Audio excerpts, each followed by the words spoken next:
We are in some... The CBS Radio Mystery Theater presents... Part by the 9 convenient offices of Fidelity Federal Savings and Loan Association.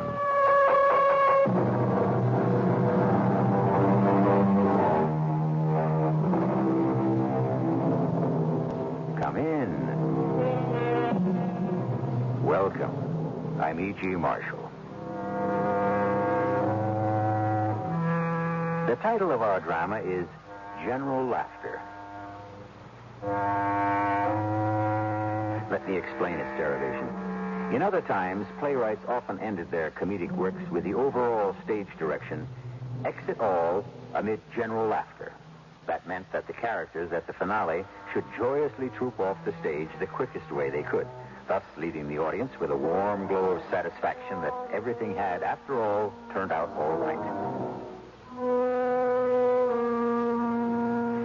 However, by so informing you at the start as to our play's title, we by no means intend to reassure you as to its outcome. Listen, I want to tell you something. Go ahead. Promise you won't laugh. How can I promise till I know what it is? Promise or I won't tell you. If it's funny, I'll laugh. You laugh and I'll kill you. I will, I'll kill you. You understand?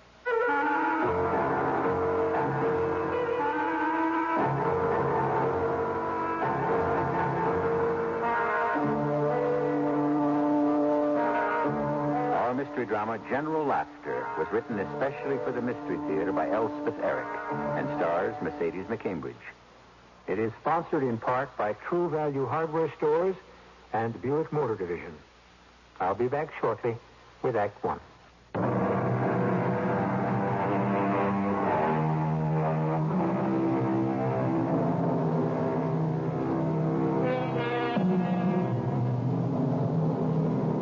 Let me set the scene for you. We are in someone's living room, high on the 11th floor of a modern apartment building. It's an attractive room, tastefully decorated in beige and white with blue accents in the pillows and an occasional chair. There are long windows at one end which give onto a balcony just big enough for 2 outdoor chairs and a tiny table between them. The kitchenette is at the other end of the room, partially hidden by a serving shelf. In front of the shelf are 2 high stools. On the shelf is a tape recorder.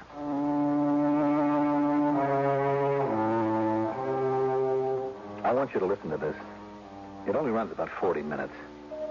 If it doesn't strike you as the most asinine thing you ever heard, well, I shouldn't say that. I shouldn't call it asinine. That sounds cold and unfeeling, and I honestly don't think I'm that kind of a man. I really don't. But you'll have to admit, after you've heard it, that it isn't exactly the kind of thing a man likes to come home to after a hard day's work. If you can listen to it dispassionately, not become all bogged down by emotion, it'll give you some idea of what was going on. Now, there's nothing for a few seconds. She didn't know too much about setting up a tape recorder, so it takes a little while. You'll see. I have never recorded anything before, except voiceover commercials, and that was in a studio where they had engineers who took care of all those grubby little details. I've never before had the urge to tape record a suicide.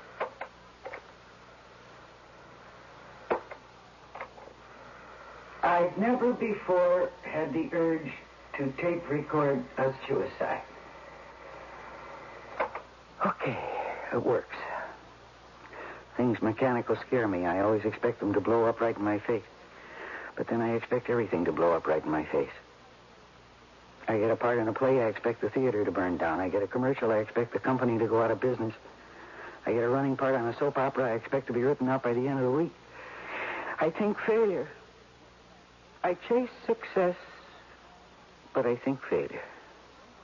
So please don't let me fail at this. Whatever saint is in charge of suicide, please, please, please don't let me fail at this.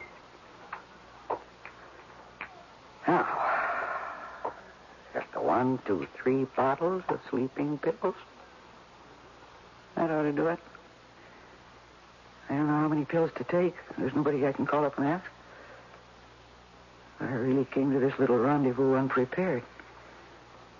See what I mean? I forgot a glass of water to wash the pills down. Honestly, I'm dumb. I'm dumb, right to the end. The tape runs on here with nothing for less than a minute. Doesn't take long to get a glass of water. I want you to understand that there was absolutely nothing I could have done to stop this thing. I mean, I'm not God. I have my limitations. Boy, do I ever. There are days when I'm just one big bunch of limitations. Nothing else. When the most I can do is get up, get dressed, and go to work. And when I get to the station house, habit or memory or something will take over because I sure can't. Well, you don't want to listen to my tale of woe. All right, that was the water glass being set down. Now it starts again. Okay, all set. 1 big glass of water, 3 little bottles of pills. So, take a pill, madam. Go ahead, take one. Take a lot. Take 2. As my grandmother used to say when she passed the cookies. And we all thought that was terribly funny, no matter how many times we'd heard it before. Take a lot. Take 2. Okay, so I'll take a lot. I'll take 2. That was easy. Now, the purpose of this tape recording is to, well, it's to record my last thoughts, I guess, if any. Yeah, there are some. And they keep chasing round and round in my brain.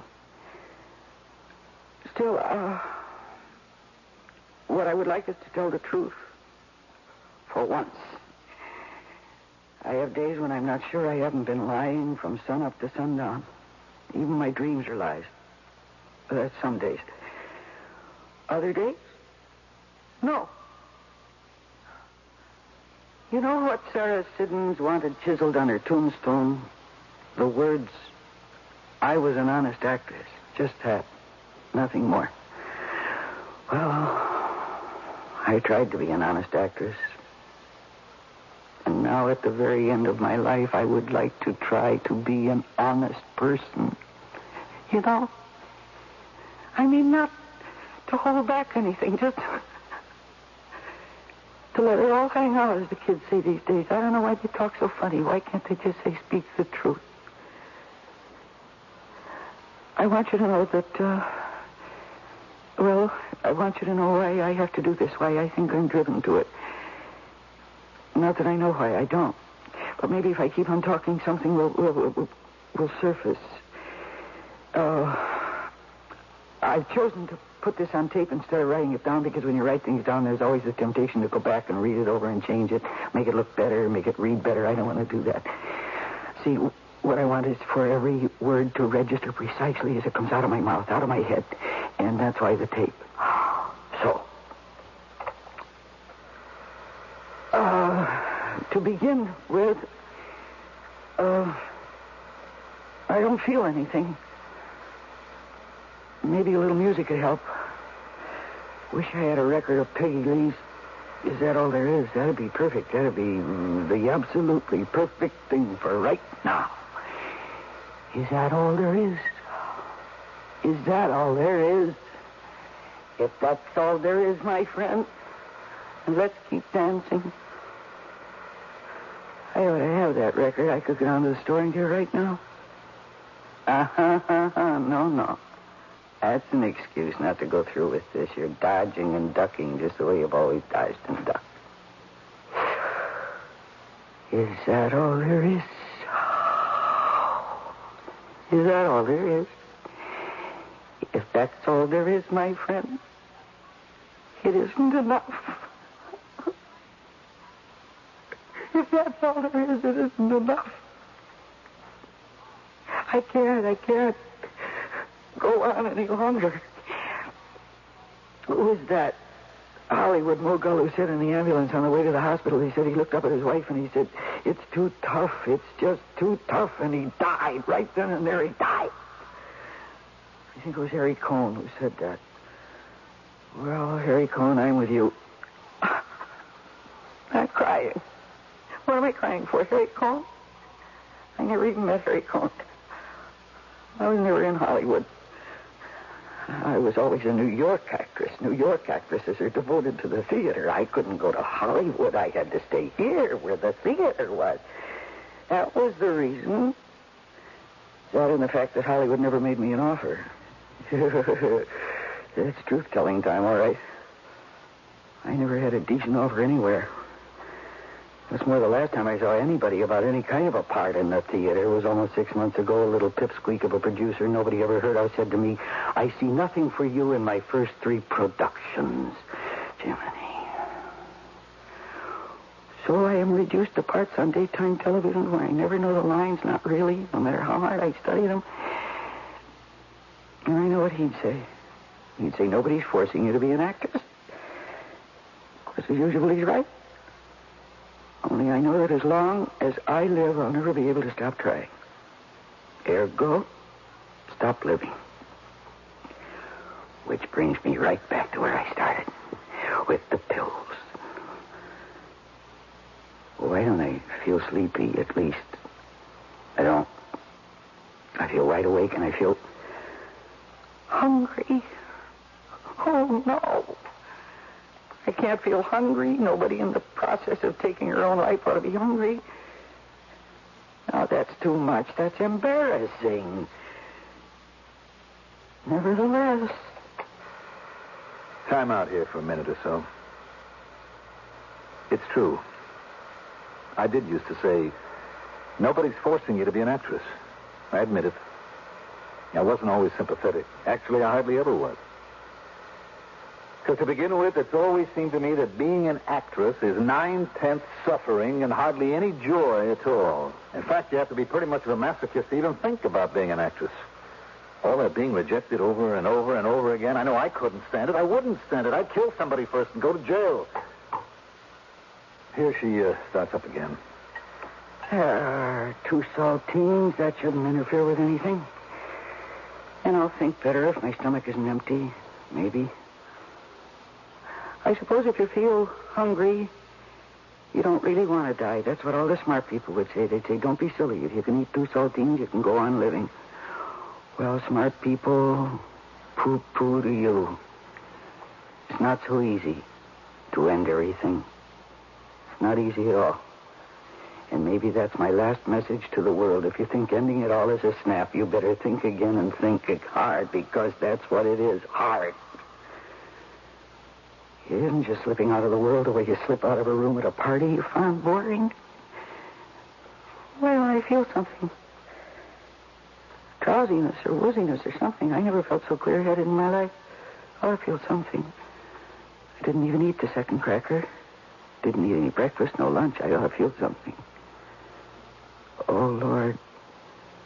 They're not going to trick me up on this, too. Not the last gesture of my life. They're not going to make this ridiculous, too.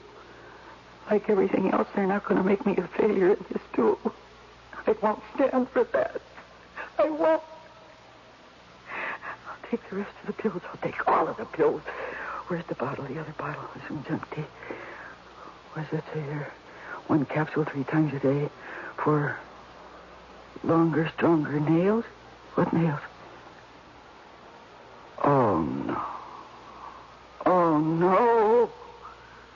I've been taking gelatin capsules. Gelatin to make my nails grow. Oh, no. I couldn't be that dumb. I'm not that dumb. Silly gelatin things have been in the medicine cabinet for years. That's just too much trying to kill myself with gelatin. I can't even do it right when it comes to something like... Oh, I almost laughed myself. Well, anyhow, when I do finally bump myself off, I'll probably have nice long nails. Lovely corpse, beautiful nails. That's the old joke about the 2 men looking at their friend in the coffin, and one says, he looks wonderful, and the other one says, why shouldn't he? He just got back from Florida. That's a joke. That's a real joke. I wonder if somebody will look at my dead body and say she has lovely nails, and somebody else say, why not? She just took a whole bottle of gelatin pills. Gee, I hope so. I hope somebody says that, because that's really pretty funny. I'd laugh myself, only I seem to be crying. And I am so tired.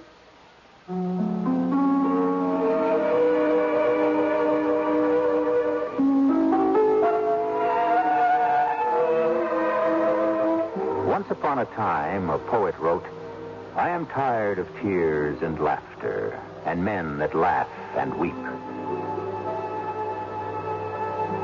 Of what may come hereafter for men that sow and reap.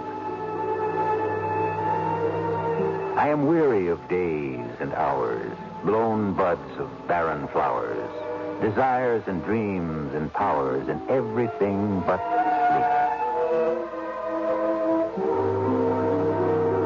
We'll come back to you shortly with Act Two.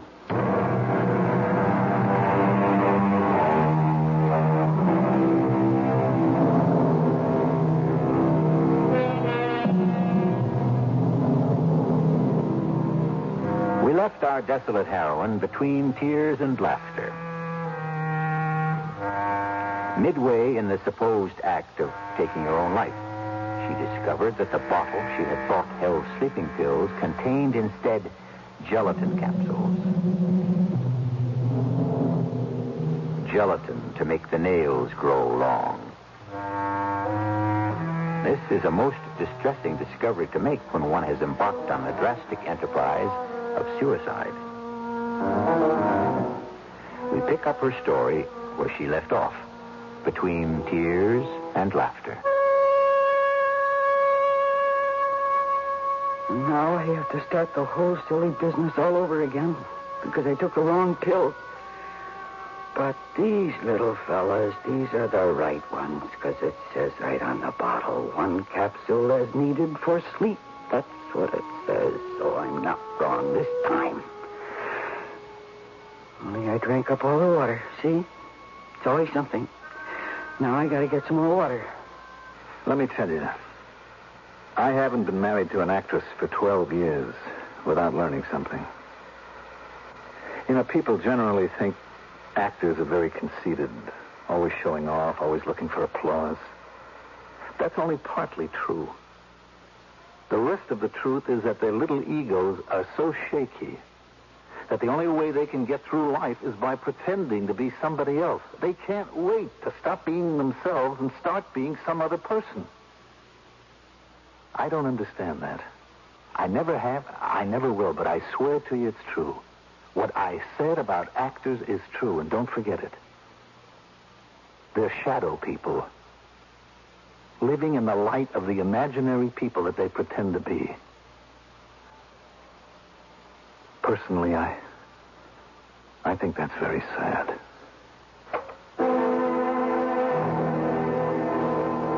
I have everything a woman is supposed to want.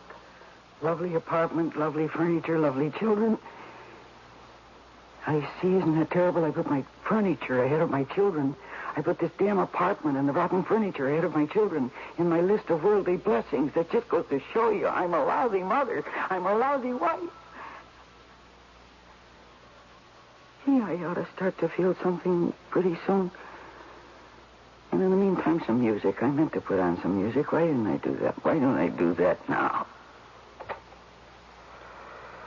I don't know what all this guff about being a rotten wife and mother is meant to be. Actually, I don't know what a wife or a mother is supposed to be. All I know is the kids seem happy and I'm happy. Happy. What am I saying? Happy. I don't even know what happy is. I think I'm happy. I don't feel unhappy. Not often, anyway. Not too often. So I guess I'm happy. I know the kids are. I mean, they look happy. I never ask them, are they happy? It's not the kind of question you ask. Anyway, I never asked them. I never asked myself either. I never asked anybody. I mean, do you go around asking people, are you happy? Well, That's the tip. we'll see if the music helps. What's going to happen to my children? Well, they don't need me. They're past needing me. Well, the real truth, the real bottom line truth is that I want to be what my children are. I want to be helpless and dependent and taken care of. I want somebody to bring me food and put on my clothes and take them off and wash them and iron them. I want somebody to be responsible for me because I'm just not capable. That's all. I just can't do it anymore. Oh, no. Oh, no, my mascara's running. My eyes hurt. I probably look terrible, all smeared. I don't want to be a lovely corpse with long nails and smeared mascara. That's funny. Well, anyway, like it or not, I'm now going to wash my face and I'll put on fresh mascara. If it is the last thing I ever do. There's a long pause here for the mascara bit. Crazy, isn't it? I mean, putting on fresh mascara to look attractive, dead. Oh, you heard it. You heard the tape. What do you think? I mean, you know, you read books, you see plays or movies, whatever, and the suicide is always, well, I don't know. I mean, it's kind of solemn. It's very dramatic. I mean, at least it's always like that in books and films. It's never trivial or clumsy or ludicrous, never. Seems to me life is full of pathetic things. I know my life is. Things that make you look foolish instead of tragic. Insignificant when you want to look impressive. More than I ever admit. More than anybody ever admits. Why don't they? Why don't I? Vanity. That's why. Just simple human vanity. That's why this tape is very important to me.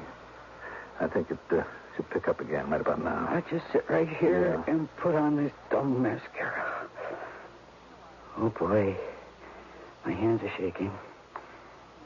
Oh, for Pete's sake, I can't use the drinking water to dip the brush in. Now I gotta have warmer water. I tell you, it's not easy, this. It's not easy at all to leave this earth. You see what I mean? Silly things like warmer water. I mean, it's childish, isn't it? I don't mean that it isn't serious. I don't mean to put anybody down if they've got to the point where life is so hard that they'd even think of something like suicide. But life is hard. It's hard for everybody. I don't care who you are, rich, poor, famous, unknown. It's hard. Just like on the tape, it's tough. And I guess sometimes for some people it's just too tough. You know, I have often thought that maybe the best thing you can do for a child is to warn him that life is very tough. So it won't come as a terrible shock to him later on. Well, maybe life for a youngster is tough too, and he's just pretending like you are to have it by the tail. Maybe that's the truth. I don't know why I never thought of that before. But you see now why I feel this tape is very important? I have never felt a bigger fool than I do right now. But I don't care. Set up the mirror. Wet the little brush. Here we go. You want to know something? I spent a lot of time working on dope addiction in my precinct. It's a terrible thing, dope addiction. Terrible. But it doesn't surprise me anymore that people get addicted. What surprises me is that some people don't. That's the amazing thing, that most people stumble along from cradle to grave with no outside help at all. That's what surprises me, that most people can do it. We really ought to be more sympathetic to one another, seeing that we're all in the same boat. We ought to care more. That's what it comes down to, I think. We should have more feeling. We should quit trying to be so smart and feel more. I'm starting to cry myself. Well. There's one eye done. Oh. How many times has he watched me put on mascara and said, "You don't need that stuff"? And I said, "Yes, I do." And he said, "No, you don't." And then we were off and running again. Gee, this is taking too long. I could just jump off the balcony. 11 stories up. That'd be quick. That'd be easy. Yeah, that's the idea. I could leave him a note. What could I say to my dear husband? Just stepped out for a minute. I can't say that. Oh, what's the matter with me? I'm trying to be flip. I'm trying to be funny. I'm crazy. I must be crazy. I feel it, really. I'm out of my mind. Lord, what am I going to do now? I know what I'll do. 4,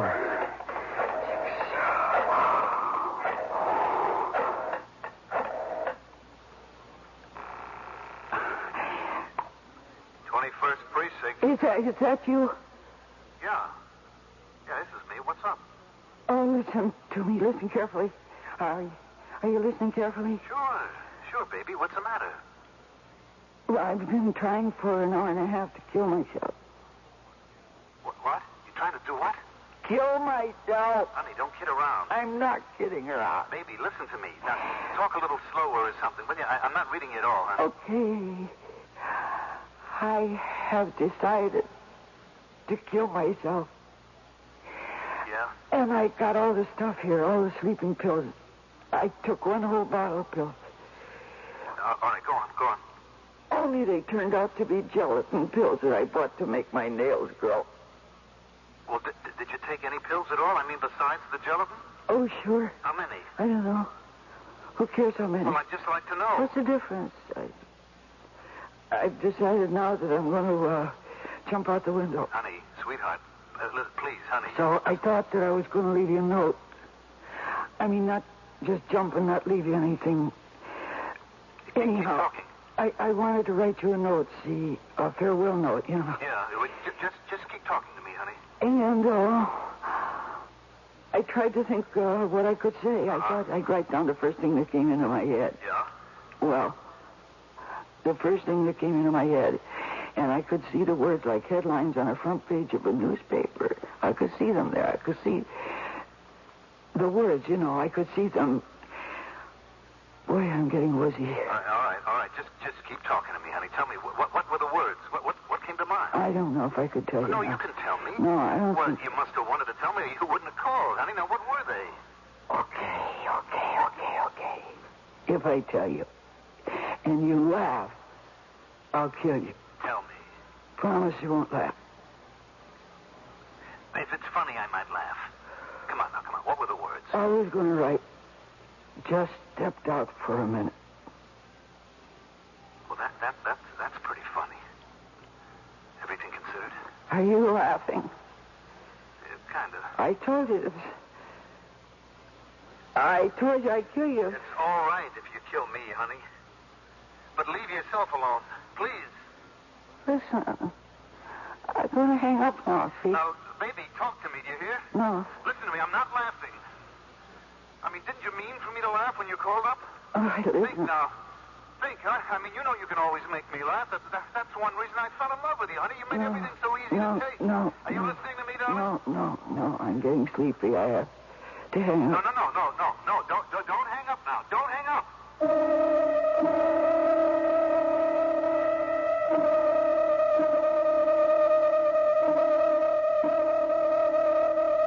Is there anyone whose ego has never despaired, who has never been overwhelmed by the sensation of helplessness and the inability to go on with the arduous business of living? Even some animals, we are told, faced with unbearable pain or unbearable loss, stop taking nourishment and rather quickly die. I'll be back shortly with Act 3.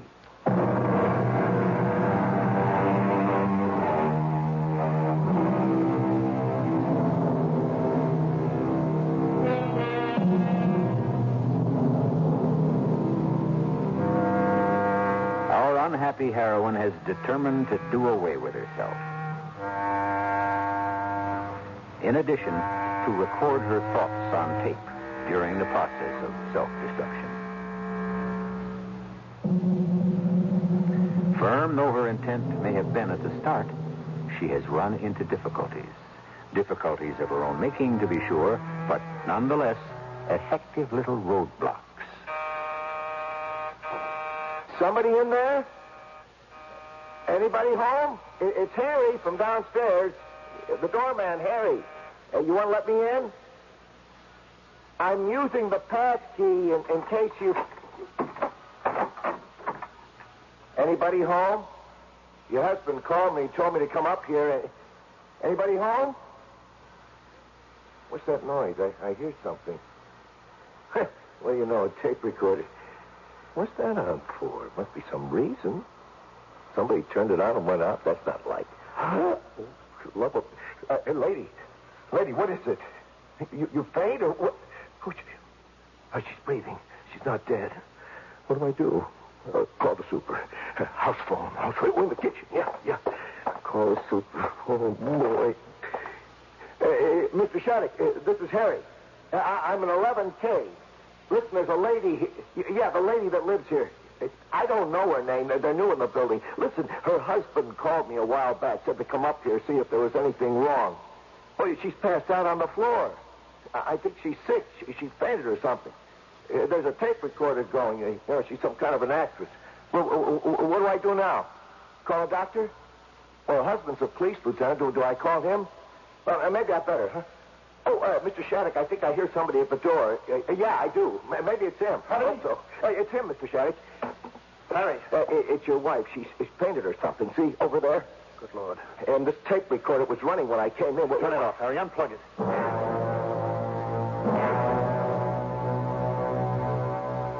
Well, that's what went on while you were passed out, honey. That's the end of the tape. What do you think, Terrible.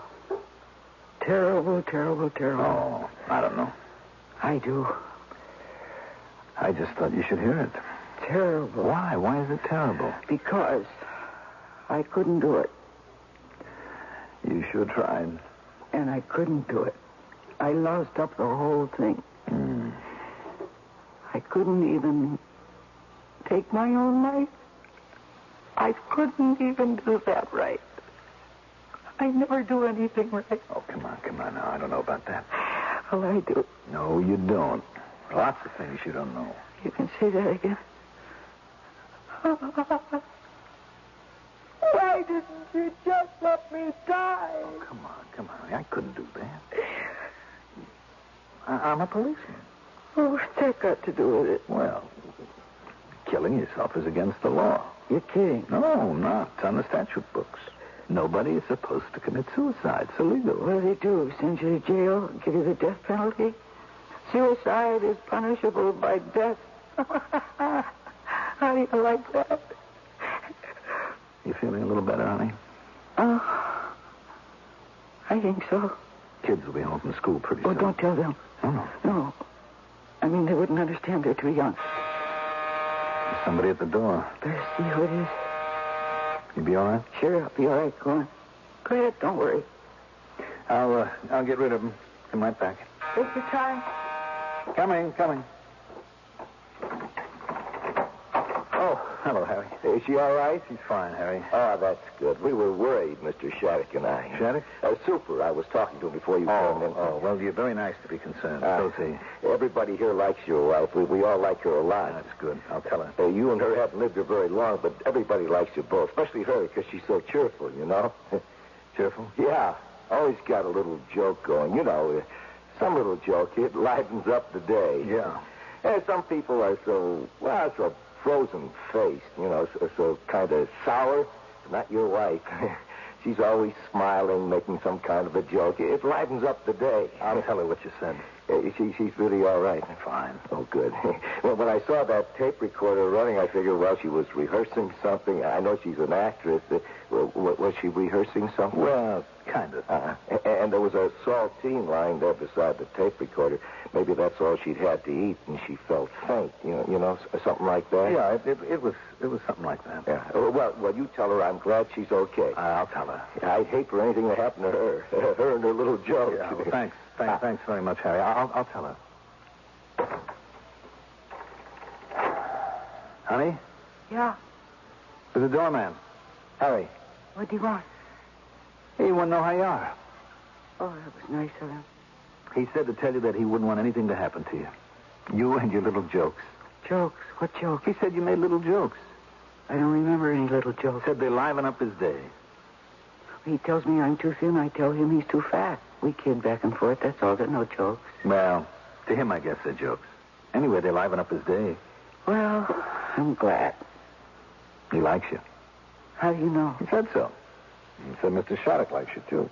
Mr. Shattuck? Yeah, super. Well, what do you know? I like you. You do? A lot. Oh, I should. Yeah. I like your little jokes. They liven up my day. Now, you're kidding me now. You're trying to make me laugh. Is that such a bad thing to do? No, I guess not. Well, who's that? The kids, huh? No, they wouldn't ring the bell. They got keys. I'll be right back. You okay? Yeah, I'm okay. Coming. Oh, Harry. I forgot something. Got all the way downstairs and I remembered. Here. What's this? Some cinnamon buns from Mrs. Shattuck. I was saying your wife is so thin, I keep telling her. I think she fainted today because she never eats enough. So Mrs. Shattuck said, here, I should bring her these. Oh, well, that's really very nice. Very nice. Gee, thanks. I'll call Mrs. Shattuck later and thank you. Thank you both very much. I hope everything's all right. Oh, sure. Thanks a lot. Thanks, Harry. Honey? Who was it? It was Harry again. He brought you something. From Mrs. Shattuck. Cinnamon buns. Oh, no. How can they be so nice? They're so nice. No, all right. Come on now. They're so nice and I'm so terrible. No, darling. I can't stand it. You just think you're the worst person in the whole world, don't you? I know it. Well, you're not. Oh, you don't know. No, you're not, because I am. You, Yes. you don't gripe all the time and complain and hate everybody and wish that they'd all go away and leave you alone and not keep expecting things of you. Expecting love when you haven't got any to give. When you're just barely holding yourself together to keep from screaming. You're not like that. How do you know? Because you're not. You know, there's some nights when I come home and you're here and I look at you and I can't think who you are. You're kidding. No. I mean, it comes to me a little later, but for a minute there, maybe I'm so bogged down with work and not doing it right and being scared all the time. You're scared? And I see this woman fussing around in the kitchen, and sometimes it takes me 2-3 minutes to realize that it's you and that we're married. You never told me that. Well, I guess maybe I thought you'd hate me if I told you. Hate you? Yeah. And you know, sometimes when you say to me, do you love me? I mean, you say that quite a lot, you know. I know. Well, there are times when you say, do you love me? And I say, of course, sure I love you. And I never believe it. But sometimes it isn't true. It isn't true. I mean, that right at that very moment, maybe it isn't true. Right then, maybe I don't love you. And what I should say is, well, not this instant, but ask me again and maybe in 20 minutes, or ask me tomorrow, and then I'll probably love you. That's what I should say, but I'm afraid I'll hurt your feelings and make everything worse. Yeah, but that's funny. It is? Yeah, I'd understand that. You really like it when things are funny, don't you? Well, it makes things a little easier. You know, honey, I'm sorry that I'm not funny. I never was. Oh, that's right. I don't know any jokes. I mean, some people know jokes. Other people don't. I mean, you know jokes. You make jokes with the doorman, with anybody. Well, but that's nothing. Wait. You know, I just thought of one. All right. I I think it's the first joke I ever heard in my life. Let me see if I can... How's it go now? Oh, it's all right. You don't... No, I got it. There's this man who comes running into his doctor's office, you see, and he says to his doctor, I've got Bright's disease, and he's got mine. That's funny. Do you like it? Yeah. I mean, he says to his doctor, you know. I understand it. He says, I got Bright's disease and he's got mine. Mm-hmm. Sure, that's funny. Is that really the first joke you ever heard? Years ago. And you haven't heard any since? Well, not that I remember. Boy, that's sad. Only one joke in your whole life. I don't care. How do you feel now? Better. You look better. Well, I had a good cry and I heard a good joke. You don't want to die anymore, do you? Not right this minute. Ask me again tomorrow. Honey. I'm so miserable. I know you are. Sure you are. I feel so lost. Oh. Darling, honey, you think maybe if you gave up the acting business... What? Give it up? Oh. Listen, here, I played Medea, Euripides. How could I give it up? Okay. It was only in a gymnasium in Omaha, but I got great notices. All right, okay. In the first scene, Medea says to the Corinthian women, she says, I am desolate, alone, and alien here. I know just how you feel, Medea. Yes, so do I think. No wonder I was good in the part. Oh, what am I going to do? Honey, why don't you ask that nice policeman, the one you live with? He probably won't have the answer, but he'll tell you that he loves you. Maybe that's the answer. Maybe it isn't. But it's probably the only one you'll ever get. I'll buy that. I guess I can get along on that. For today, anyhow.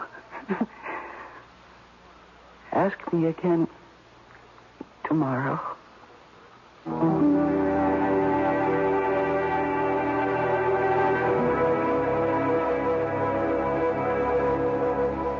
The great philosopher Friedrich Nietzsche, who died at the start of this century, who had such great aspirations for mankind and such disappointment in himself that he went mad. He had this to say about thoughts of suicide, that they were a way to get you through the night. True or not, profound or not, comforting or not, it's still an amusing way of looking at the whole problem, don't you think? Or do you? I'll be back shortly.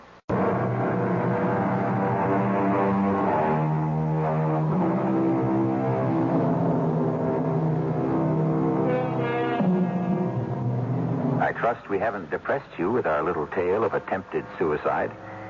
Personally, I don't find it depressing at all, either the story or the fact. It's another reflection of man's wish to have his say in the big crises of his life. And like so many of his ardent human wishes, he is often deterred not by morality, not by illegality, not by any deep considerations, but by the pathetic and very endearing fear of simply failing and looking ridiculous. Our cast included Mercedes McCambridge, Mandel Kramer, and Sam Gray. The entire production was under the direction of Hyman Brown. And now, a preview of our next tale. Come away, dear. This is no place for a little girl. It's all right. I don't have to cry anymore now. What do you mean, now? I mean now that I know Mr. Trove hasn't really gone away. He just talked to me and told me I shouldn't be afraid. Would you excuse me, please?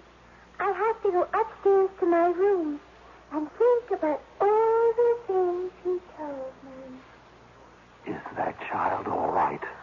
I don't know.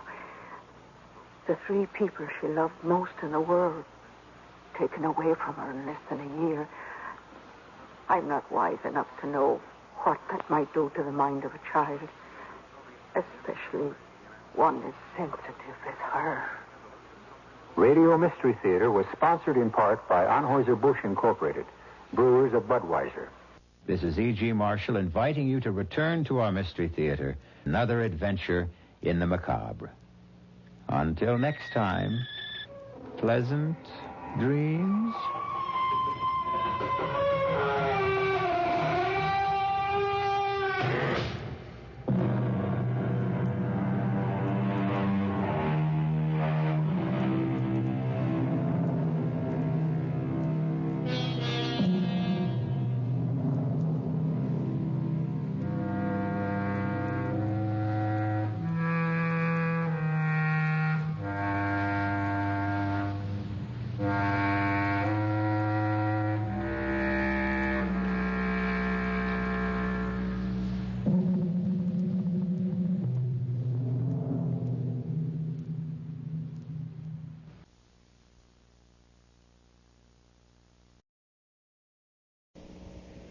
The CBS Radio Mystery Theater presents...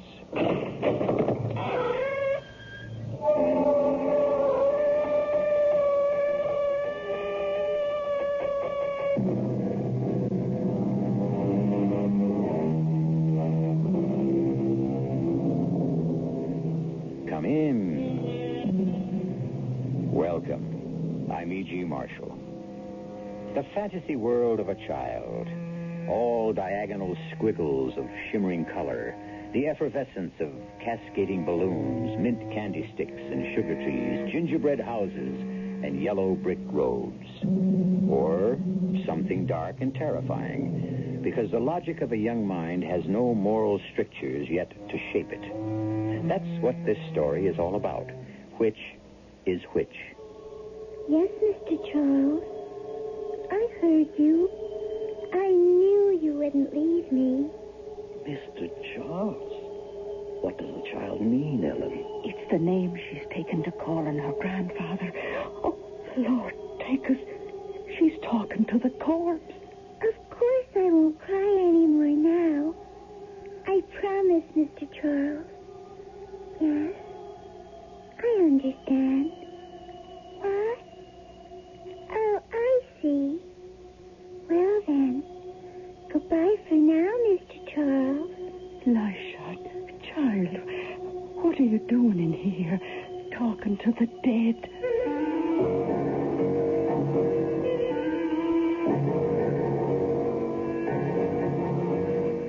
Our mystery drama, The Providential Ghost, was written especially for the Mystery Theater by Ian Martin and stars Beatrice Straight. It is sponsored in part by Contact, the 12-hour cold capsule, and True Value hardware stores. I'll be back shortly with Act One.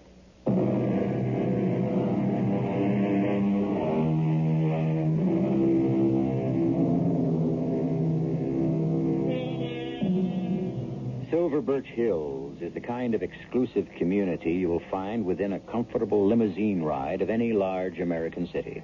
Very private people who want to be hermetically sealed in a private world.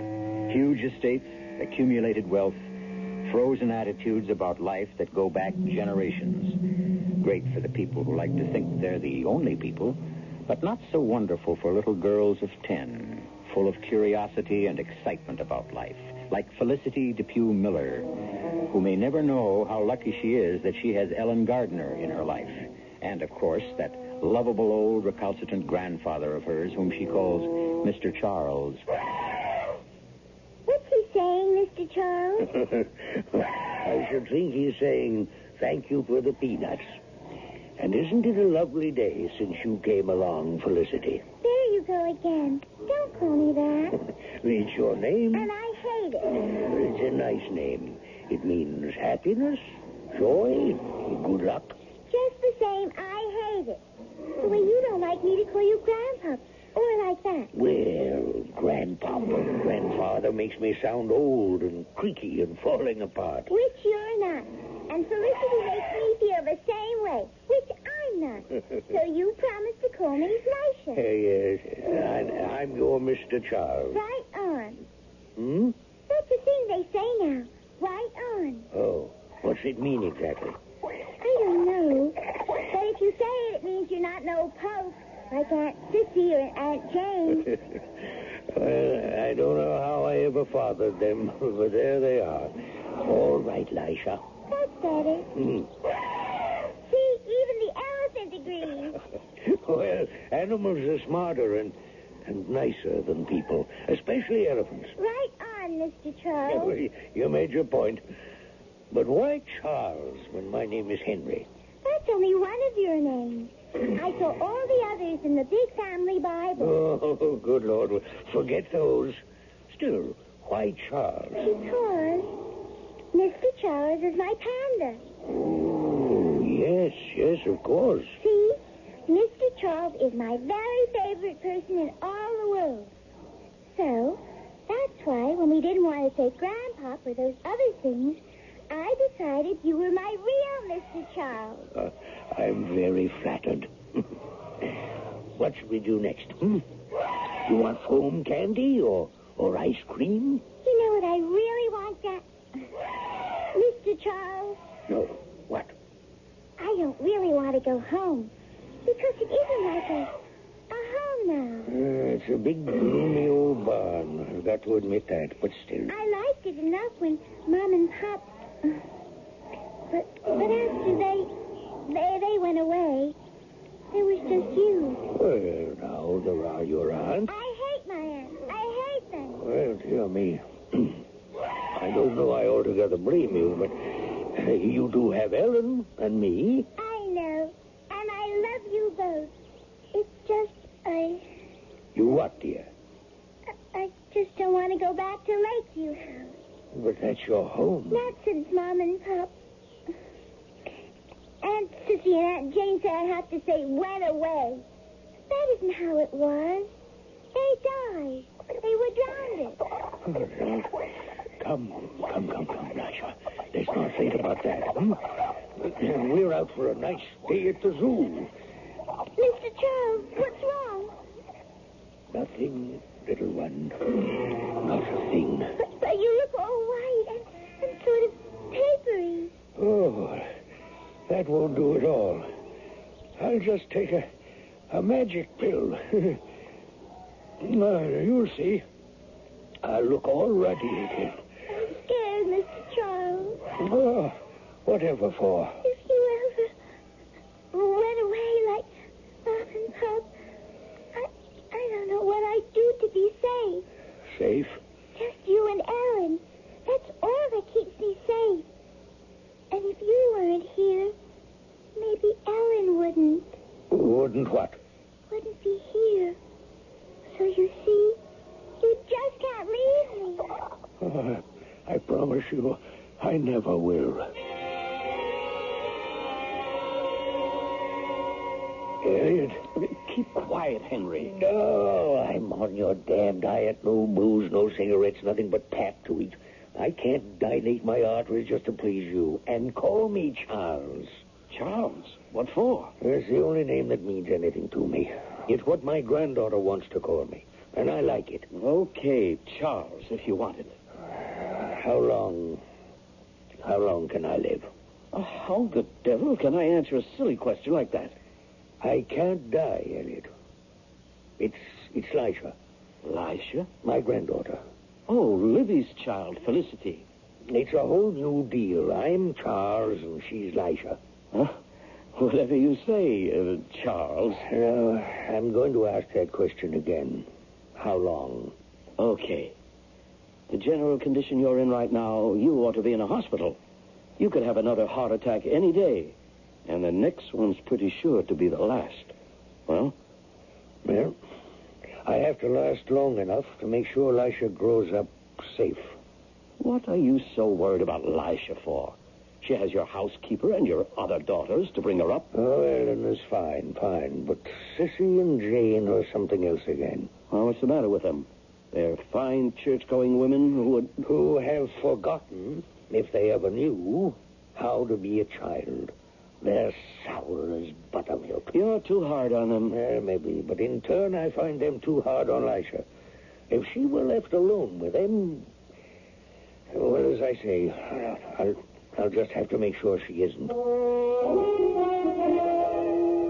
Really is too bad, Sissy. Missing lunch. And now the tea is getting cold. Well, why don't we just pour, Jane? I think we will. Where do you suppose he is? I don't know. But didn't he have an appointment with Dr. Farnsworth? Well, that was before lunch. Oh, you don't suppose... Oh, nonsense. If anything had happened, of course, we would have been notified by now. Well, just the same, he isn't well. Well, it isn't his physical health I'm beginning to be concerned about. I think he's held out surprisingly well after the last attack. It certainly has surprised me. I thought he'd be gone within a month after Libby. Oh, don't. Don't remind me about her. That's all over and done with, Sissy. She was my sister. And mine. Now, let's put Libby out of our mind. She's gone forever. Our concern now is with Father. What worries me is that he's slipping in his mind. Papa? Yes. All those silly things like changing Felicity's name and allowing her to call him by the name of one of her animals, Mr. Charles, indeed. Well, you know how he is about her. Yes, indeed. The child can wind him about her little finger, just like her mother. Well, Ellen spoils her, too. Yes. Believe me, when Father dies, she will be the next one to go. Felicity needs a firm hand and plenty of control, which I intend to see that she gets, for everyone's sake. Oh, you intend to see gets what, Jane? Father, I didn't hear you come in. I'm like the fog. I creep in on little cat feet. Do you feel all right? Oh, don't look at me as though I'd flip my wig. A modern expression which means gone out of my mind. Oh, maybe you'd like a little tea, Papa. Good Lord, no. Maybe I'll have a drink instead. Now, you know you're not supposed to drink. Or have any fun at all, eh, Jane? Well, you know my philosophy. Eat, drink, and be merry, for tomorrow we may die. At least I can be merry anyway. Where's Lisha? She's been sent to her room and told to go to bed without supper. Why? Now, you know how often I've spoken to her about tracking mud into the house. Well, she did it again today, and when I scolded her, she was unruly and impolite. And she said it didn't matter what I said, that Mr. Charles was the only one who mattered, and he wouldn't punish her. She really is very rebellious, Papa. Well, you can hardly blame her when she gets so little understanding from either of you. I knew it. Taking her part immediately. It's just like Libby all over again. But that'll be enough. I don't want to hear any more. I'm going upstairs to Lisha. I suppose you're going to countermand my orders. She has to get a little love from somebody in the family. I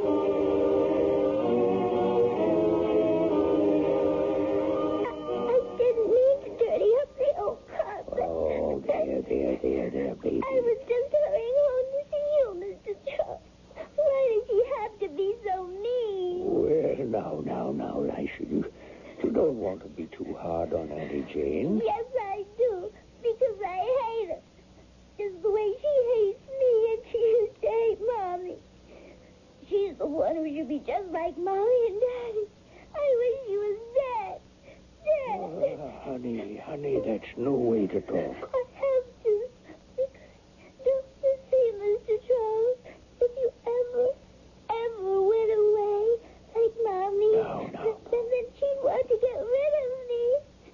And Aunt Susie, too, because she does whatever Aunt Jane says. And then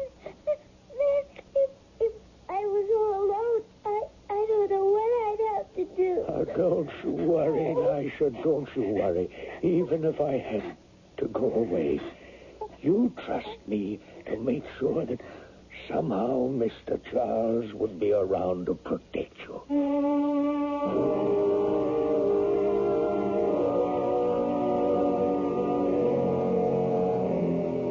How can he promise to be around to protect her? And does Lisha need protection, really?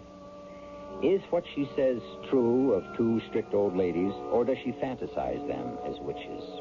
A simple enough situation, perhaps, but as you will see, far from it, as the fuse of Mr. Charles' life burns down to the powder keg of buried emotion. I shall return shortly with Act 2.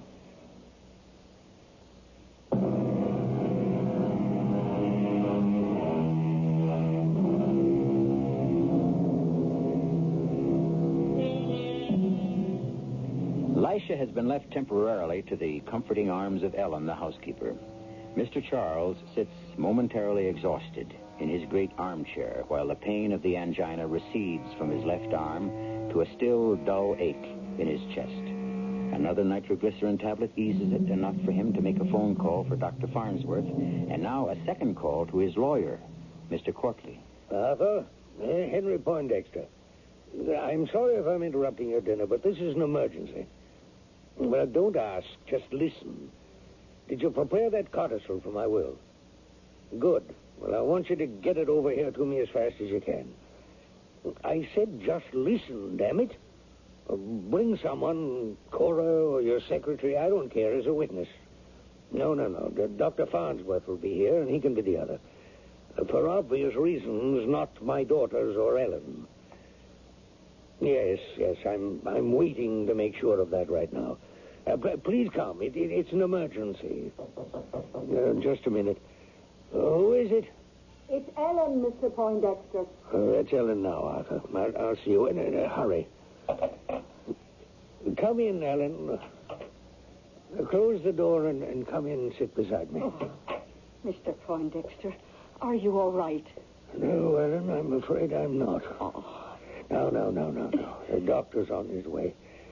Let him see what he can do for this heart of mine. I need you to set my mind at rest. Anything I can do, sir, you know that. First, how is Lisha? She's asleep, or I wouldn't have left her. I got her calmed down some. Mostly it was sheer emotional exhaustion. She's high-strung, like her mother. Well, it's that mind of hers. You know, it gives me a start sometimes how grown up she is for 10 years old. I want you to do something for me. If it's in my power. I want you to be Lisha's legal guardian. She's my sole heir. Oh, but what would I have to do? Be responsible for Lisha till she's of age, or till she gets married. You mean almost like I was her mother? I mean, I hope exactly like. But what about Miss Jane and Miss Sissy? Oh, they'll be well provided for. And they can always make their home here. I want to, Mr. Poindexter, but... Sure, I don't know what Dennis would have to say. Dennis? Oh, he's my intended, like. Oh, we've been going together ever since, well, for about a year now. We're going to be married in a couple of years when he retires from the force. The force? Oh, he's with the police. Plain clothes. Oh, you might remember him when he was here in connection with... Oh. When Miss Libby and Mr. George had their accident. Sergeant Dennis Mullaney. Yes, I think I do. Well, why can't you be married, Ellen? Maybe you could take Lisha to live with you. There'd be plenty of money. Oh, it isn't that. It's... That'll be the doctor or my lawyer. One or the other had better get here soon. I'll go and get the door. No. Let someone else. Ellen, I've nowhere else to turn. I'm going to name you anyway. You know? Mr. Charles, oh, Granddaddy, Mr. Charles. I was so scared you'd gone away and left me. Oh, no. Now, little one, you know I promised you Mr. Charles would always be around. Oh, you have that paper he was again. My father's right inside, Dr. Farnsworth. I had no idea. Thank you, Miss Poindexter. Hello, Ellen, Lisha, Henry. Now, I want all the rest of you out of here, pronto. No, don't take him away. Oh, come along, dear. Let the doctor help him. Don't leave me alone with them. Now, Lisha, that's quite enough. If you leave me alone with them, they'll kill me, Mr. Charles. Felicity. Looks as though I may have another patient. But you first, Henry. Don't worry, Elliot. I won't be leaving this vale of tears yet. Oh, not until I've signed my will, anyway.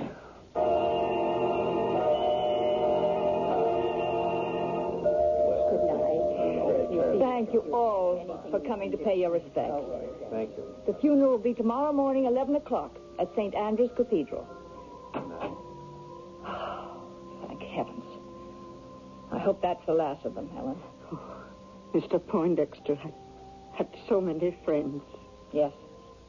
My father was somebody. But what are you doing downstairs? Why aren't you up with Miss Felicity? Well, I was looking for her.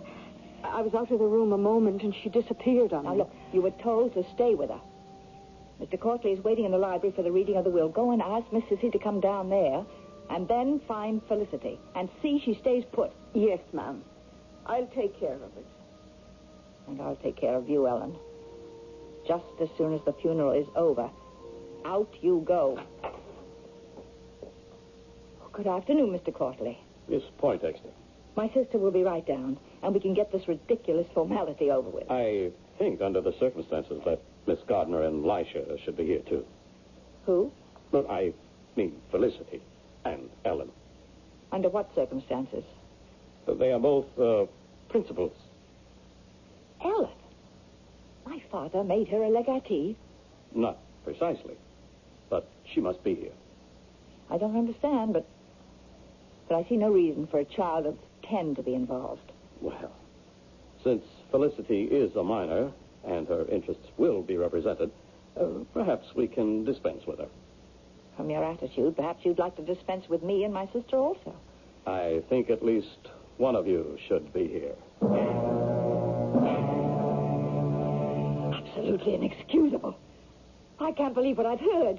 To be left practically unwelcome guests in our own house? At the whim of our former housekeeper? You know, as far as I'm concerned, you're more than welcome. Oh, thank you for your generosity.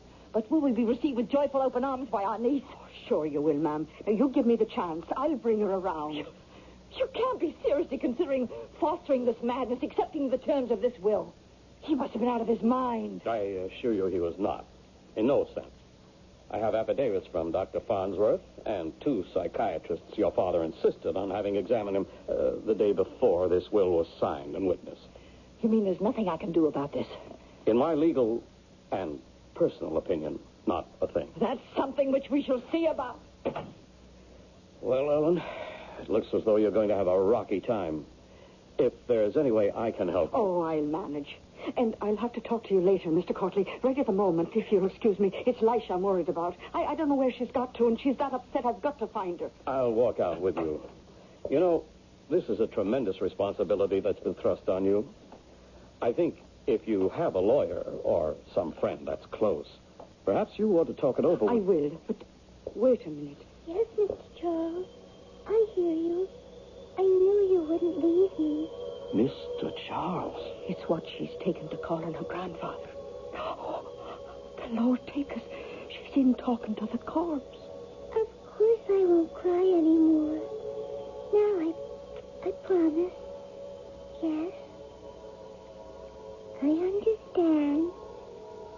What? Oh, I see. Well, goodbye for now. Lisha, child, what are you doing in here? Just talking to Mr. Oh, Charles. now, come away, dear. This is no place for a little girl. It's all right. I don't have to cry anymore now. What do you mean, now? I mean now that I know Mr. Charles hasn't really gone away. He just talked to me and told me I shouldn't be afraid. Would you excuse me, please? I have to go upstairs to my room and think about all the things he told me. Is that child all right? I don't know. The 3 people she loved most in the world, taken away from her in less than a year. I'm not wise enough to know what that might do to the mind of a child, especially one as sensitive as her.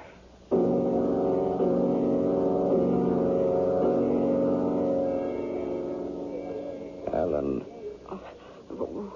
What is it, Dennis? You're not eating your dinner. Oh, I'm sorry. It's just, there's so much on my mind. Well, I thought we were after settling that. I mean, you being guardian and all. I told you it's all right with me. I know, Denny. It's sweet you were about it, too. Isn't that worrying me for the moment? Well, what then, sweetie? Well, I don't even know if I should be away from her tonight.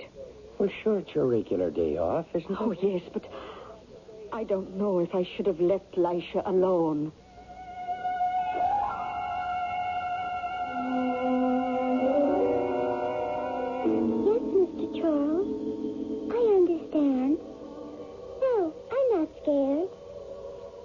do just what you tell me. Yes? I know just where to get it. And do what? Oh, sure, that's easy. Just like magicians do. But what about Auntie Jane? Okay, just like you say. One thing at a time. Goodbye, Mr. Charles.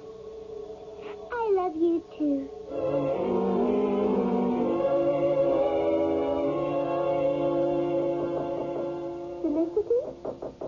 Felicity, dear. You can come in. I'm not asleep. Oh, well, here's that nice cup of chocolate I promised you before you went to bed. Thank you, Aunt Sissy. Did you bring one for yourself, too? Oh, yes. We can have a little party. There, now, that's yours. And I'll put mine on the table beside it. I don't really like chocolate all that much. Oh, now you have to drink it. Could you get Mr. Charles for me? Mr. Charles? Oh, I didn't mean grandfather.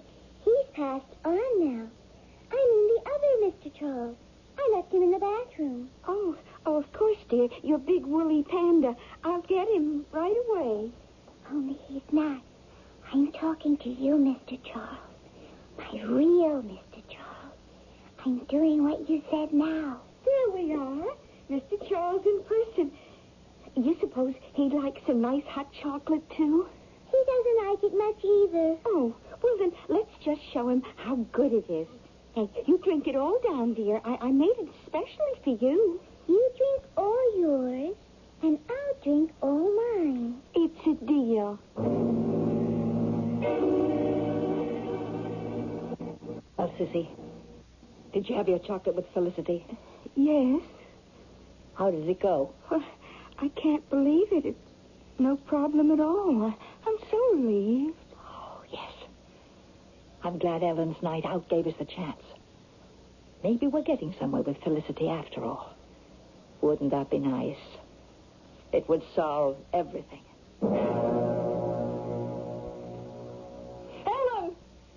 Ellen, for God's sake, Ellen! Yes, what is it, Miss Jane? It's Sissy, it's my sister. Call Dr. Farnsworth. At 6 in the morning. I don't care if it's the middle of the night. Get him here, get the hospital, get someone. I think she's dead.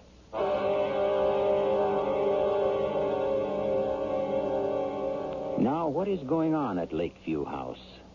What hallucinations can a child of 10 have? How real and sharp can they be? How terrible might their power of suggestion be? If Mr. Charles is a real ghost, or only a figment of the imagination, could a child be responsible for someone's death? I'll return shortly with Act 3.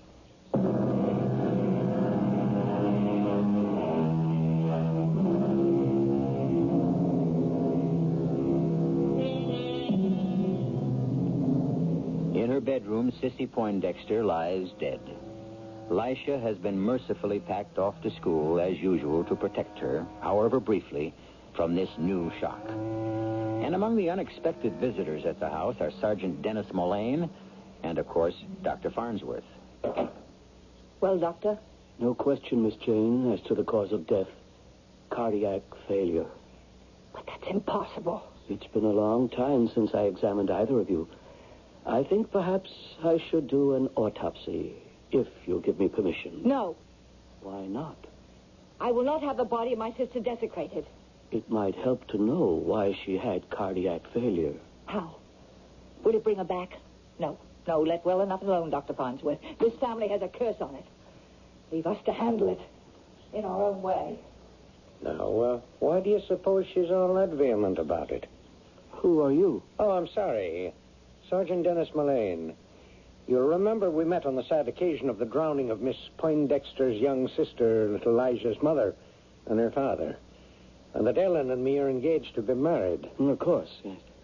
What are you doing here today? Well, like I say, Ellen and I are engaged, so naturally I had a particular interest. And then again... Are you hinting at anything? I don't know. Why should you want an autopsy? I can give you the same answer. I don't know, for sure. Are you going to issue a death certificate without one? I reckon. No real reason why I shouldn't. Could you hold it till tomorrow? I don't know if I want to.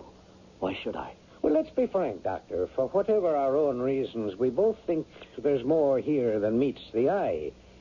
I need a little time to trace a couple of things. I'm going to sign the death certificate. Heart failure. It happens even as early as 50. You got any more to say? Yeah. Let it go till tomorrow. You can sign it then. There's nothing to lose.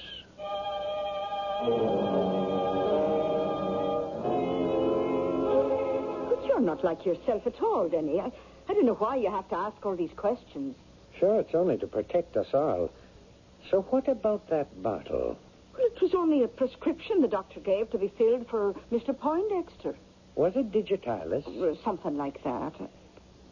Just before he died, he'd gotten a whole new bottle of pills? Yes, I picked them up myself. And after he died, was the bottle still there? Of course. When I cleaned up his room, I put it in the drawer by the bed. Is it there now? I suppose. Well, it's not. It's here. You took it from the drawer. I did not. I found it in the pocket of Miss Cicely Poindexter's dressing gown. Well, what would it be doing there? Well, now, that's what I asked myself, since it's empty. Did you know that digitalis in an overdose is a fatal poison for anyone, heart case or not? No. And didn't you tell me that Miss Sissy and the little girl had chocolate together last night? Didn't she tell you that? Yes. The pills would dissolve very easily in a hot drink, and they'd have no taste. Not in chocolate, anyway. But sweet Mary herself, what are you trying to say? That Lisha might have had something to do with it? A childless hen? I'll not believe such a thing of my little Lisha. Oh, I don't want to either, Ellen. Miss Sissy didn't die of natural causes. And before any of us can be really happy and free again, we're going to have to pin down just how she did die. Well, what are you going to do? I'm going to go right out on a limb the way I should have a year ago. I'm going to get enough equipment to drag the lake.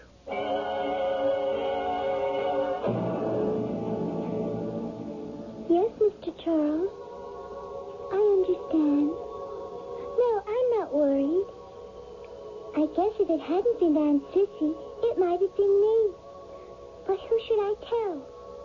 Okie Smoky, I'll just hang tight till you get back to me.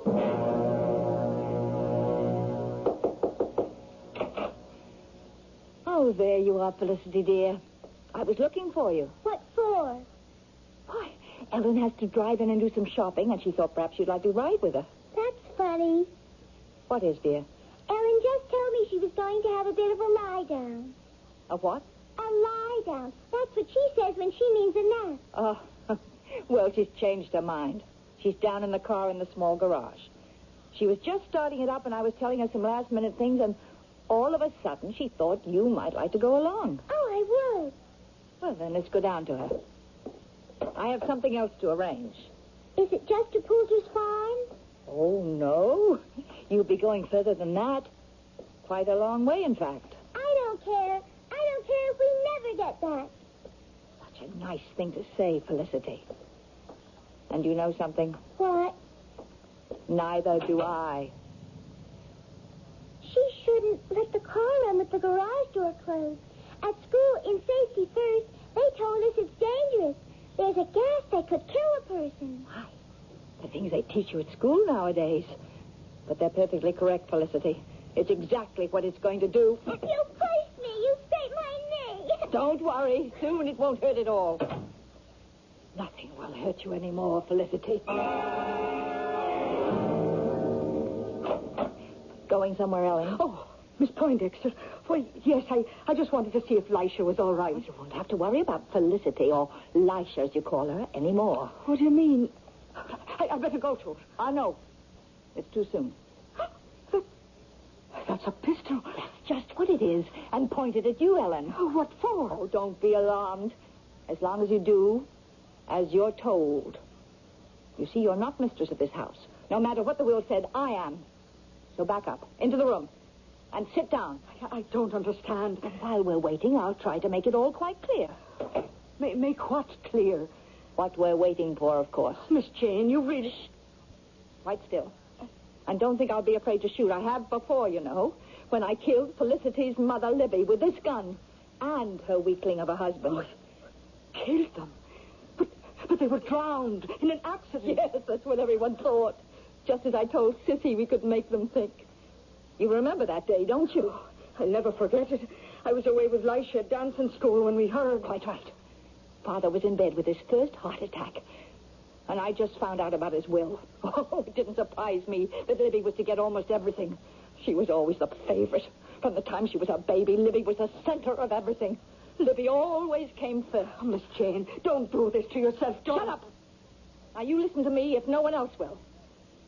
When it came to the point, I couldn't stand it anymore. It was all so easy. 2 shots. George and Libby even had the sails up. 2 shots. 2 shots was all I needed. It was to help stay off. And the wind was blowing offshore, away from the house. I locked them in the cabin. I lashed the tiller and shoved them off. There was a nice quartering wind to carry them on a reach straight out to the middle of the lake, where they sank without a trace. Because before I shoved them off, I'd taken care to remove the bilge drain plug. Her gunnels were awash within a quarter of a mile, and she went down like a stone to bury both and them under 30 feet of mud and silt on the bottom of the lake. A perfect murder. Oh, dear Lord. But it was all for nothing. Felicity just took Libby's place in Father's love. So, when the will cut us out again, she had to go. You tried to do away? Yes. Oh, it should have been so simple. All the rest of Father's pills and a cup of chocolate.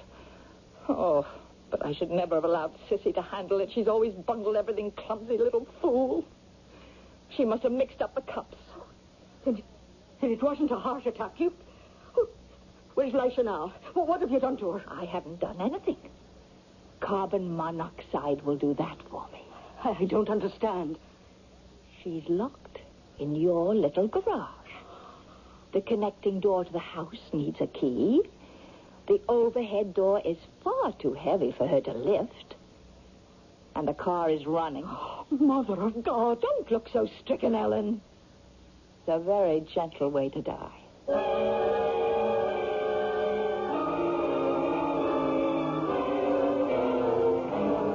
Come on, you old door.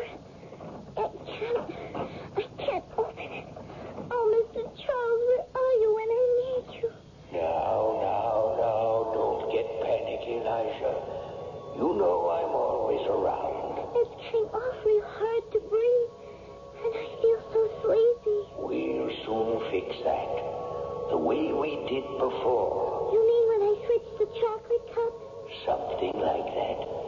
Now, think. You remember the day we came back from the zoo, and I forgot my house keys, so we couldn't get through the garage door to the house? Yes. Oh, yes. The extra key under the doormat. That's right. Take that and open the door, and then be sure to close it tight behind you. I will, Mr. Charles. You're going to hide till Aunt Jane comes down here.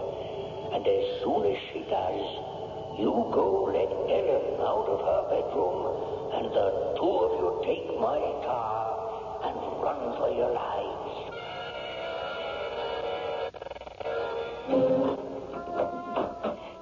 Lisha? How did you escape? With the key. Mr. Charles told me where to find it. And he said we should take his car and run. Well, that's just what we're going to do. Your Aunt Jane is a raving lunatic, and she has a pistol into the bargain.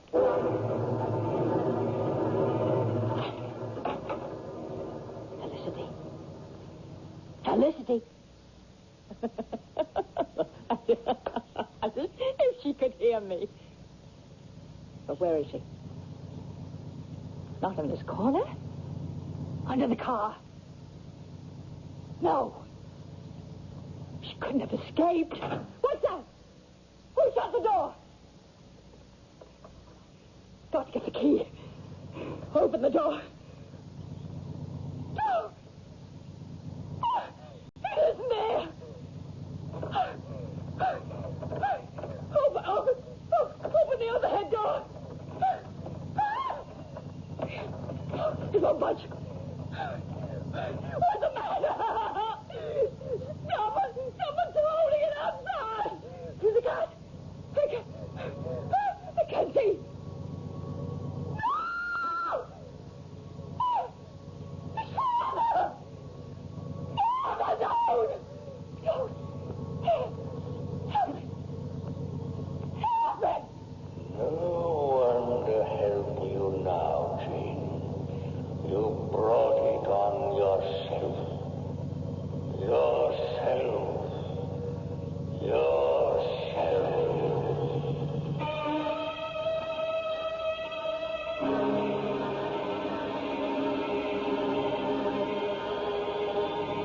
Poetic justice? Certainly. Probably there was no other way Jane Poindexter could have been brought to book.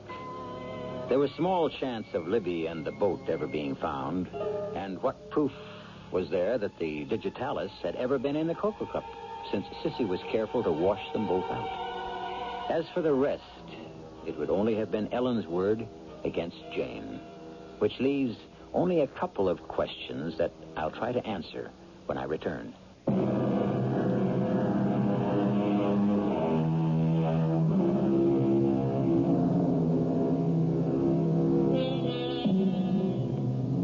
What happens to you at 10 can color your life. But a child also has amazing recuperative powers and the capacity to forget. Growing up as Dennis and Ellen's child, for they adopted her as soon as they were married, there were too many sunny days in Lisha's life for any dark corners to remain. One thing she never did forget, and that was her beloved Mr. Charles. As for Mr. Charles, was he only an echo of the common sense he had taught his granddaughter? Or was he a real and most providential ghost?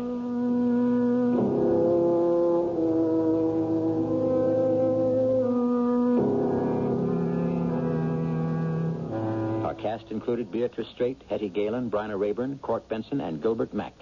The entire production was under the direction of Hyman Brown. And now, a preview of our next tale. I would have to make an investment. Would it be a wise investment? Yes, I think so. Why don't you do it? I can't. I don't have the money. Paul, is it a lot of money? Well, it is to me. I don't have it. Darling, we will have lunch together tomorrow. How much money? $10,000. 10,000? Well, it's for an initial startup expense. Paul, I have $10,000. Oh, no, I wouldn't touch your money. My money? Paul, there's nothing I own that isn't yours. But I couldn't. You're not used to sharing with another person either. But I could lose this money. Take me out for breakfast, and we'll go to the bank. But I don't want to hear another word. Just tell me you love me. Radio Mystery Theater was sponsored in part by Buick Motor Division. This is E.G. Marshall inviting you to return to our Mystery Theater for another adventure in the macabre. Until next time, pleasant dreams.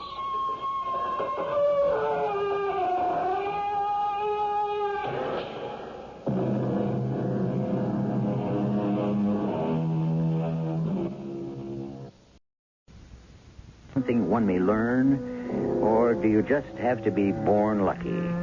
Hopefully, we shall be the wiser some 52 minutes from now. Winnie, What are you doing here, Paul? please, Winnie, you've got to help me. Why? My life depends on it. I'm sorry. Don't turn me down, Winnie. They'll kill me. I can't help that, Paul. But you love me. That has nothing to do with it. How can you love me and stand by and do nothing? It's because I love you, Paul, that I can't help you.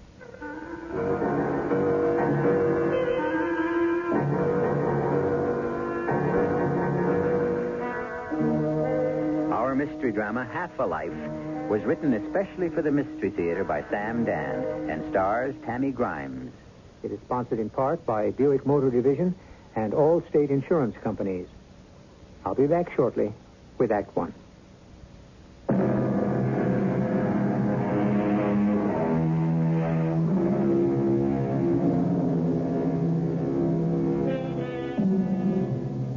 H.L. Mencken, who was probably the crustiest old curmudgeon of them all, once made a most touching statement. He said, "If, after I depart this vale, you ever remember me, and have thought to please my ghost, forgive some poor sinner, and wink your eye at some homely girl." Homely girls. Well, perhaps no girl is really homely, but so many girls are lonely. And when it comes to men, they just don't seem to have any luck.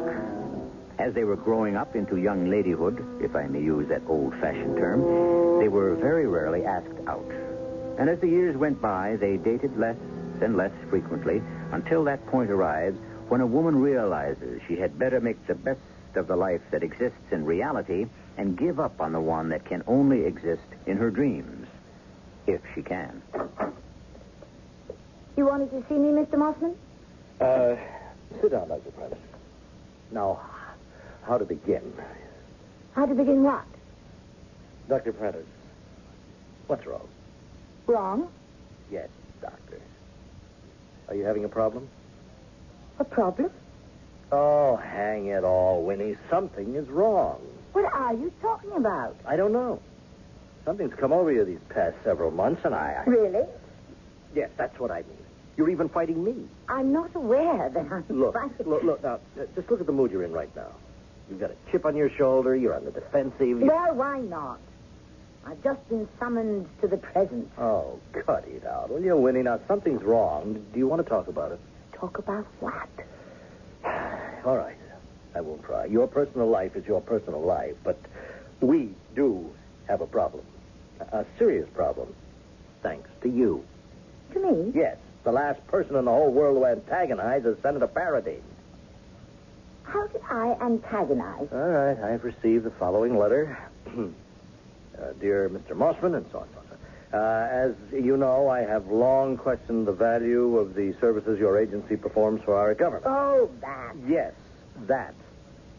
And he goes on to say that in order to evaluate us, he had his assistant request certain sociological data. I remember. And the senator now says, quote, "My assistant spoke with a certain Dr. Winifred Prentice, who was very officious, uncooperative." That assistant and of his is an idiot. Who flatly refused... I didn't flatly refuse anything. to make any effort at all to furnish the required... All I told him was to clarify in his own mind exactly what it was he needed. Did you use the word harebrained? No. I said pea-brain. Oh, Winnie. All right. Maybe I lost my temper. Why? Why? Yes. Because it was my birthday. Your birthday. I don't understand. I'm sorry. I shouldn't have. No. Well, what would your birthday have to do with it? I suddenly realized I was 40 years old. 40 years old. 40. You're upset because you're 40? I wish I was 40 again. I'd be happy as a lark. I'll write a letter of apology. No. Here, let me handle it. I'll get us off the hook. And, Winnie, I almost forgot. Do you know the forecast project you're working on? Well, that's suddenly become secret. Secret? Top secret. Why? That's the word that's come down from the powers that be. So you're not to discuss it outside the office. Are you serious? With whom would I possibly discuss the economic forecast? Well, I am only handing down the order, Doctor. Oh, that's stupid. See, that is what I mean. Lately, you seem to let every little thing irritate you. Now, why? You wouldn't understand. Oh, try me. It's because I'm 40. You can't be serious. Why, I remember when I was 40. I was the most even-tempered person in the world. Good night, Mr. Mossman.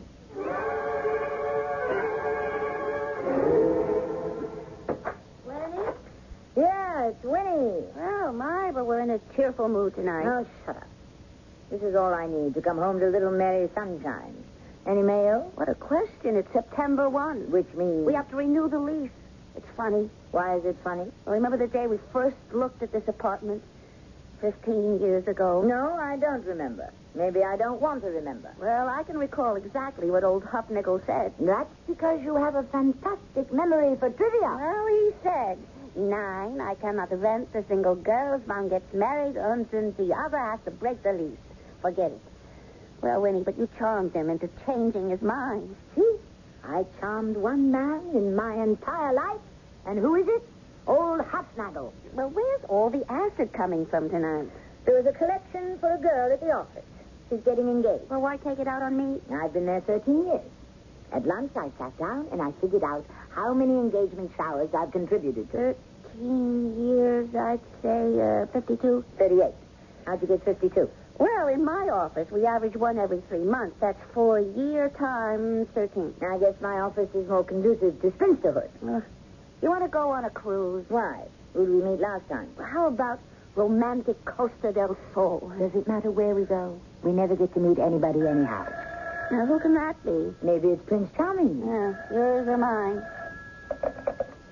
Hello? Oh, hi, hold on. It's Marge. And she's at Louise's. Yeah, right. With Barbara Joe, Louise, and Janet.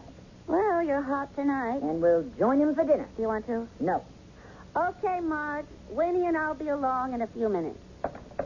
I said I didn't want to go. Yeah, I know you did. Sue Ann, I just can't stand those girls. Well, none of us can really stand each other, but what can we do? We're all we've got.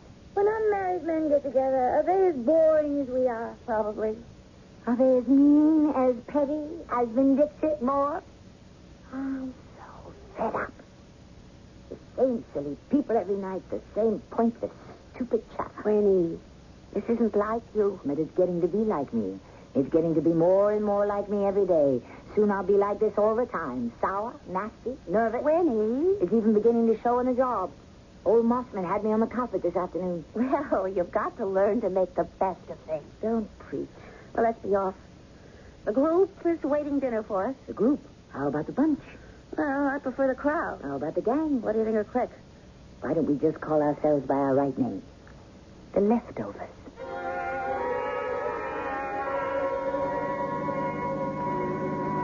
Well, Winnie, it wasn't such a bad dinner, was it? Oh, if I have to listen to Barbara Joe's problems with her mother one more time. Well, you have to learn how to tune her out. Or Louise's allergies. Or Janet's ungrateful niece. Now, why don't you just become resigned to it? Resigned to what? To it. The fact that nothing is going to happen. You're a great morale builder. Well, I'm an even greater realist. Who needed you? You want to take in a movie? Or do we go home and watch TV? Winnie, I want to talk with you. I tell you what. Now, you see, you're going through a very bad time. I've got an idea. But you see... Now, just listen. You simply have to accept What do you say? We go to Halloran's. You see, you simply try to do the best you can with... Did you say Halloran's? Why not? Why not? It's a singles bar. Well, aren't we single? Oh, but Winnie, we don't belong in a... What do you mean we don't belong? Well, we're not airline stewardesses or fashion models. That means we can't go? It's a place to meet men. Oh, Winnie, it's a place to be picked up by men. I'll settle for that. Oh, what are you saying? I'm saying I want some excitement. I'm sick of dinner with the girls and vacations with the girls and movies and bridge and shopping with the girls. I'm fed up with TV every night at home and sitting through a third-rate movie because it's the only place I can go to get away from the house. Winnie, listen. Yes? You were going to say? Oh, I guess I really just don't know what to tell you. Tell me you'll come to Halloran's with me. Oh, I can't. Why not? Because I just can't sit there on display like merchandise on a shelf hoping someone will pick me out or pick me up. Well, I can.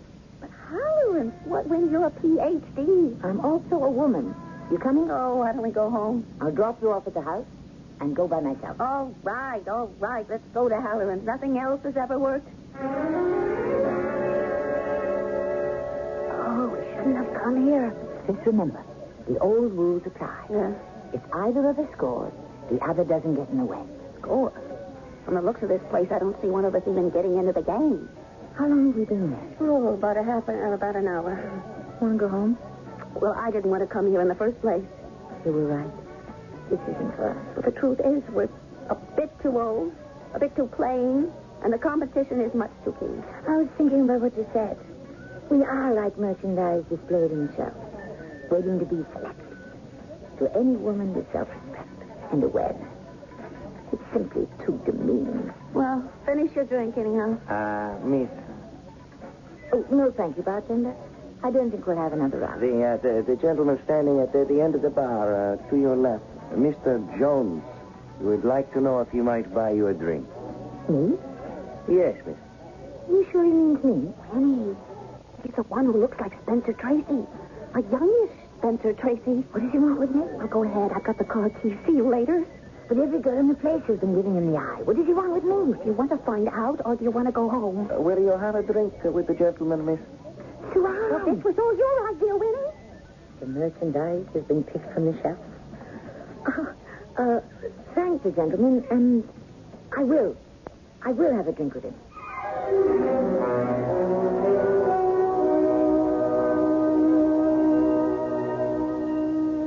Very well. In these days of X-rated movies, R-rated movies, even PG-rated movies, in these days of freedom, frankness, and license, it might be considered that a pickup in a bar is hardly an eyebrow-raising event. But forget the eyebrow. You should know by now that there's always more to our stories than meets the eye. Therefore, you are already assuming that this will be no ordinary encounter, and I shall bring proof of it in Act 2 in just a few moments.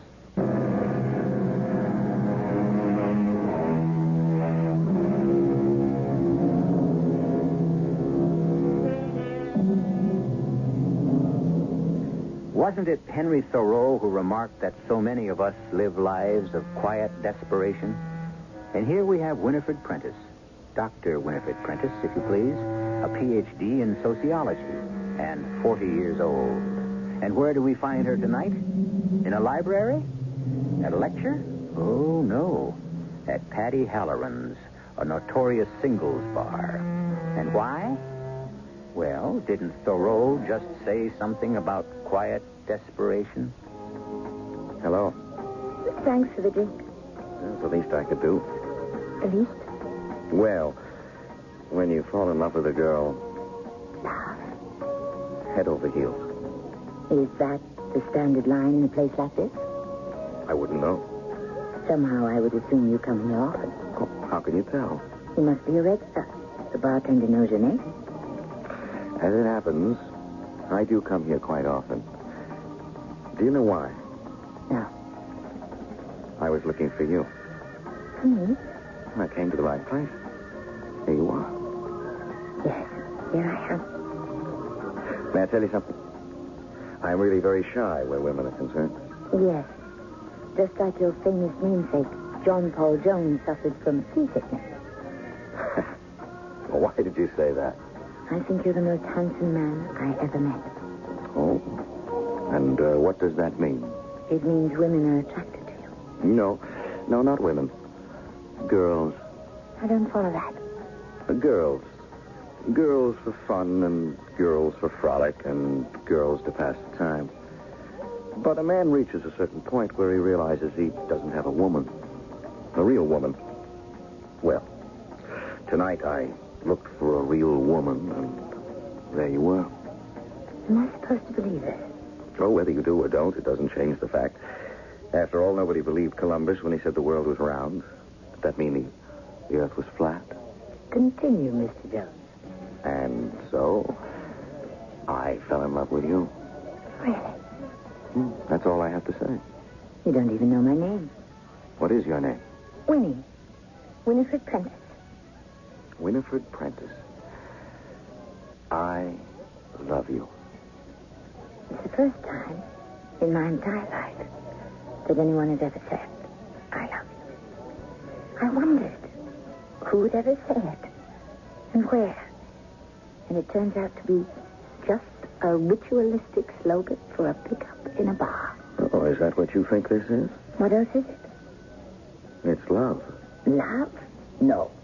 Love requires time and a maturing process. Really? What do you know about it? I mean, who says so? Love is love.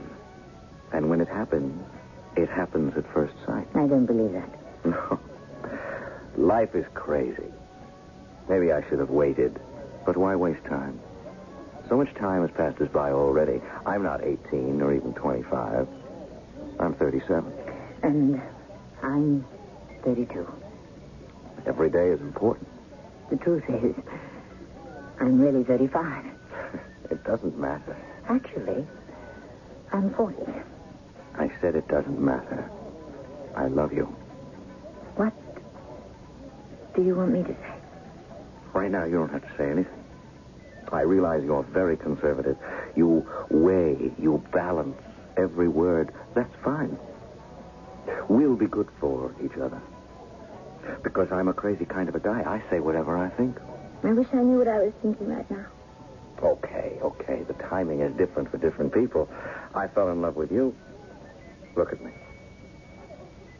Do you think you could fall in love with me?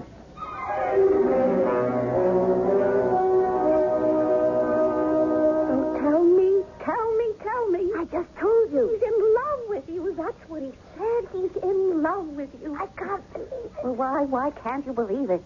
Why should he be in love with me? No one ever fell in love with me before. What's wrong with him? I'm not pretty. Well, you're not bad looking. And he could have his pick of...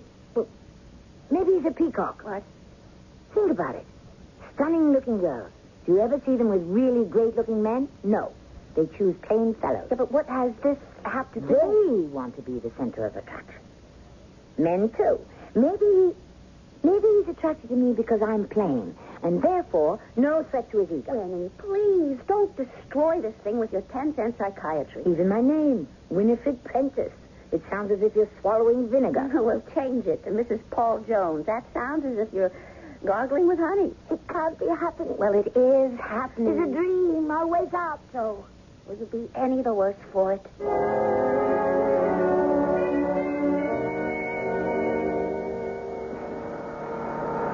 Oh, why don't we just drift for a while? Where'd you go to school? State. We have so many questions to ask each other. Where did you go? Northeast Tech. You're kidding. Why do you say that? It's an engineering school. Well, among other things, I'm an engineer. An engineer? Is that grounds for breaking our engagement? That is, assuming we're really engaged. Oh, but we are really engaged. Why did you become an engineer? Because I wanted to become a sociologist. Wait a minute, you just lost me. Sociology is the study of society.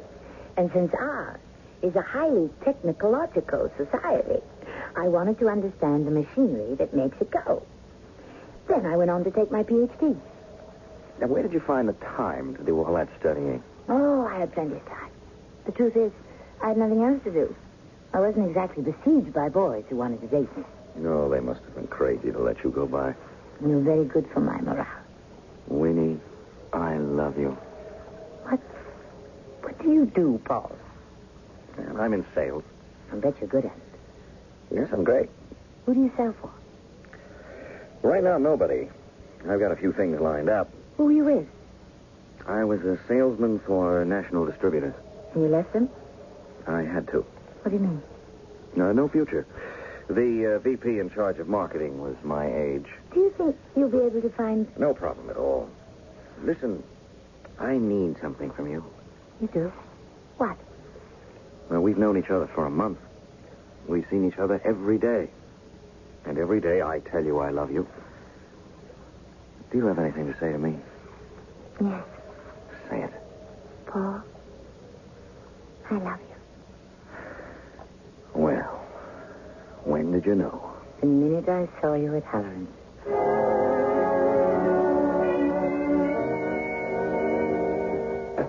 Winnie?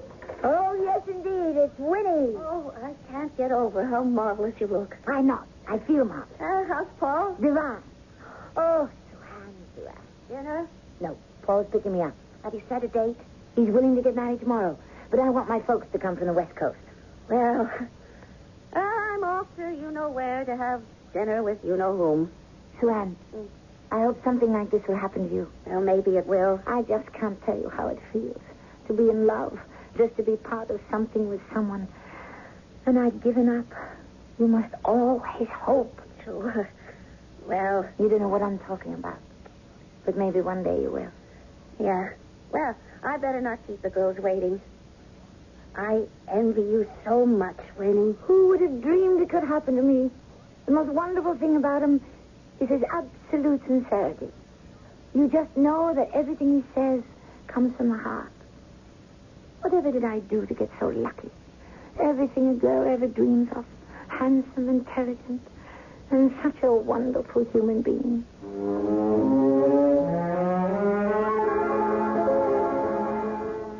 You're good for me, Winnie. So good. And you were worth waiting for. Will I see you tomorrow? You will see me every day for the rest of your life.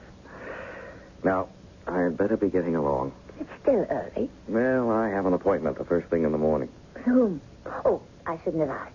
What do you mean you shouldn't have asked? Well, it isn't any of my business. You know what? Business? Winnie, I have no secrets from you. And you should have no secrets from me. Well, it's just that, well, I'm not used to... You are not used to sharing with another person. Give me time. I'll learn. I've come to love a little bit late in life. It's never too late. With whom do you have an appointment tomorrow morning? As a matter of fact, I think I'll cancel it. Why? Well, it's a long story. I have nothing else to do but listen. Well, these fellas want to open a buying office. Is it a good idea? Yes, it's a great idea. But it doesn't look as if I could be a part of it. Why not? Well, I would have to make an investment. Would it be a wise investment? Yes, I think so. Why don't you do it? I can't. I don't have the money. Paul, is it a lot of money?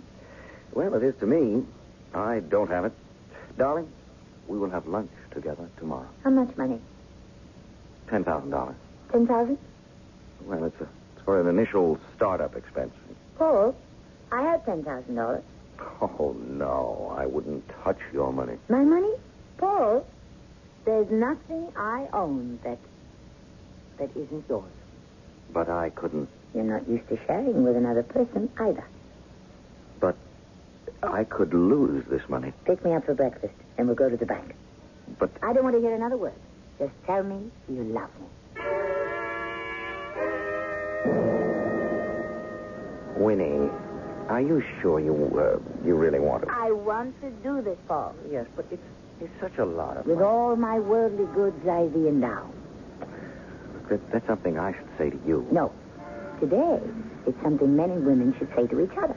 Yes, but we're not married yet. We are, in the sight of each other. But Winnie... Now, darling, not another word. Wait for me. I'll only be a minute.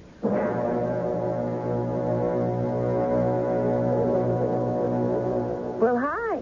Sue-Ann, I picked your window because I'm in a hurry. Here's my book, my withdrawal slip. $10,000. Get me a cashier's check. Okay. To Mr. Paul Jones. Winnie, are you lending Paul $10,000? No, I'm not lending. I'm giving. You're giving Paul $10,000? And I am in a hurry. Oh, but Winnie.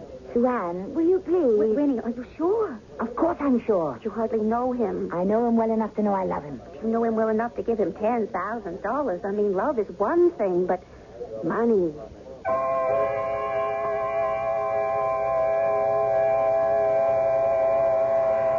There you have it. You can fall in love with anyone, anywhere, anytime. But when it comes to lending money, that calls for prudence. There are those of you out there who have just been waiting for something like this so you can say, aha, that's what he was after all along, while others take a more charitable view. Well, the third act is where all the linen gets hung on the line, and I'll be back with that in a moment.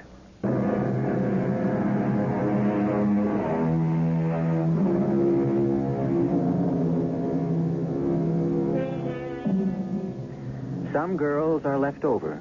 As we all know, the very mathematics of the human population makes it certain that there won't be enough men to go around.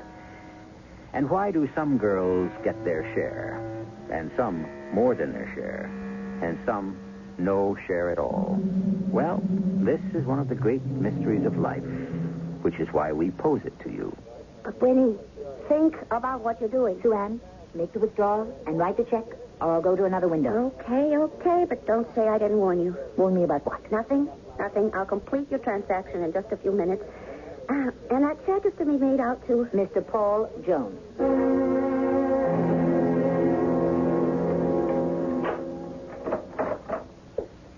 Yes? Oh, it's, That's Mr. Starlight. May I come in? well, I'm, And I understand you were at George's place the other night. You had $10,000? yes. Well, Well, no need to go into any long-winded explanation. I know I owe you people a lot of money, so I raised $10,000 so I could... To see if you could run it up and pay it back, huh? Yeah. That's it. That's rather foolish, isn't it? Considering that your lack of luck or skill at gambling got you into this hole in the first place. I was only trying to make... Yeah, I know. You're a rather nice, harmless enough young man. And your strongest point is your attraction to women, huh? Look, I can get a hold of some more money. Not enough. She doesn't have it. She?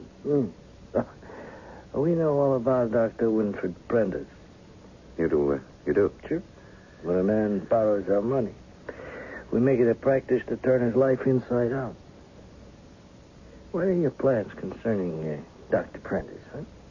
I got some money out of her, but, look, it'll have to be a little while before... We are not interested in money from Dr. Prentice. She does, on the other hand, have something we think we can sell. What do you mean? I understand Dr. Prentice is involved in a top-secret project for the government. Well, I don't know anything about that. Naturally. But such information always has value in certain markets, eh? Get it for us. Get what for you? Notes on the Developing Technology Forecast Project. Yes, but how can I ask you for something like that? Men like you have a way with women. You can ask for anything. Yes, but look, this is a government secret. I'd be a traitor to my country. If you prefer to be a dead patriot, take a few days. Talk yourself into it. I'll be calling on you again before too long.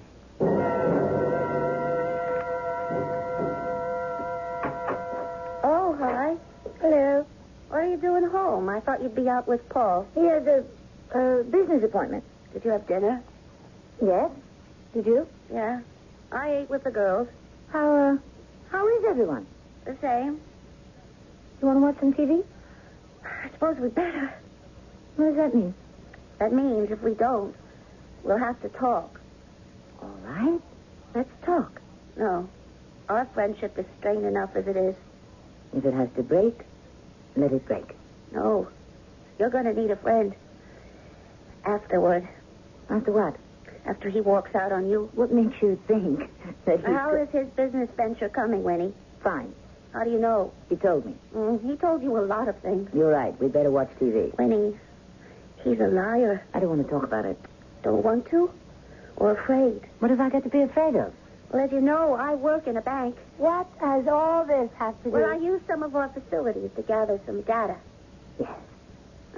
Well, didn't Paul tell you he's been salesman for national distributors? Well? Well, they have no record of anyone by that name ever having worked there. What do you say to that? What do I say to that? Well, he was trying to impress me. You know the way a fellow will with a girl. Yeah, except he's not a fellow, and you're not a girl. He's a man, you're a woman, and both of you should be above playing such games. Is it a crime for a man to want to appear important in the eyes of a woman? Well, the point is, he told you a lie. It was a lie, wasn't it? What are you, a prosecuting attorney? Well, he told you something to get $10,000 from you. How do you know that wasn't a lie, too? And if it was? If it was. So? He's a man who has to tell lies. Oh, Winnie, you'd marry a man like that? He's better than no man at all. I wouldn't say so. Oh, you're better off, aren't you? You and Marge and Louise and Janet. You're willing to settle for half a life. You can be lonely and love it. I can't. I need a man to love me. Any kind of man? He's not any kind of man. He's a very special man. He's my man. And I know it. I feel it. Winnie. Misery loves company. What does that mean? It means that the longer you remain an old maid, the more bitter, the more sour you become. Believe me, I know. I was one of you just a few weeks ago. If any of you had suddenly found a man, I would have died of jealousy. And that's where you are now, Sue-Ann. You can't tolerate my happiness. None of you can. With all his faults, Paul is better than anything any one of you has. And any one of you would take him from me. If you could. Oh, Winnie, I'm only trying. You had your chance. You were with me in Halloran's that night. He could have picked you. But he chose me. Oh, you're crazy. And you'll never forgive me for it, will you? You'd love to see us break up. For your own good. But we won't. We love each other. Do you understand?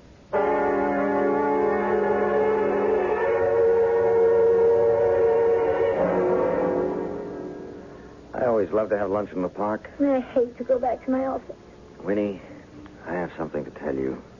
You sound grim. I want you to listen, Winnie, and don't interrupt. And when I'm through, I know you're going to get up, and you're going to walk away from me, and you'll never talk to me again. How could I? I want you to know that I love you. Let's begin with that. Let's begin and end with that. The night we met. In Halloran. Could I ever forget? You gotta let me finish, Winnie, without interrupting. Well, look, you were right. I was a regular. I haunted the place. I was looking for a woman, a certain kind of woman. One who was no longer young, one who was vulnerable, one who would be willing to settle for almost anybody, a guy like me. Now, look, I know I've got the looks. I could knock her off her feet. I wanted a woman who had a good job because, let's face it, Winnie, I hate to work. And she would have to support me. Now, you look just like that kind of a woman, so I made a play for you. I also made a sucker out of you. I needed $10,000 to cover a gambling debt, and I gave you a song and dance about needing it for a business venture. Wait a minute, Winnie. Wait, there's more. Anyhow, look, something went wrong somewhere because I just found out the joke is on me, Winnie. I have just discovered it isn't a game anymore. I am in love with you. And there it is. That's all I have to say. Winnie? Winnie, wait a minute. Don't go. I saw it all. I heard it all. I was even touched by it all. What are you doing here, Mr. Starlight? Protecting my investment. You know, I must say, you handle that rather awkwardly. Really? What makes you say that?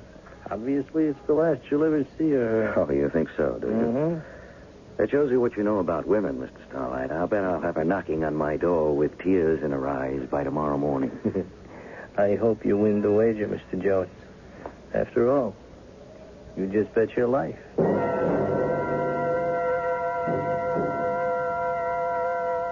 Come in, Winnie, come in. What can I do for you? I want to arrange for some time off. Well, you've got plenty coming. I want to go away.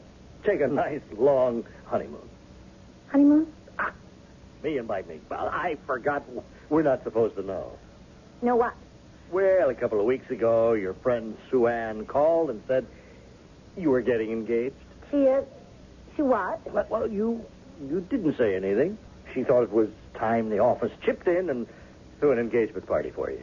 Oh, well, that's... Now, let me tell you. We took up a collection that will knock your eye out. But, listen, Mr. Mossman. You know there were people in this place who said, who? Winnie the Iceberg? You're kidding. Who'd marry her? Oh.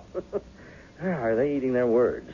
But Winnie? I decided not to. Winnie, this is the greatest news I ever had. You don't know how happy we are for you.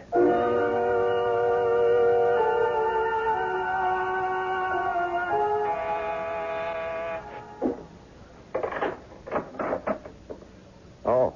May I come in? Well, sure. Well, here we are. Winnie, at least I told you the truth. Did you, Paul? Yes, Winnie, I wouldn't hurt you. I couldn't.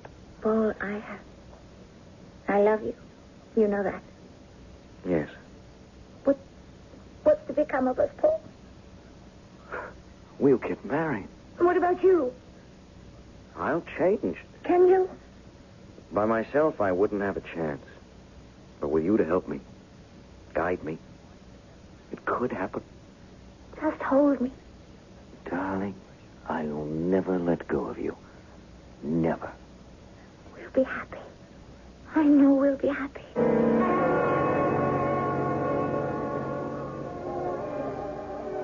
I never thought I'd see this day.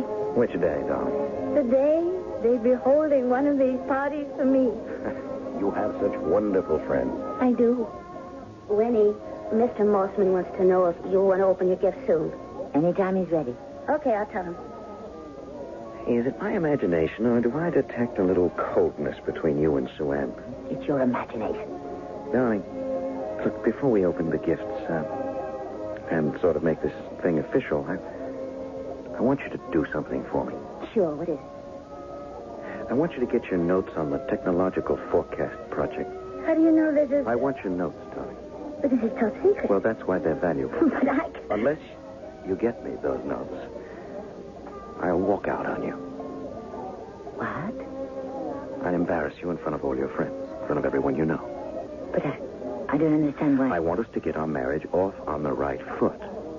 I'm calling the shots. What do you say? Our marriage is a bargain, darling. Now, I'll keep my end of it. I'll be your handsome, devoted husband, so you can be the envy of all your friends. In return, I ask very little. But the few times that I do ask for something, I want it. And this is what I want right now. You told me you loved me. That was a lie, too. Yes, and you told me you loved me. That was a lie, too. I meant it. You don't love me. You love the idea of me. The idea of a good-looking guy. And you've got him. I'm the guy that takes you out of the class of all your old-maid friends. Well, let's just say you have to pay for me. No, I won't do it. Giving you money is one thing. Betraying my oath to my own country. I am your country. No. You'll do as I tell you. You need me for your vanity, and I need you to save my life. No. Walk out on me. Walk out on me right now. I don't care. You do care. They'll laugh at you. Can you imagine how everyone will laugh? Let them. All right, Winnie, think of me then. If I don't come across with your notes, certain people might even kill me. You're a big boy. Please, Winnie. Swan, What is it, Winnie? I have a headache. What? I have to go home. Winnie, what is it? I'm afraid the party's over. Sue Ann, look, you're her best friend. Talk some sense into her. She wants to throw me over. She wants to make a fool of herself in front of everyone she knows. Stop her. Winnie, what is it? Swan, later on, do you want to have dinner? You and me, and Janet, and Marge, and Barbara Jo. The crowd? Listen to me, Winnie. Listen to me. I love you. Truth is, I don't love you. Not enough. Tell the clique I'll be there tonight, Swan. How about the group? Why don't we use the right name? The leftovers. What a pity. We're the best part there is. And so few people know it.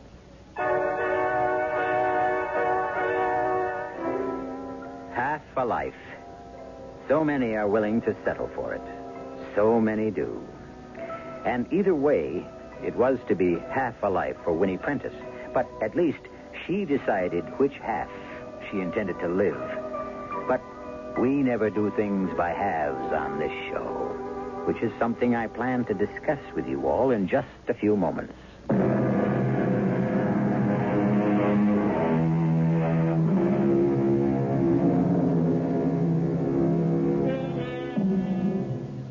Whether you were aware of it or not, the story you have just heard was a true mystery. And why? Because love is the greatest mystery of all. Think of some of the loves you know. What does he see in her? Why does she love him? We shrug our shoulders and say, who knows? It passes all understanding. Love is subject to neither rhyme nor reason. But we have both rhyme and reason for your attendance here 7 times each week. Our cast included Tammy Grimes, Tony Roberts, Marion Haley, and Earl Hammond. The entire production was under the direction of Hyman Brown. And now, a preview of our next tale. My car's out of gas, and I wondered if I might This is use... my house, and no one can come in here unless invited. By me. I know, but And I invite no one. I'm sorry. Hush. I I didn't said mean be to... quiet. It's just a horse. It's his horse. Oh, I can see it. Move away from that window. What? Don't stand in that window. Move away. Oh, all right. You might think it was I, standing there. Oh? On the other hand, no one could mistake you for me. No, not very likely. But he might think I'd invited you here. Well, I could explain He's that. very jealous, though he has no reason to be. But he loves me desperately. Well, I don't want to make any trouble for you. Oh, you won't. We all make our own trouble, don't you think? Radio Mystery Theater was sponsored in part by True Value Hardware Stores. This is E.G. Marshall inviting you to return to our Mystery Theater for another adventure in the macabre. Until next time, pleasant dreams.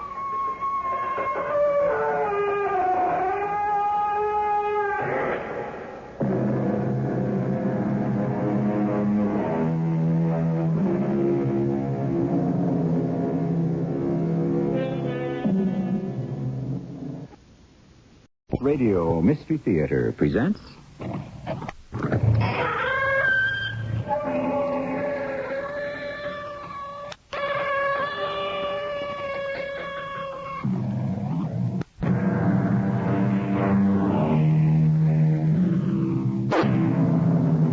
Come in. Welcome. I'm E.G. Marshall. For almost 50 years... From 1820 to 1870, one of the great romantic adventures in American history was the cattle drive. This is the such. And if it never happened, it could have. Very much like this. You miserable greenhorn! You've spooked the herd! Mister, you lose me my cattle and I'll rip your heart out with my bare hands! Stampede! Hit the one and all!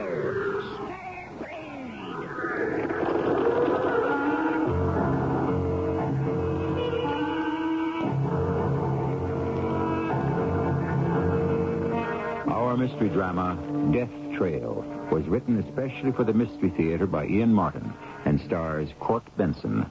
I'll be back shortly with Act One.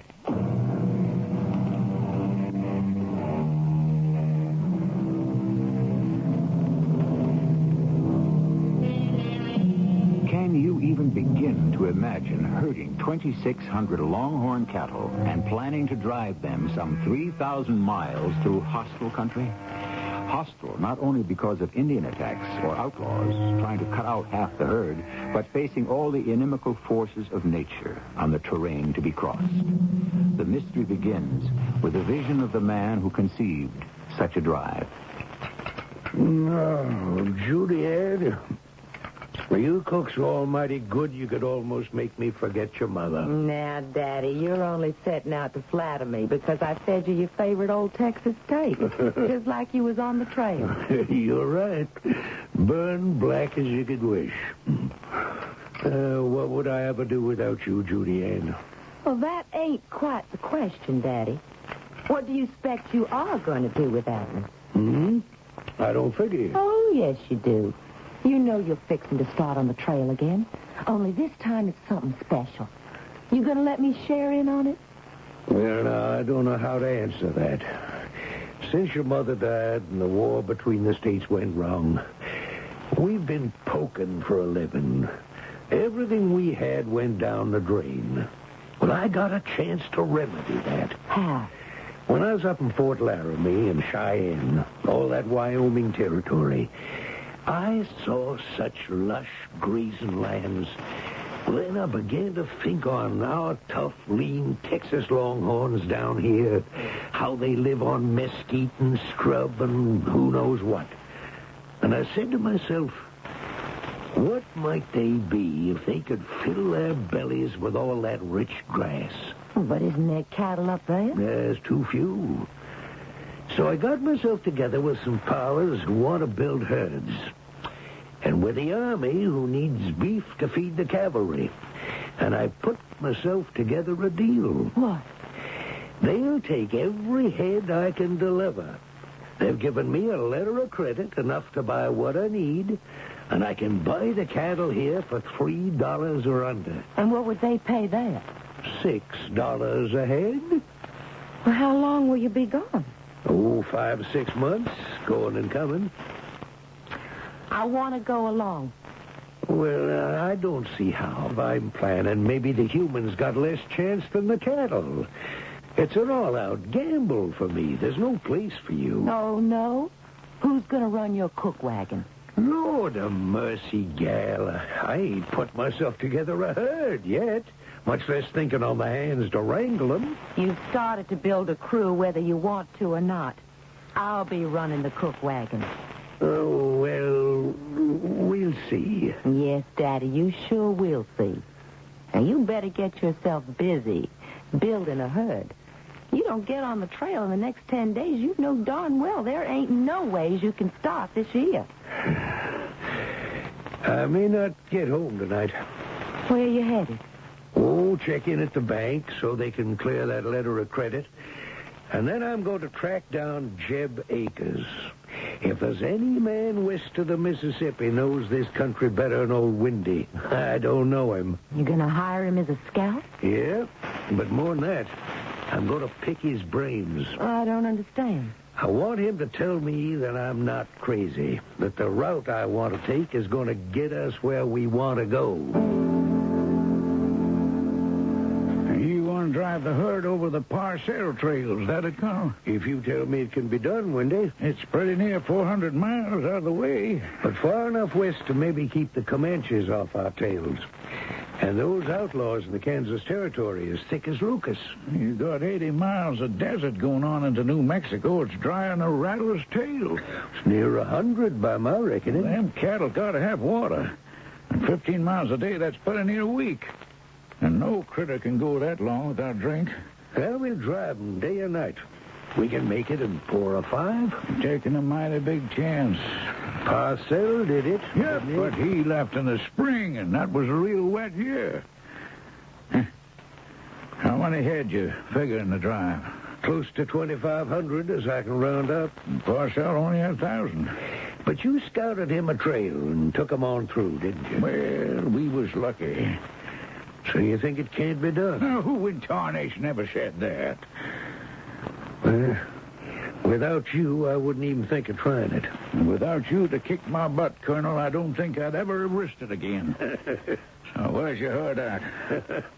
I ain't got one yet. You and me's got 7 days to put one together. You know I'm only too willing to sell, Colonel. Ain't no market here in Texas, and cash money is what my wife and young'uns need. Okay, Buck. 802 head at $275 per. Now that's $2,205.50. I'm paying you 10% on account. Balance on delivery. I'll drive them down tomorrow, Colonel. Fine. You be sure you get me some bulls now. I'll give you my word. Hey, how many hands are you carrying? Well, I gotta have 12. How many you got? Up to now, Buck, I'm short. Oh, well, how about Jim Ballinger? Oh, not on my drive. He drinks, and he's a horse thief. Oh, only when he ain't working. There ain't a finer horse wrangler this side of the Pedernales when he got a remuda to handle. Me and him rode many a trail. Well, I might consider him if you rode this one too, Buck. I need a point man I can trust. The pay is good. How many horses you figure for each cowboy? Ooh, 10, maybe 12. You wanna buy my string? I was hoping you'd ask. How many? I got 21 strong enough for what you're asking. How much? $200. Too much. I'll pay you $150 with a $25 bonus. A bonus for what? For you to ride with me and cover point. Plus the regular wage, of course. I guess we both knew from the moment you came by, Colonel, we was going to be riding together. You got a deal.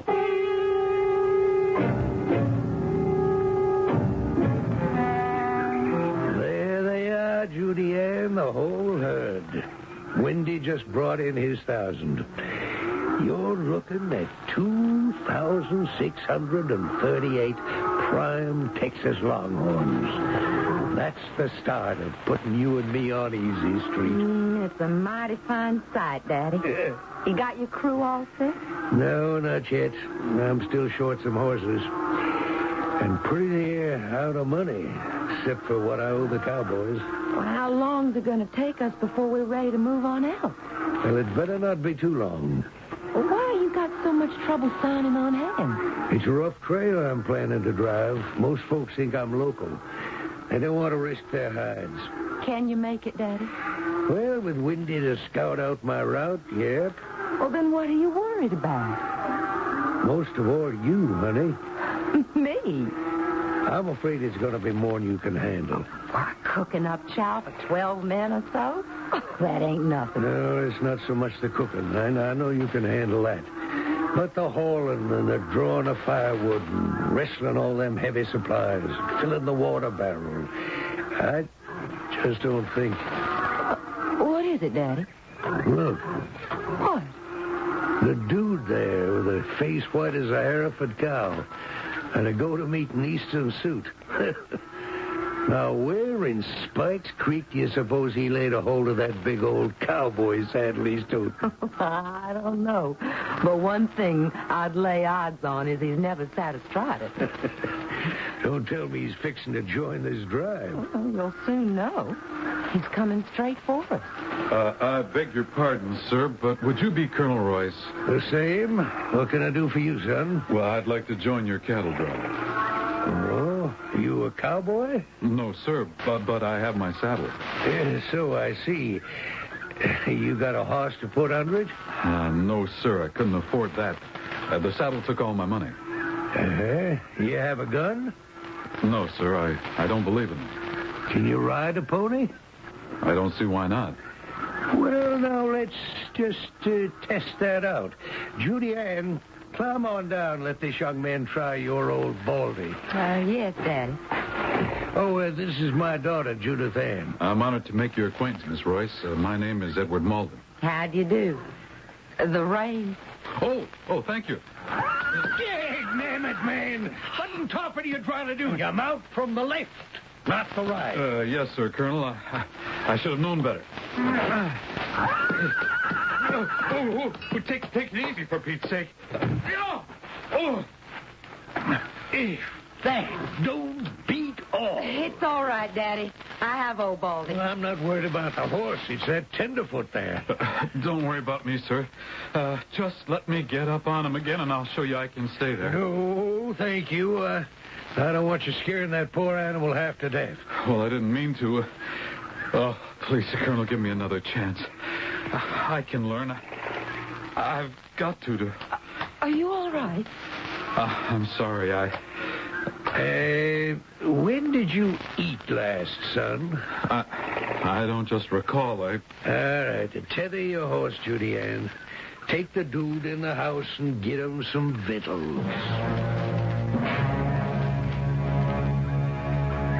That's it, Edward. Ride him. Pull him up short. Now, rein him in. Oh. Now, clap spurs to him. Neck rein him sharp left. Now, hang on. Okay, now, sharp right, like you were riding down a stair. That's it. Now, drive him on home. Back to me. Hey, what's going on here, Judy Ann? Oh, it's Edward. Look at him. 3 days and he rides mighty good. So what? Well, he needs a job, Daddy. Oh, couldn't we take him along? I got no room for fifth wheels. Well, you're short one hand. He could ride relief on flanks. And you wanted someone to help me with the heavy work on the cook wagon. He's strong. What interest do you got in this maverick? Oh, nothing special. Just he's a human being. And something's made him live through some terrible hard times. He's someone who needs a second chance at life. How do you know? Well, I don't. I just kind of feel it. Hey, you. Yes, Colonel. You want to ride on out with us? Oh, I do. Well, I don't know what I can pay you. I don't know if you're worth anything. Well, I'll go for my keep, just to get north. What are you running away from, son? Oh, I didn't say I was. Let's just say I'm running too. What does that mean? A chance to start over, to make my life. I'm plumb crazy, but All right. We'll leave at dawn tomorrow. You won't be sorry, Colonel. I sure hope so, son. I sure hope so.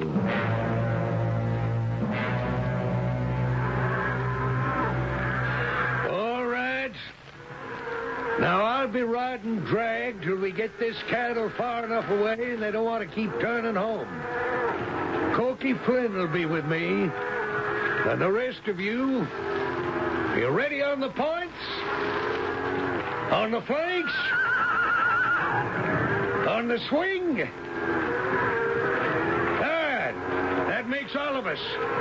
May the good Lord ride along with us and the weather be kind. That's it, boys. Move 'em on out!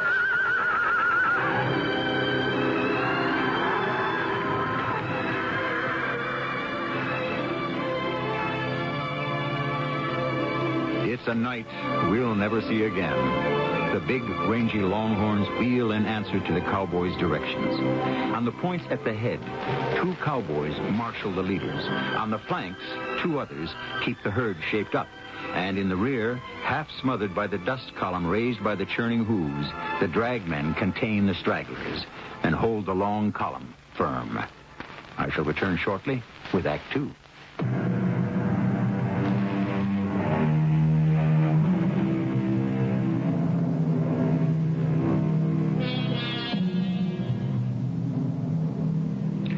For 5 days, the long column has moved along the banks of a small stream over good pasture land. The stream has provided plenty of water and also has lessened the chance of any of the herd breaking for home and causing a stampede. Off to one side and ahead of the mass of cattle, Judith Ann drives her cook wagon. And far off on the other side, to avoid the dust cloud left in the drive's wake, is the remuda.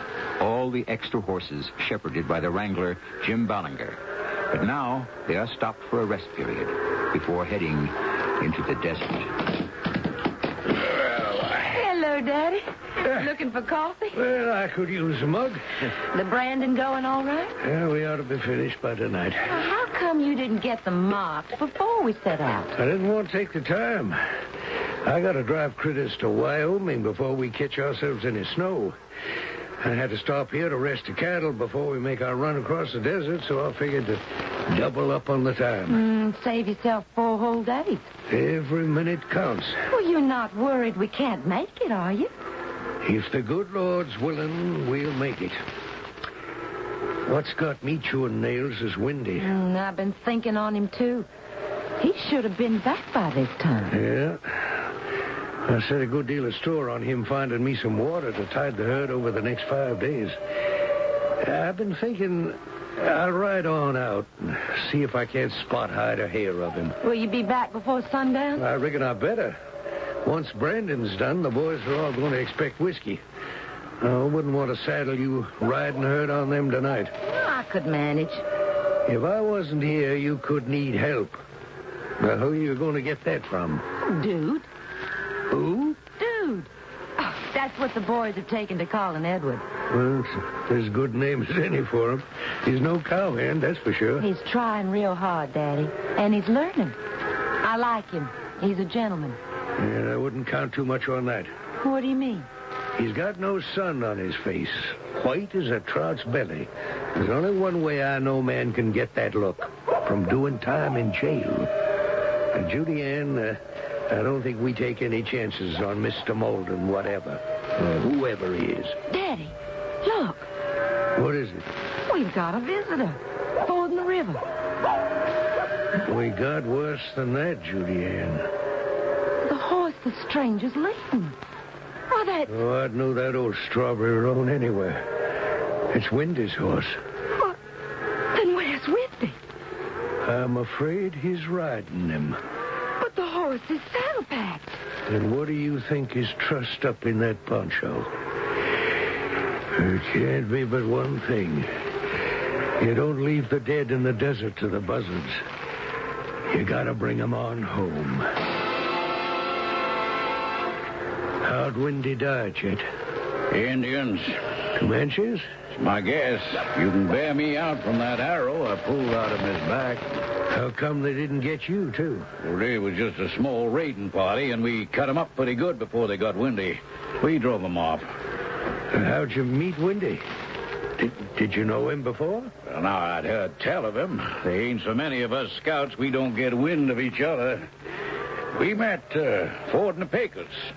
We got to talking, and he told me all about your drive. I asked him, were you still signing on? He said, maybe. So I figured, what did I have to lose? I'd ride in with him, take a chance. So you came all the way across the desert the way we're going? Yeah, that's right, sir. Can I get my cattle across it? If you push 'em 20 miles a day and take every hand you got, there's not one drop of water to get the snouts with.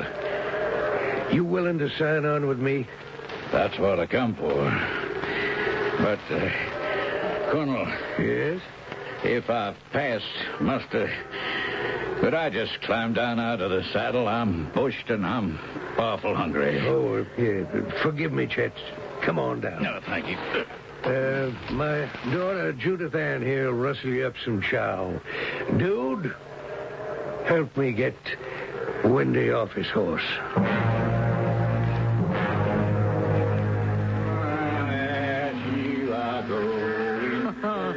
You got yourself quite a branding party going, Daddy. Yep.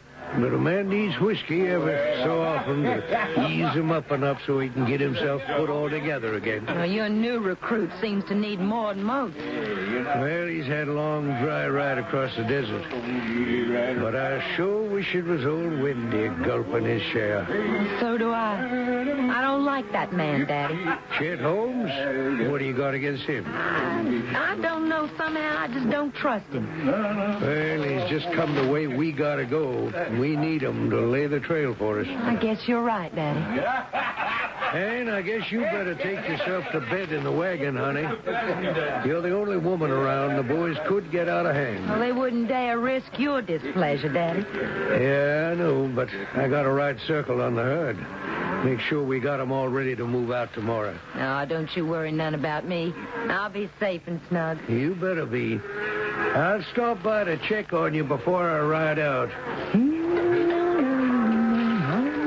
Well, now, hi, Miss Royce. Why don't you come on over by the fire and join the party? Why, thanks, Mr. Holmes, but I'm real tired. Well, I'm just about to turn in. Be a bit more sociable with the woman to liven things up. Huh? There's too many of you and just one of me. Well, then maybe you and me could celebrate on our own. I don't think so. Will you please let go of my arm? Oh, now, come on, Miss Royce. Just be nice. All I want to do... Let her go, Mr. Holmes. What? Well, if it ain't Mr. Greenhorn, tenderfoot, the old dude herself. What do you want? I want you to leave Miss Royce alone. It's all right, dude. I can handle it. He's pretty mean drunk, ma'am. You telling me I can't hold my liquor, boy? Get out of my way. Look, why don't you go bunk down and sleep it off? I don't take no orders from any Eastern high hat. You get out of my way or I'll draw down on you. No, he doesn't carry a gun. Well, so much the better. I'd just as soon use my fist. Stand out of the way. Look, you know you're behaving like a fool. If you want to play games, why don't you go back and join the other boys? Well, that does it. Put up your fist. I don't believe in fighting. Maybe this'll change your belief. No, don't. Stay out of this, Miss Roy. This is between us. Why don't you fight back, Edward? Look, you can't do me any harm, Miss Royce. We'll see about that. Will you stand still, hang it, and fight like a man? Now stop dancing around and square up to it. No. All right. You want to dance? I'll give you some music. Now, the next one's going to be right where those dancing feet are, boy, unless you lift them.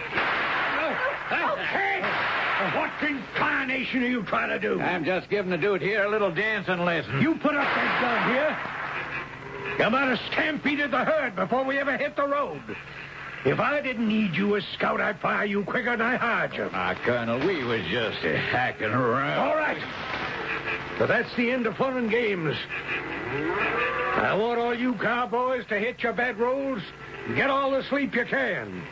We're pulling out at dawn, and the next 5 days are going to be a long top haul.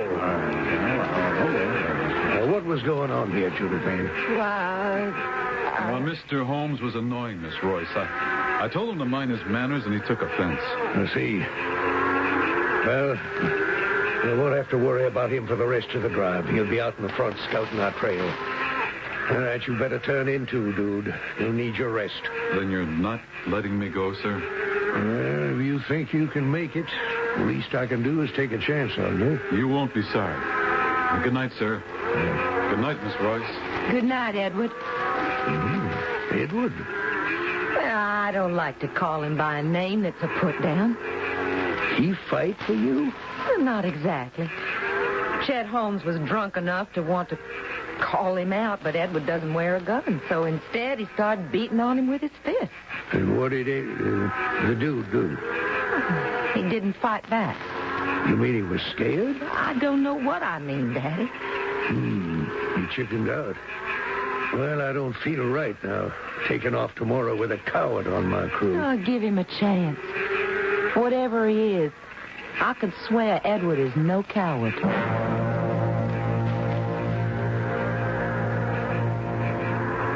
We're facing near 100 miles of desert, hot and dry enough to parch a camel. We're gonna push, push, push, till all of us are as ready to drop as the cattle. I wish us all good luck. We are surely man and beast in God's hands. All right. Move them out!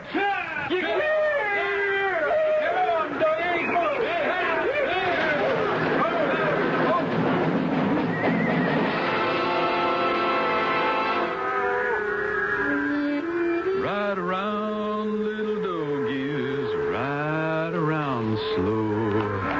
It's all right, dude. It's only me. Good evening, Colonel.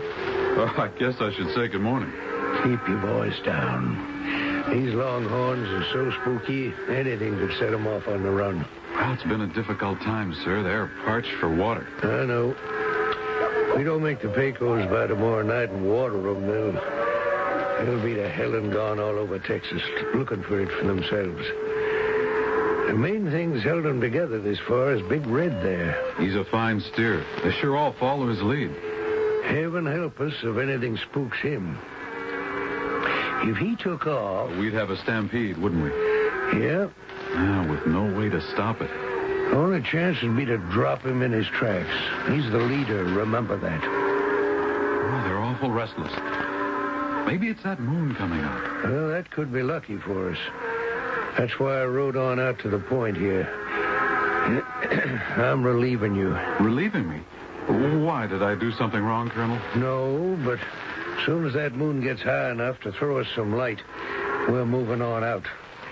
You holding up all right? Yes, sir. Well, you better. I don't need any more trouble than I've got. All right, go on now. And ride slow and easy. No noise.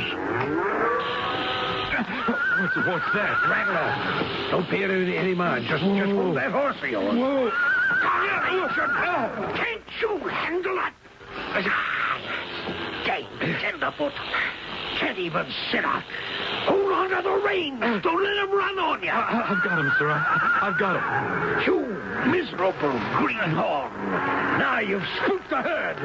Boy, you lose me my cattle and I'll rip your heart out with my bare hands. Take the leather, everybody. Stampede! Stampede!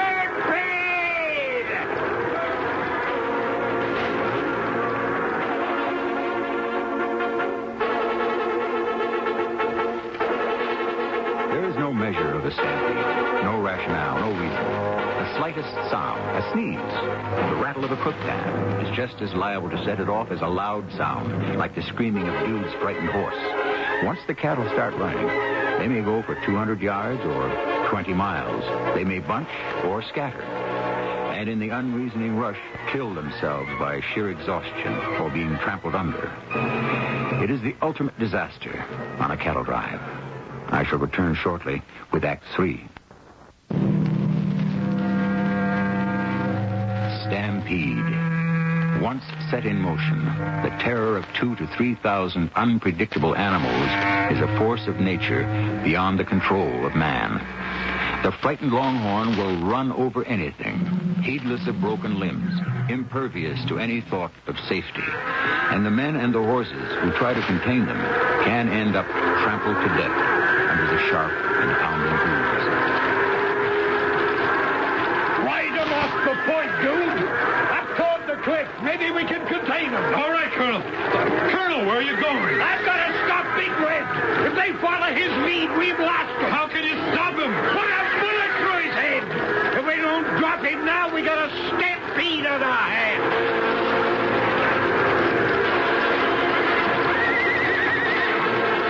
Where's my daddy, Buck? Up front. Who's with him? You do. What's the colonel doing? We got an old steer kind of leader of the herd, Big Red. Looks like your daddy's going to shoot him. He's right in the middle of the cattle. He'll be trampled to death. Maybe not. What happened? Your daddy shot Big Red. No, he must have missed. And he's lost his saddle. Oh, he's down. Oh, he's going to be run under. Easy, Miss Royce. Nothing we can do. Oh, wait a minute. What is it? That crazy dude. He rid right out into the herd. Well, what's he doing? Trying to protect the colonel. But he's down, too.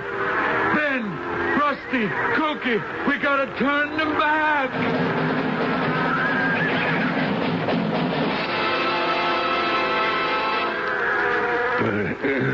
It's all right, Daddy. You okay? Oh, never mind me. The herd. The cattle are all right, too. But they were stampeding. As soon as Big Red hit the ground, they started milling. And the boys round them up and quieted them down. It's all right, Daddy. You saved the herd. No. He pulled up his head just before I fired at him. I only creased him before he knocked me off my horse. But you did drop him, Daddy. I mean, he was down. If anybody put him down, it must have been Dude. Where's he at? He's out with the rest of the hands, getting the herd ready to move on. I'm sorry I ever doubted that boy's guts. Judy Ann, he came right down off his horse between me and that big old longhorn. How he ever checked him, I'll never know. He doesn't wear a gun. Maybe your bullet had a delayed effect. Maybe. Is that raunchy old steer dead? No, he was just stunned. He's right out there, calm as you please, and leading the herd again. That's where he ought to be, too. Once we fetch the Pecos and water, we can talk out what happened. Oh, it's the first cup of coffee I can take time to enjoy in the last 3 days. We made it across that desert. Yeah, and we've had a whole day to water and rest the animals. Should be all downhill from here on. I hope. Here's the man I really want to ask about what happened last night. You sent for me, Colonel? I sure did, dude. And join me in a cup of coffee? I'd like that. Evening, Miss Royce. Good evening, Edward. I'll get you coffee. You know, son, I never did get a real chance to thank you for saving my life. I didn't do that. Let's not mess around, son. If someone hadn't stopped Big Red, he'd have run right over me and the rest of the herd after him. How did you do it? Colonel, it was your bullet that... My bullet only nicked him. Besides, I saw him still on his feet before I passed out. How did you drop him? Here's your coffee, Edward. Thank you kindly, ma'am. You haven't answered me, dude. Oh, well, I didn't have any other weapon to use, so I just punched him as hard as I could. With your bare hand? With one punch, you cold-cocked a longhorn steer? Well, sir, I guess that bullet you bounced off his head had him pretty weak. Well, never mind that. That was 1,500 pounds of beef. I stopped him with a bullet for a moment, but you're trying to tell me you knocked him cold with just... Daddy, it's Chet Holmes coming hell-bent for leather. Something must be wrong. What now? Indians, Colonel. If that don't beat all, out of the frying pan into the fire. How many? 20 Comanche braves, raiding party, and they're right on my tail.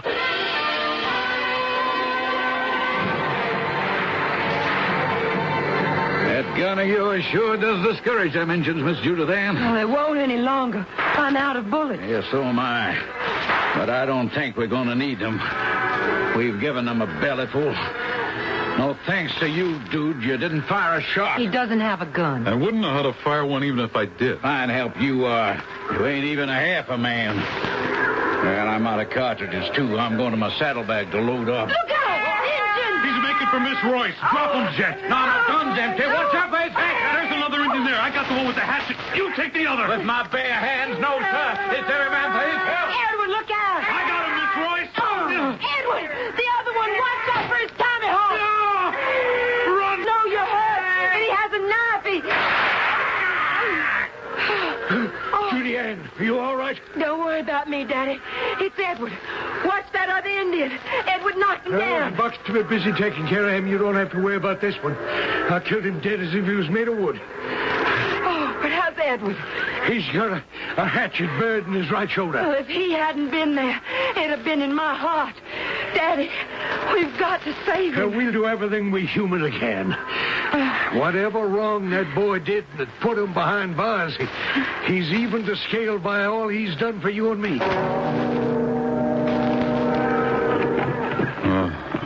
Edward? Yes? You're awake. Can I get you something? No. What happened? What am I doing here? Don't you remember? Well, you saved my life when the engine came. Oh, yes. Yes, the Indian. His hatchet in my arm. Did I lose my arm? No. You're all right. For a long time, Well, that doesn't matter anymore. The arm is fine now. Oh, you saved my life for me. I saved it for myself. Beg pardon? If I'd let anything happen to you, I wouldn't have wanted to go on living. Why, Edward, what a lovely thing to say. I shouldn't have said it. I have no right. Well, who says so? I do. No fine lady like yourself should have anything to do with a jailbird like me. Edward, No, I shouldn't talk anymore. And you better get back to the horses before they lose the trail. Please go. There's nothing more to be said.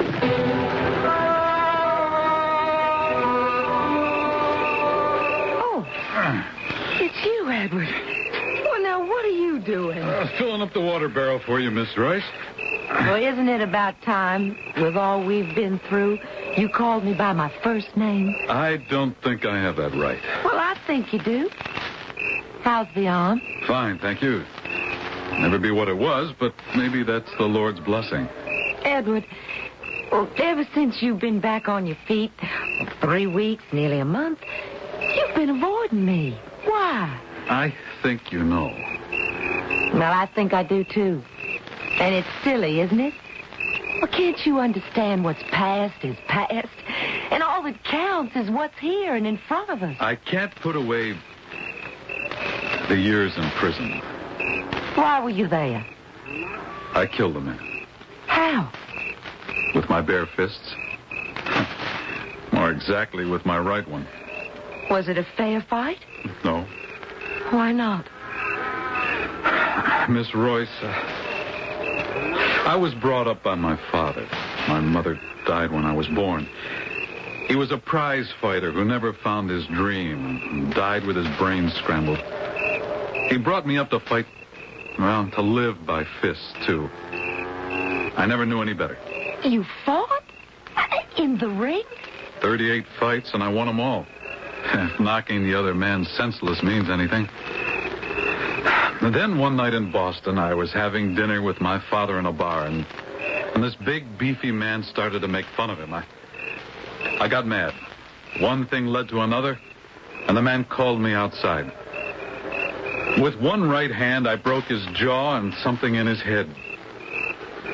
He was dead before he hit the ground. Oh, how dreadful. That's what the judge said at my trial. But I was a professional against an amateur. That my hands were the equivalent of lethal weapons. That I committed murder just as surely as if I'd drawn a gun. And I think he was right. No. Yes. That's why I won't fight. No, I'll never carry a gun. I will take no chance that I'll ever take a human life again.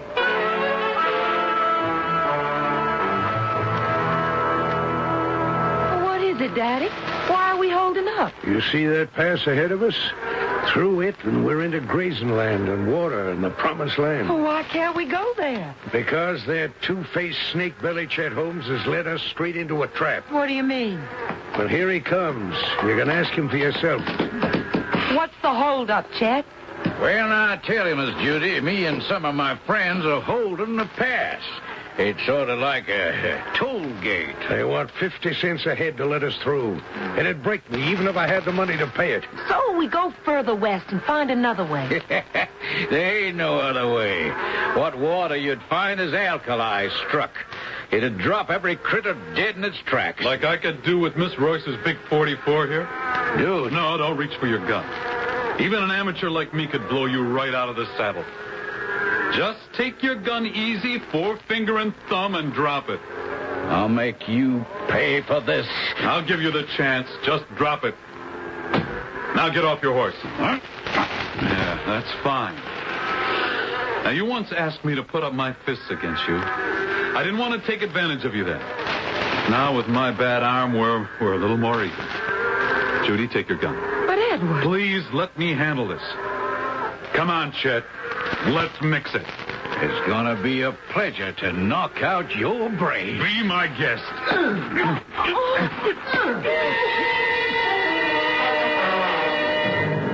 Okay, that's enough. No more. If I let you go, will you call off your hard hand? Yeah, sure. Anything you say. Okay. Climb on your horse fast. And tell them we're coming on through. Oh, I'm gonna tell them, all right. You sure beat the tar out of him, Edward. It won't matter none. They still have us blocked. Maybe not, Colonel. You don't think that beating you gave Chet will change anything? No, but I could guess something else might. What? I once pretty near started a stampede by accident, Colonel. This time I'd like to do it on purpose. Maybe they have enough guns to stop us and our crew. But I know they haven't enough to stop 2,600 longhorn steers. You don't just trigger a stampede to order, son. Me and Big Red might. He's pretty scared of me since we had our run-in. Between that and with that gun of Judy Ann's, we just might run the gauntlet. By the good Lord. Maybe you have it, dude. You called me Judy Ann. You always called me Edward. That made me 10 feet tall. I knew in the end we'd always win out.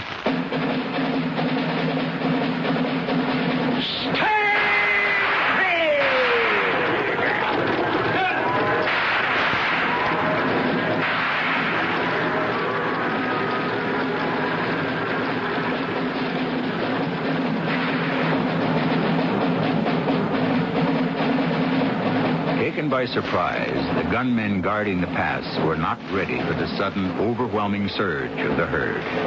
The sea of horn and ridgeback swept through the gorge, raising behind them a huge plume of dust, under the shadow of which Judith and the cook wagon, the remuda, and the rest of the cowpunchers rode to safety. Beyond was water and gently sloping land for grazing, and the drive was over. I'll be back shortly. Hi, I'm Landon Saunders. This is Heartbeat. Little Bo Peep lost her sheep, but instead of being depressed, she decided to pull herself together. She realized it was her little old helpless me way of thinking that made her so vulnerable to circumstances and negative criticism, that she was not only tearing herself down, but even turning people's compliments into downers by saying things like, "You can't mean me. You're just trying to make me feel good." So most of her friends began to conclude, well, if she doesn't like herself, why should I like her? After all, she knows herself better than anyone else. Bo Peep finally realized she needed to recognize her strengths and focus on them and not on her weaknesses. And this has given her a new sense of self-confidence. She likes herself. I'd like to send you a free copy of my booklet on feeling good about yourself. Just put the words "feeling good" on a postcard or in a letter and send it to Heartbeat, Hartford, Connecticut. This is free. This is Heartbeat.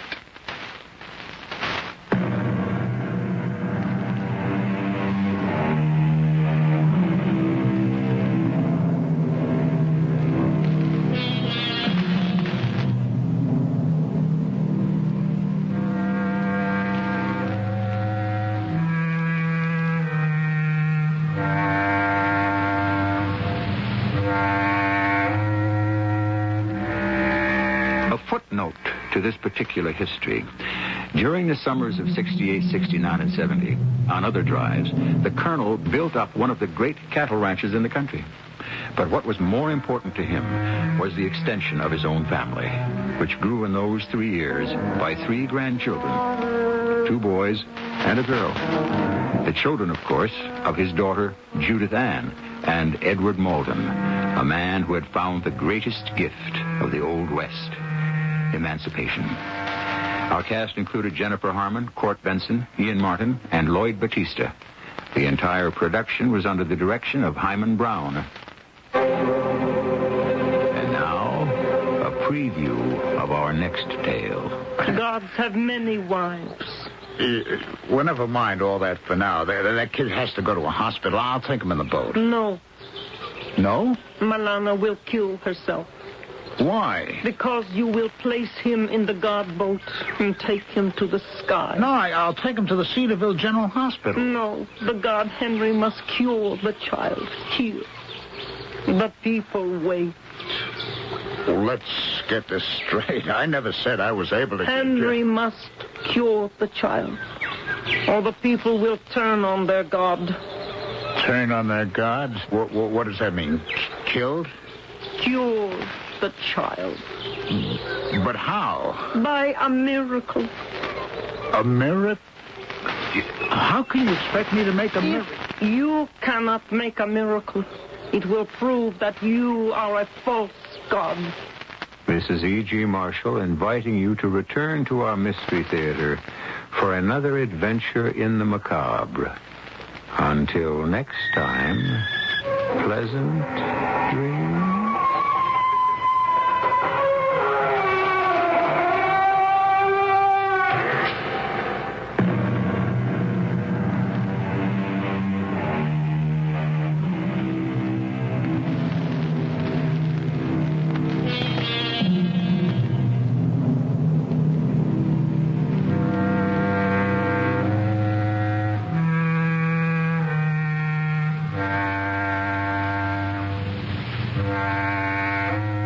Mystery Theater presents...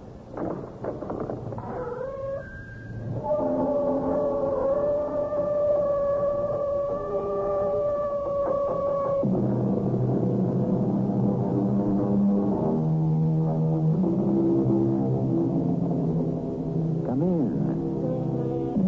Welcome.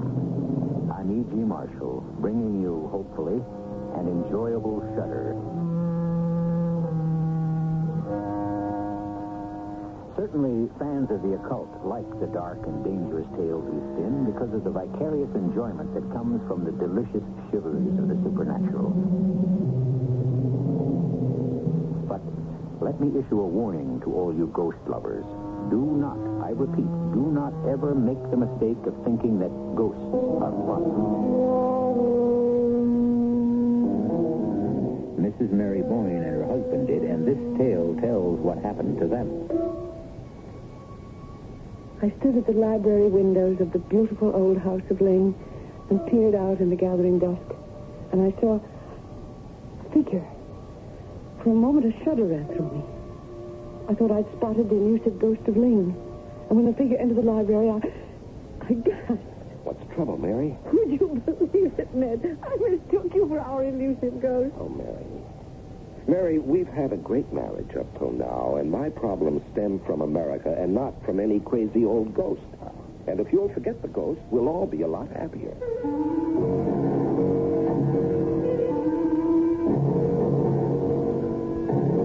Our mystery drama, Afterward, was adapted from the Edith Wharton classic, especially for the Mystery Theater by Murray Burnett, and stars Celeste Holm. I'll be back shortly with Act One.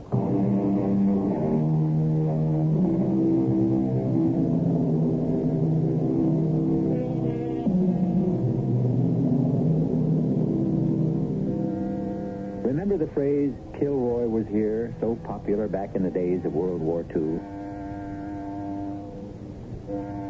I feel certain most of you remember, but if we go back a few years farther, how many of you recall the phrase, the little man who wasn't there? What do all these phrases have to do with our tale? Well, stretching a point, we might say that our story concerns the ghost that wasn't there, or at least not when you expected him. If this sounds confusing, let's listen to the lady whose story it is. My name is Mary Boyne. My address is Suite 357 in a wood, Dorsetshire, England. Of course, I'm American and alone and sane. The reason I mention sanity is because they call this place a rest home, but actually it's a place for people who have money and who are supposed to be not quite right in the head. I told you I am sane, but I must confess it's difficult to understand how I managed to retain my sanity after what happened. But you be the judge and jury. I'll start at the beginning, back in America, in the little town of Waukesha, and the little house where I lived happily with Ned. Ned, you're home early. You bet. I'm not only home early, darling, but I'm home for good. I've sold the Blue Star Mine for $5 million. Oh. Mary, my love, are you all right? Yes, you're fine, darling, but you're joking. Never more serious. We're finished with drudgery, darling. Finished living in this house, in this town, and don't even bother to pack. Let's just make our dream come true today.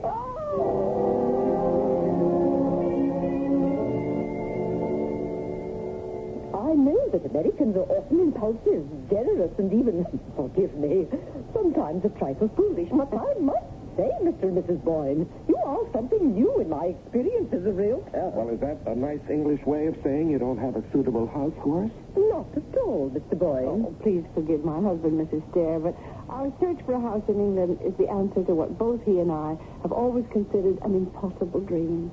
You see, I was born in England, and I went to America as a child, and I've always wanted to return, and now we can. Is it so strange that we want a house we ourselves can remodel and modernize? No, that's understandable.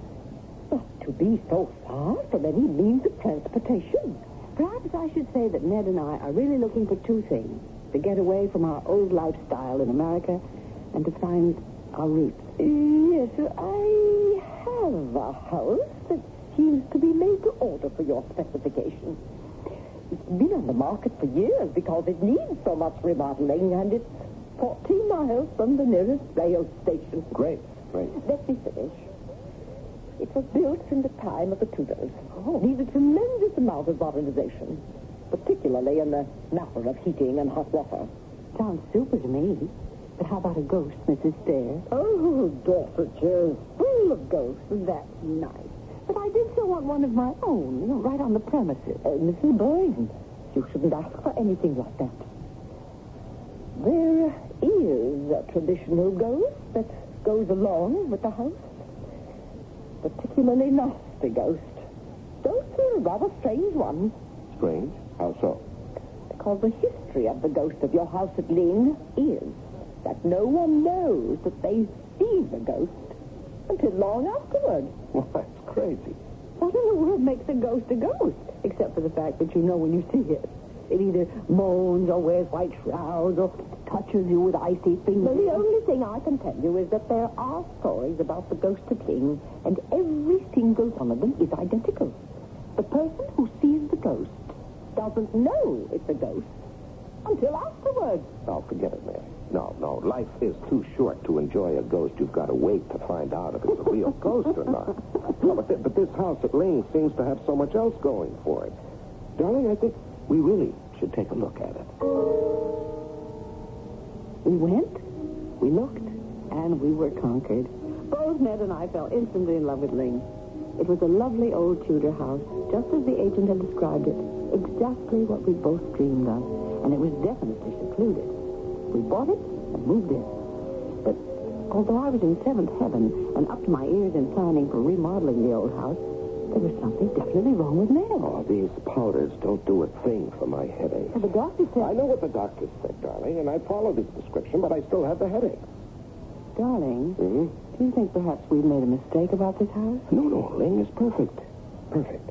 We both knew it the moment we saw it. The gardens are a delight, and under your tender, loving care, grow more beautiful every day. Oh, with Hilton's great help. Nonsense. So Hilton is a good gardener, darling, but he hasn't your green thumb. No, my love. The house is perfect, and there's absolutely nothing wrong. These headaches will go away in time. So you're not going to tell me? Dear heart, there is nothing to tell. But I knew better. Something was very wrong, and I intended to find out what it was. Lydia Westlake was the village librarian and had been ever since the oldest inhabitant could remember. Well, Mrs. Boyne, what a pleasure. Is there anything I can do for you? Miss Westlake, I really must apologize for not coming to see you in this lovely old library before. Oh, my dear, no apologies necessary. Everyone in town knows how busy you've been patching up Ling. Well, that's one reason I'm here. To ask if you have any books about the history of Ling. Oh, you mean about the architecture? Oh, not exactly. The whole, well, everything. Maybe even something about the ghost. I really shouldn't say this, but it's best for everyone to try to forget about the Ling ghost. Oh, believe me. Oh, I believe you, Miss Westlake, but I'm still interested in everything about Ling. Well, very well. You'll find some books on the history of Ling under G226. There were 3 books. I took them all and went back to Ling and started to read. 2 incidents mentioned the Ling ghost, and they were absolutely horrifying. What I hadn't told the librarian was that I wanted to find out more about the ghost because of the way Ned was acting. Who the devil is it? Well, it's me, darling. I'm sorry, Mary. It's just that I'm sorry. Had the service been interrupting you? No.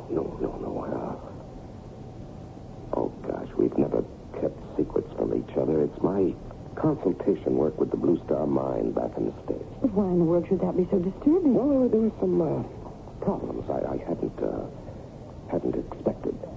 I've never seen you like this. Is there any chance we'll have to go back to America? No.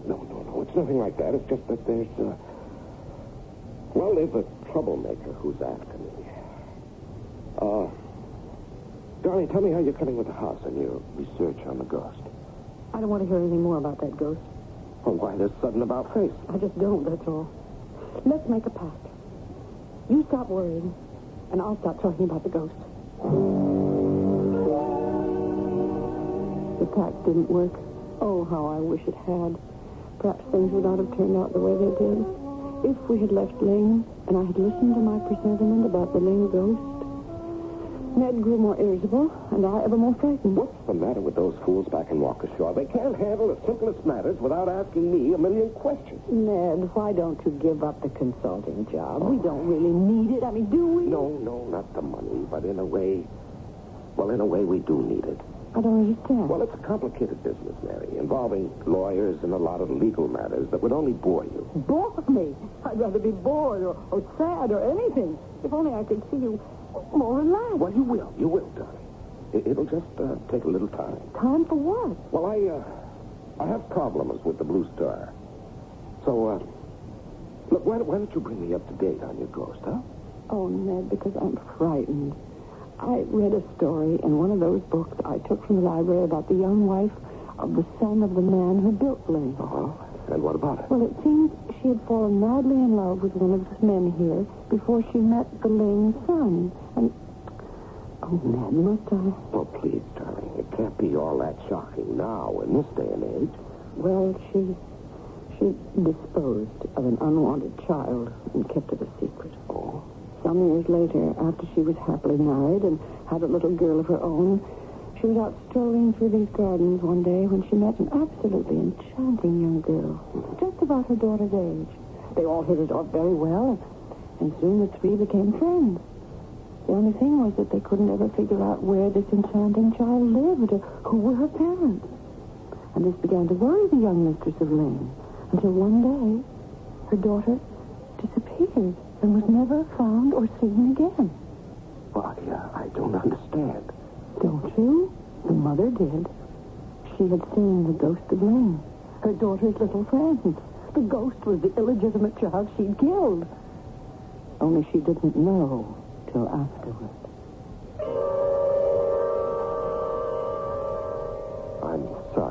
me from making you tell me that story. There's more in those old books. There's something about a secret staircase. Oh? I should be able to locate it. You get a marvelous bird's eye view of the entire country. Well, that sounds like fun. Why don't you help me search for it? Can't. I have to work on my correspondence, but if and when you find it, give me a shout. I'll be in the library. I set off on another exploration of Lane, but this time with a purpose. And finally, just like a heroine in some Gothic novel, I pressed a panel of the old wainscoting in one of the rooms, and it slid back, revealing a small circular flight of stairs leading up to it. I climbed the tiny corkscrew staircase to the roof of Lane. Oh, the book hadn't exaggerated the beauty of the view. I called excitedly down the stairs, Ned! Ned! I found it, and it's beautiful. Come up here and see. Wow. Oh, darling, this is really something. Why, you can see for miles. How did you find it? Just followed the directions in the book. Went around pressing the paneling, and suddenly there it was, the staircase. Just look. Because I know you can see farther than I can. Oh, but darling, your eyes are more beautiful. Well, hello. Who's that? Who? Where? Well, can't you see that man coming towards the house? I've got to go down, see who it is. Ned! Ned! Wait for me! There you are, darling. I've been looking all over for you. Oh, it's been right here in the library. When you dashed off that roof and went running out the front door. Who was it? Who was what? The man you saw coming toward you in the garden. Oh, that man. Well, you see, dear, I thought I saw the gardener, and I ran after him to tell him about some of the drains which need tending, but, you see, he disappeared before I reached him. Disappeared? Mm-hmm. But he seemed to be walking so slowly toward the house, not away from it. Well, that's the way it seemed to me, too, but, I guess, we must have been wrong. Unless it could have been, the ghost.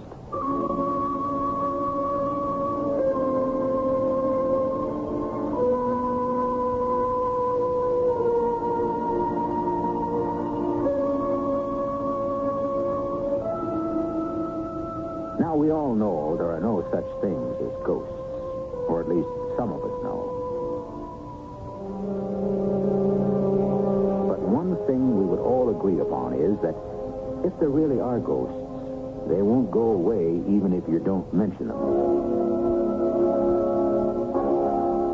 I'll be back shortly with more mention and more answers to the mysterious ghost of Ling.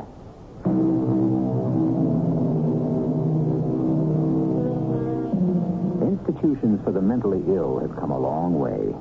They are quite beautiful and often look like an ideal retirement home, even on the inside where everyone wears a smile. It takes an expert to be able to see some of the anguish that lies behind the smile, like the pain that continually racks Mary Boyne. None of the staff nor the guests at Innerwood Rest Home can understand why I hate to hear the sound of the postman's whistle when he comes with the mail. They think it's because I have no one who cares enough to write to me. Well, it's true that I have no one, but the reason I dread the postman's whistle is because if it weren't for the postman and the mail and... There I am, confusing you again. But it all relates to one arrival of the mail at Lane. Oh, this is, from old Joe Sitwell asking how we are, and, this one's for you. I'm so glad there are no letters to disturb you. What's this? Let me see. It's a newspaper clipping. Front page article from the Waukesha Sentinel. Oh? It says that a man named Elwell has brought a lawsuit against you. That there was something wrong about the Blue Star mine. I haven't read it all, but... Darling, you wouldn't understand more than half of it, even if you finished. Well, maybe not. But now I understand what it is that's been bothering No, you. it's really nothing, darling. Nothing? On the front page of the Sentinel? Ned, what's this all about? Oh, now why don't we have some tea first? This lawsuit isn't new to you. No, of course not. I've known about it for some time. Of course you have, and you've been having sleepless nights and headaches for some time. What does this man accuse you of? Oh, pretty nearly everything he could dream up. Why? Why would a man do that? Oh, because he figures he can make some money. Surely he must have some reason.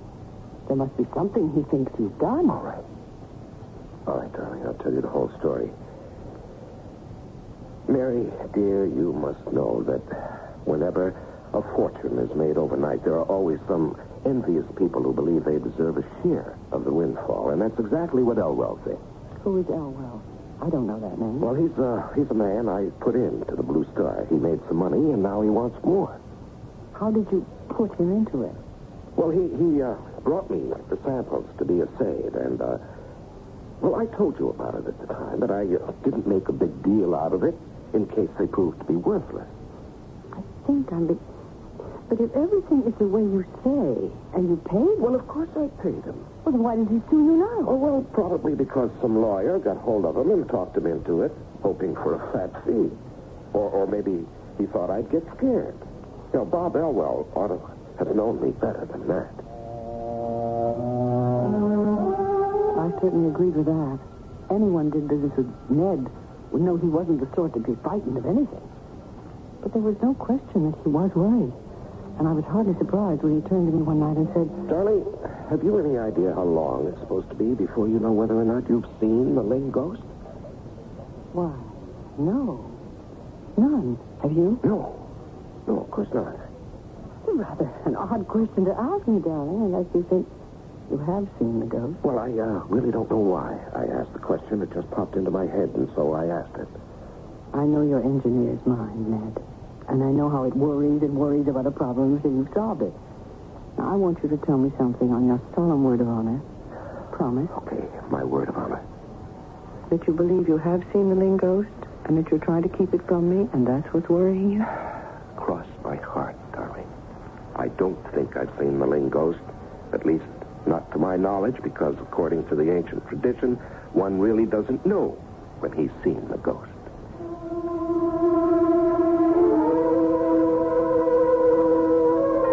And with that, I had to be satisfied. I knew my husband. There was no more to be gained from questioning him. But I thought to myself, maybe there was something to be gained from questioning the ghost. That is, if I could manage to locate the elusive spirit. Of course, I knew that you weren't supposed to be able to know you'd seen the ghost, but I was haunted by the idea of the disappearing figure we'd seen from the rooftop. So once again, I climbed the small secret stairway and stood on the roof ledge. I cupped my hands and shouted to the sky, "Oh, spirit, specter, shadow, whatever you choose to call yourself, we've done you no harm. We want to live here in peace. Oh, ghost of Ling, break with the past, break with tradition, and show yourself to me." Mary, what on earth do you think you're doing? That's obvious, isn't it, darling? Well, if you mean you're making a darn fool of yourself, and incidentally of me, yes. Well, I'm sorry if I was stupid. It isn't stupidity, Mary. It's just this obsession of yours with a ghost. You're only adding to my worries. I don't want that. You know I don't want that. Well, then maybe we should leave, Ling. Oh, but I love this house, and so do you. Well, but I think there's something else we have to do, and let's get right on with it.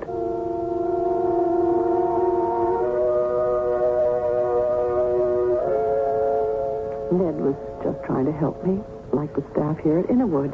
And he thought maybe by arranging a seance with a reputable and respected medium might put my mind at rest. Ned thought that perhaps the medium might be able to get through and reach the ghost.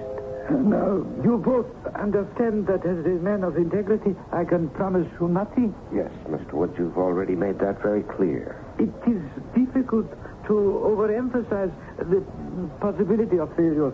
Can we start, please? Please be patient, Mrs. Boyne. All the research I have done on the ghost of Ling seems to bear out the tradition. He or she appears, and only afterwards do the people realize they have made contact with the ghost. Yes, we know all that, but isn't it also true that there's never been an attempt to reach this ghost through a reputable medium? That is so. Well, that's why we came to you. I want to find out if there is a ghost of Ling, and if there is, you should be able to reach him. I should, but as I said... Please, let's not go through all that again. Let's hope you will succeed. Right. Now, this is our first seance. Well, I'm afraid it is very much like what you have read in books and heard about.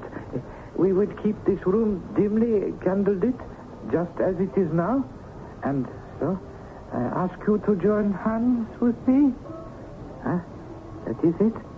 Now, close your eyes and concentrate. On what? On the ghost. But I won't just think of the ghost, Mrs. Boyne. If there is any communication, it must come through me.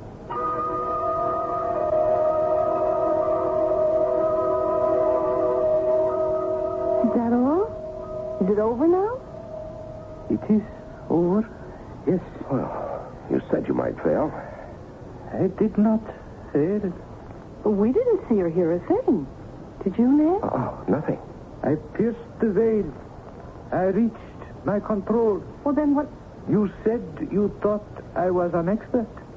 And I believe I convinced you that I am not a fake. Well, okay, but if you reach... Let me assure you that there is no spirit, no ghost, happy or unhappy, inhabiting these premises at Dean.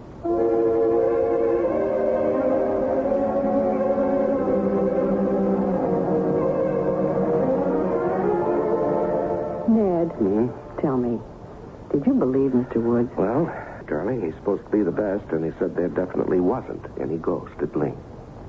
Hey, something's happened to you. What? It's happened since the seance. I don't know what you're talking about. You're different. Oh, come on, Mary. Maybe something did happen at that seance. What? I mean, those drawn lines in your face have disappeared. Smiles come back into your eyes. Oh. You slept better last night. Come on, admit it. All right, I admit that, but it has nothing to do with the seance. Well, then what caused the change? Well, perhaps it was a cable I received yesterday saying that I could probably expect some very good news about that Elwell suit very shortly. Then it was the lawsuit that bothered you after all. Yeah, well, yes, perhaps more than I knew. Well, at any rate, we'll find out with tomorrow's mail.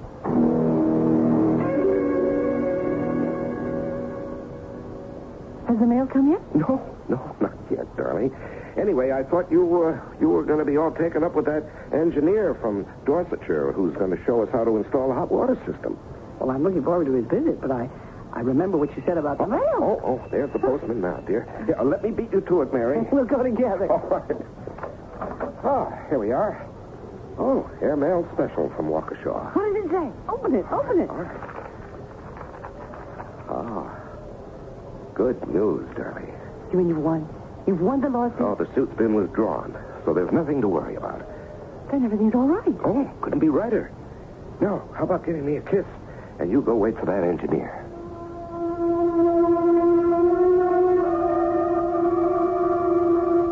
One of the strangest things I remember was my total sense of security as Ned held me in his arms. I left Ned and walked out of the garden. Oh, the day was beautiful. It seemed even brighter than it actually was because of the change in Ned. As I walked along the flagstones, I heard footsteps behind me. I stopped and turned. I came to see Mr. Boyne. I'm Mrs. Boyne. Do you have an appointment with my husband? I think he expects me. Well, he's working on a book, and so he never sees anyone in the morning. Oh. Wait. You seem tired. Have you come a long way? Yes, I have come a long way. Well, then I suppose if you'll go to the house, my husband will see you. You'll find him in the library. It's that way. I watched the stranger enter the house, and then I went to find the gardener, and soon the engineer arrived. And the morning just sped by. We'd finished with the plans for the hot water system, and it was time for lunch. I went to the dining room, but Ned wasn't at the table. Nor was he in the library. I remember calling, and then asking the servants whether they'd seen him. But Ned was nowhere to be found. Not at the luncheon, not in the garden, not in the house. He didn't come back that afternoon, nor was he there for dinner. By that time, I was frantic and called the police. The local police shook their heads and called in Scotland Yard. Now, Mrs. Bourne, I can only try to reassure you by telling you that we haven't found your husband's body. Well, that's very reassuring, Inspector. You're telling me my husband has just disappeared into thin air, vanished without a trace? Oh, no, Ma'am. What I'm trying to say is that if there was any foul play, and in these cases sometimes there is, we usually find the body of the dead man within 48 hours.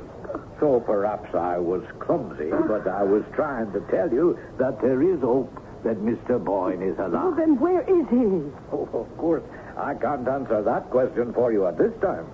But I promise you, Mrs. Boyne, all the resources of Scotland Yard will be employed to find him for you.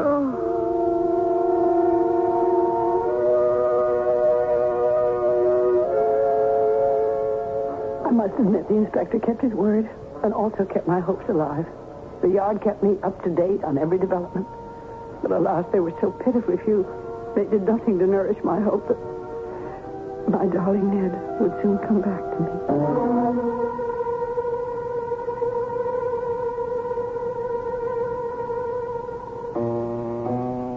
All the resources of Scotland Yard, will they prove to be as ineffective as all the king's men and all the king's horses in putting Humpty Dumpty together again? Or will they come up with some strange and sinister solution to the disappearance of Ned Boyne? I'll be back with the answers shortly. The disappearance of husbands is usually regarded by most police as a mystery with fairly obvious solutions. Most commonly, the police look for the runaway mate who's been unable to cope with a nagging wife, or, secondarily, a woman who has decided to strike out looking for a new mate by disposing of the old one. Of course, neither of these theories was even entertained for a moment by Scotland Yard in the case of the disappearance of Ned Boyne. Now, Mrs. Boyne, we all know what a good marriage you and Mr. Boyne had, but we're momentarily at a loss. A man just doesn't vanish off the face of the earth. Not without leaving clues. Something that will help us find him. Now, if you don't mind, we'll just go back once more over the way you found out he was gone.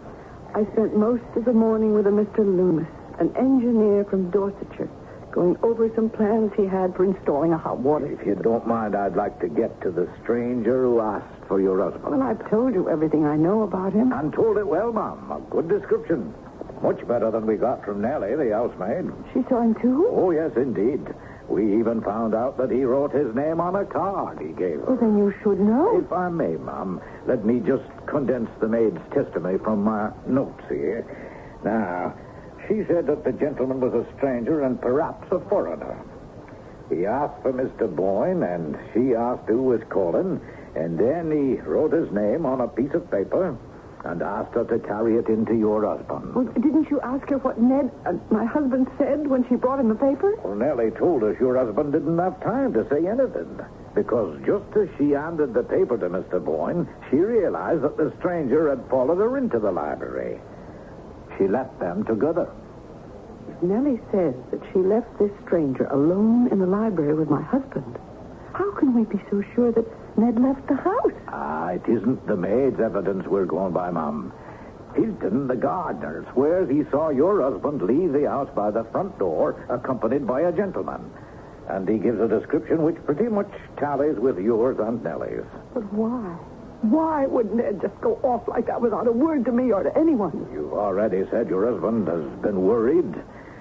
So if you could give us some clue as to what it was that was bothering him. Well, I told you about that lawsuit back in America. But you didn't tell us about the seance and your attempts to locate the Ling ghost.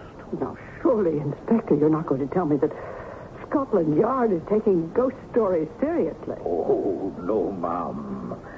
But if Mr. Boyne did, it might be some explanation of his erratic behavior. Are you telling me that you think my husband was mentally ill? Well, now, Ma'am, we need something to explain a happily married, wealthy man walking off in the middle of the morning accompanied by a stranger and so far leaving no trace. Well, what about that unfinished letter you found in the library? Obviously had to do with that business in America, which you, Ma'am, assured us wasn't bothering your husband one bit. But he did write the word safer, didn't he? Who was Parvis? Now, we've checked, and Mr. Parvis is a perfectly respectable attorney back in Waukesha. And your husband's unfinished letter simply reads, "My dear Parvis, I have just received your letter announcing Elwell's death, and while I suppose there is now no farther risk of trouble, it might be safer..." There. He says trouble, doesn't he? Oh, he does indeed.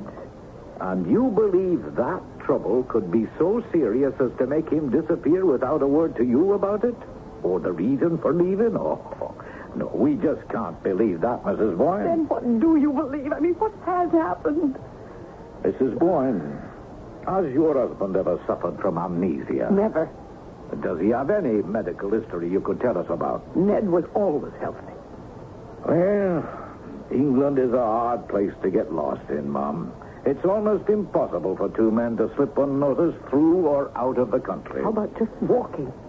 Mrs. Boyne, we have every official means of investigation working, and we've found nothing.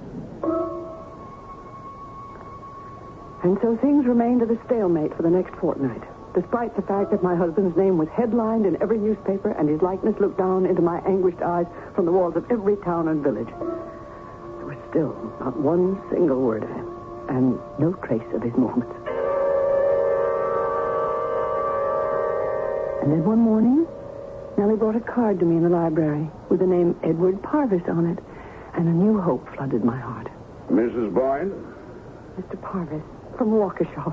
You're the attorney my husband wrote to. Yes, I found myself here in England, and I thought I should visit you. Oh, I'm so glad you did. You heard, of course, of my husband's disappearance, and I'm hoping that you've come to shed some light on it. Well, I'm afraid you're in for a disappointment. My errand is of quite a different nature. But his last unfinished letter was to you. I mean, surely... Mrs. Boyne, is it possible you're unaware of what went on back at Waukesha? Oh, my husband and I were very close. We had no secrets from each other. Well, I'm wondering what you mean to do about Bob Elwell's family. Bob Elwell's family? I'm completely confused. I don't know them. Mr. Parvis, you must bear with me. I do need your help. And I'm almost beginning to believe you. What? First of all, Bob Elwell is dead. His wife's a proud woman, and she fought on as long as she could. It's come out now how badly off the family is, and we're taking up a fund for her. Elwell? Wait. That was the man Ned told me had helped him with the Blue Star. That's what he told you, is it? Well, it's true, isn't it? Well, it's true, and yet well, all I can say is that it was business. I don't understand at all. Bob Elwell just wasn't smart enough, let's put it that way. It's the kind of thing that happens every day in business. Mr. Parvis, I think you're trying to tell me nicely that my husband did something dishonorable. I don't want you getting the wrong idea about Ned. He committed no crime. What exactly did he do? He went into business with Bob Elwell, and Bob should have been more careful about what he signed. Why don't you come right out and say that Bob Elwell should never have trusted Ned? Well, it was Elwell's claim that he came to Ned with the first samples from the Blue Star. You see, the Blue Star had been started and then abandoned. And Elwell believed there was a chance the previous owners had quit too soon. But he came to my husband with this sample. That's right. And your husband assayed. They both wanted to keep the whole thing quiet because if there was any chance the Blue Star was still worth something, well, I don't have to tell you what that would have meant. And Ned decided that the Blue Star was still a gold mine. Right. Your husband and Elwell had to buy the Blue Star. They bought it together? They did. Elwell borrowed most of the money he put up to purchase the mine. Well, so far that all seems pretty straightforward. Uh-huh. Ned had the papers drawn up, and Elwell, well, he should have read them more carefully. Why? What did the papers say? That after Elwell had been paid back for the money he'd invested and received a profit of 5%, the entire ownership of the Blue Star reverted to Ned. Oh, no. Well, it was business, Mrs. Boyne. Elwell didn't have to sign it. Evidently, his lawyers felt that there was some merit to his claim when he sued Ned recently. Well, they soon found out they didn't have a leg to stand on. But if Elwell was so badly off, where did he find the money to hire lawyers? A lot of people thought Elwell had been treated badly, and his lawyer was one of them. You mean they took the case for nothing? On a contingency basis. But when they saw they didn't have a case, they advised Elwell to withdraw the suit. Elwell became despondent and shot himself. Shot himself?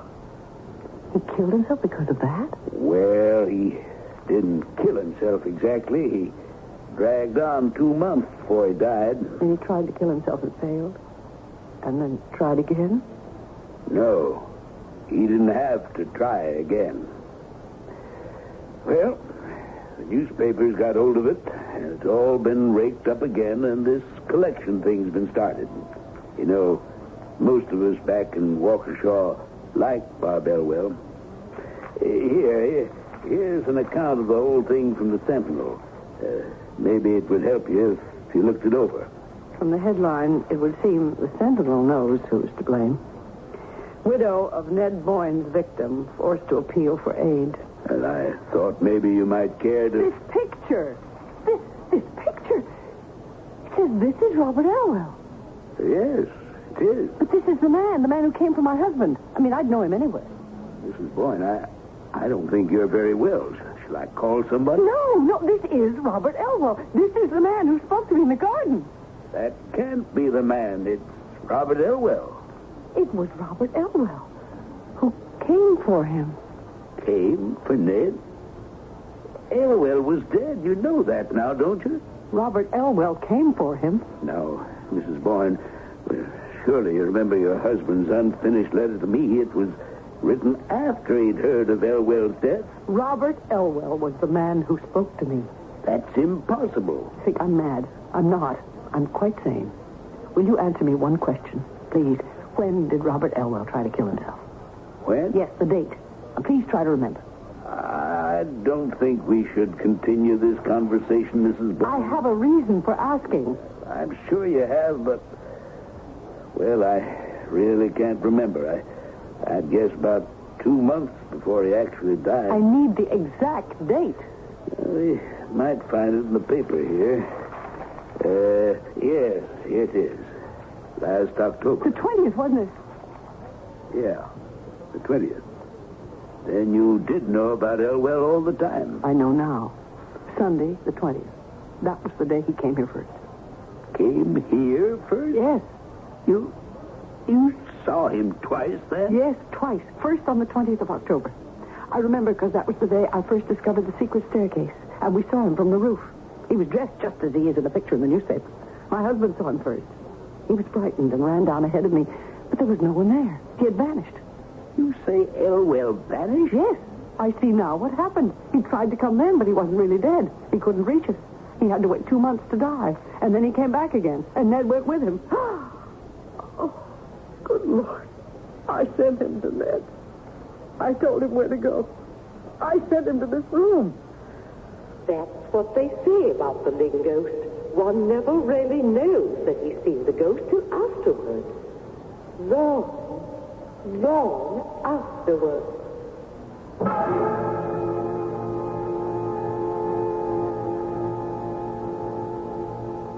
All the doctors at the rest home where they're treating Mrs. Mary Boyne are convinced that she's suffering from an almost historic sense of loss and bereavement because of the inexplicable disappearance of her husband. They're also all convinced that if only they could furnish her with a satisfactory explanation of that disappearance, she would be cured. But of course, we know better. At least, we who believe know that it's the explanation rather than the disappearance that's the root of her trouble. I'll be back in a moment.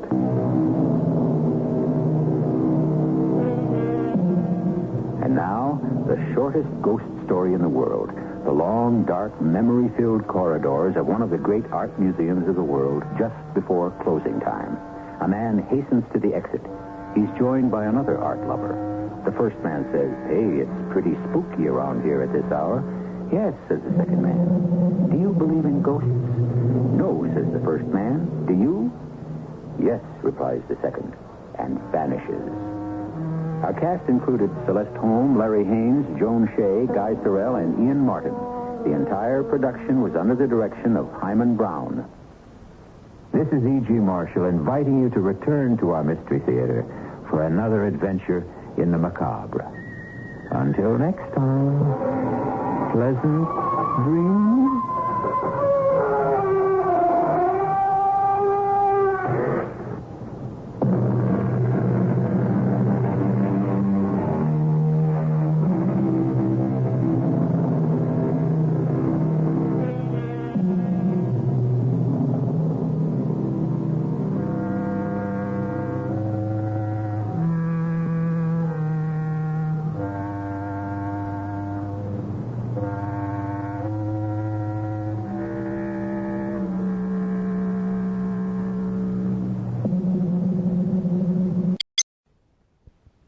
CBS Radio Mystery Theater presents...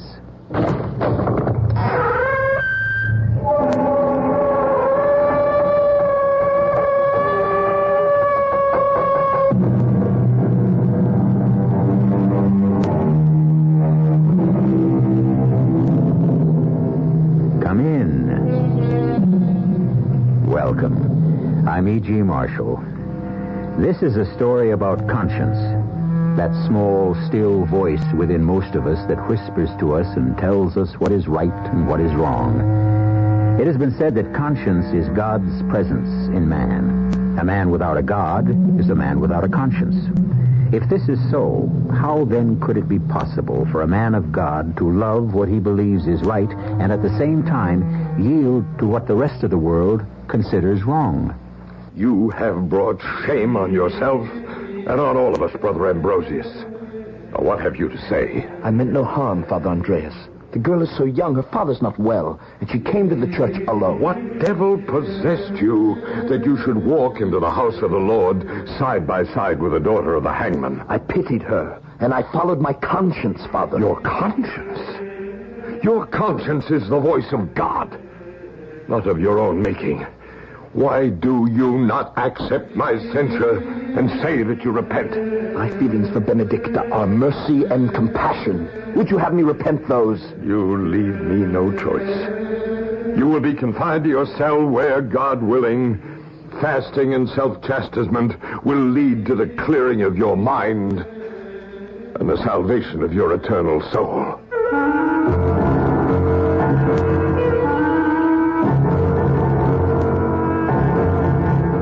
Our mystery drama, The Monk and the Hangman's Daughter, was especially adapted from the Ambrose Bierce classic for the Mystery Theater by Arnold and Stella Moss. It stars Christopher Tabori.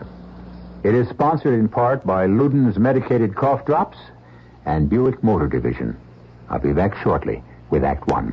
Breaking up is hard to do, but your True Value hardware store offers the True Test 5-horsepower garden tiller to make breaking up almost any kind of ground easier. Hi, Pat Summerall to tell you about it.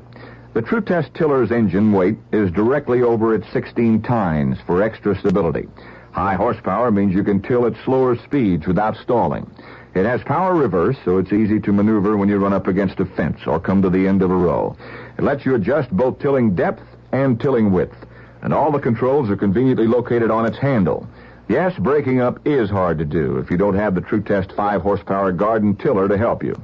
True Value hardware stores offer it at a price that's even slightly lower than last year's, just $239.88.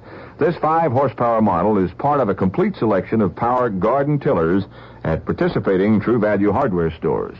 And remember, you can charge it on Master Charge at many stores. Dreams. We all seek to understand the many ways in which God reveals His Word.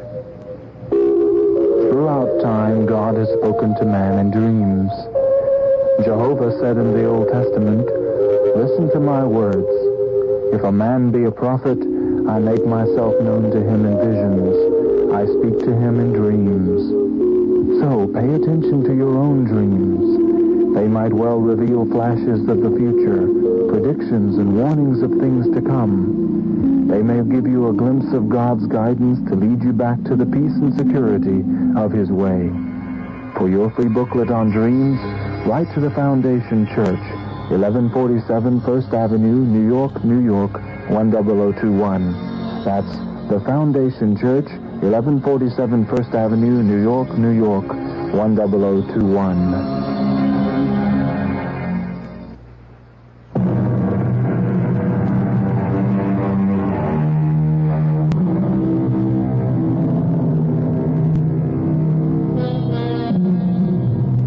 The Bavarian town of Passau in the southwest corner of Germany still retains the charm and the enchantment of medieval days. Its streets are narrow and winding. Quaint archways join one house to another as the beautiful Danube washes its riverbanks. 300 years ago, Passau was ruled by the firm hand of a prince of the church and was the busy center of religious activity. On the first day of May in the year 1680, two monks in their early 20s, Friar Ambrosius and Friar Romanus, members of the Order of St. Francis, were summoned to an audience with their superior. You may enter. Who is that? I cannot see your faces very well. It is Brother Romanus and I, Brother Ambrosius. You sent for us, Reverend Father. I am pleased with the good reports I have received. Your humility, your dedication to prayer, your help to the poor have prepared you for further test of your vocation. Yes, Father? You and Brother Romanus have been assigned to the monastery at Berchtesgaden, high in our beloved Bavarian Alps. The monastery at Berchtesgaden? A place of bare and dismal mountains. The forests are said to be haunted by evil spirits. Tales are told of demons who dwell in a bottomless black lake. It is unbecoming of you to fear old wives' tales about demons and malevolent spirits. We understand, Father. If we wish to become priests in the service of God, we must do as we are bidden. Forgive us, Reverend Father. We will obey. The way is long, the road is hard. The snow from the towering ice-covered mountains will be melting at this time of the year. You must place yourselves in the hands of God and have faith. We will do as you say, Father. We will pray for strength and courage. You should be safe in the hands of Father Andreas in Berchtesgaden in less than a week. When do we leave? After morning prayers. One last thing. Yes, Father. Whatever happens on the way, I remind you that faith is the beginning and the end of everything. The strength of youth, the support of age, the pillar of life itself. May we have your blessings. You are the children of God, and He will protect you.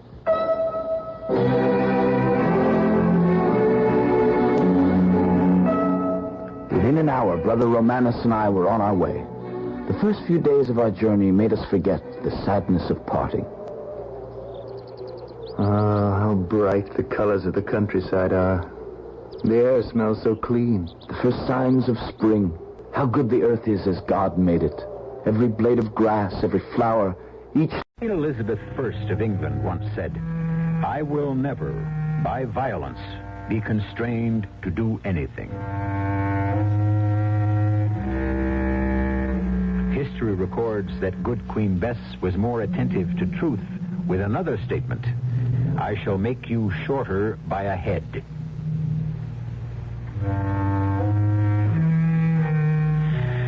The lady had more violence in her than she dreamed or admitted, just as all of us do if we face the truth.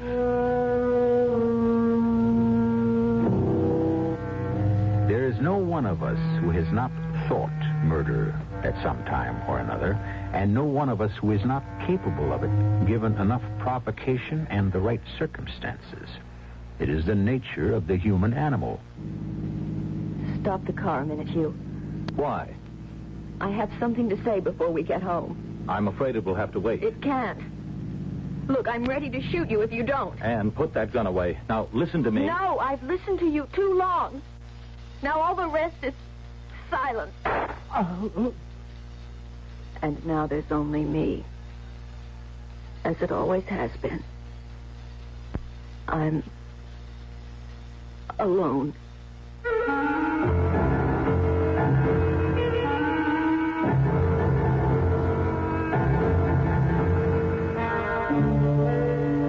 Our mystery drama, The Infernal Triangle, was written especially for the Mystery Theater by Ian Martin and stars Morgan Fairchild.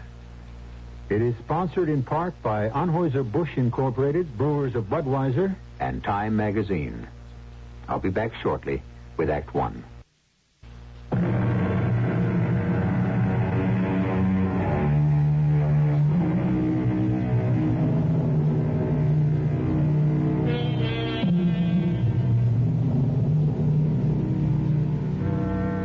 On the morning when all this begins, nothing could be further from Anne Fairchild's mind than violence. To be in love, to be loved in return, and to have just set the wedding date produces such a state of euphoria in any young woman, even by today's standards, that the darker side of life disappears in a puff of gold-spangled smoke.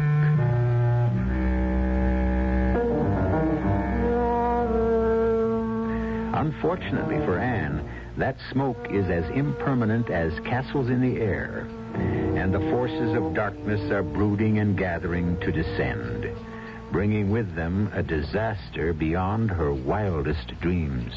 Good morning, Anne, sweetie. How are you? Morning, Daddy. Good heavens, that's enough love to last for a month. Forgive my enthusiasm, but this is just the best day that ever happened. Oh? Have I got news for you? Well, that makes it nice because I have for you, too. But you first, before you explode. Now, is it Hugh? It is indeed. Hugh Denning, the most gorgeous man who ever existed in this whole wide, wonderful world.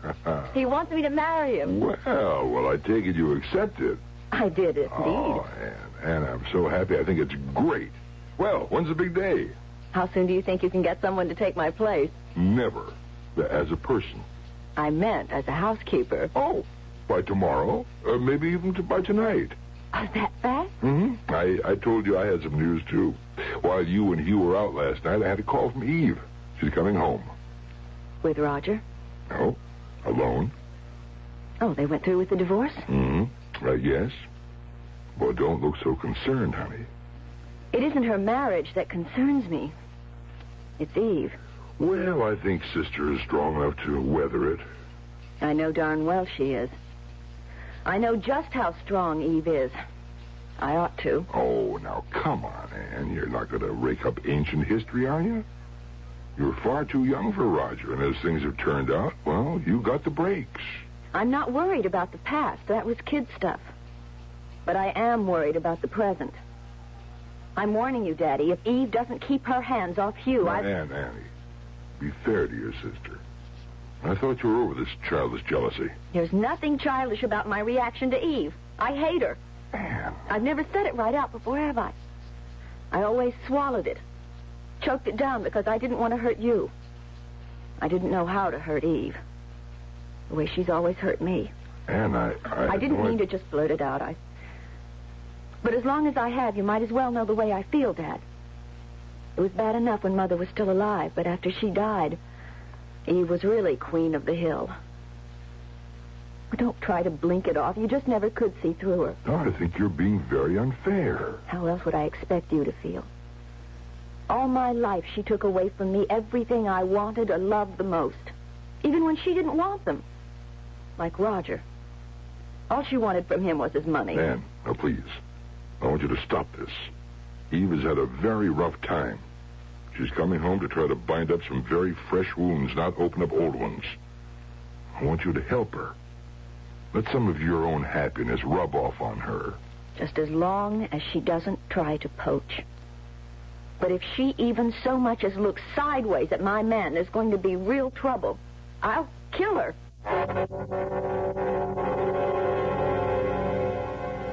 Of course, I don't really mean what I just said. I don't want to hurt anyone. I just don't like being hurt myself. And Eve is a past master at that.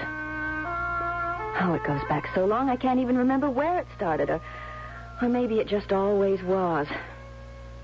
Partly because I wasn't pretty as a child. Mom tried to make it up to me. But the main thing I got out of it was hating the story of the ugly duckling, because I never could believe it was true. Till I grew up.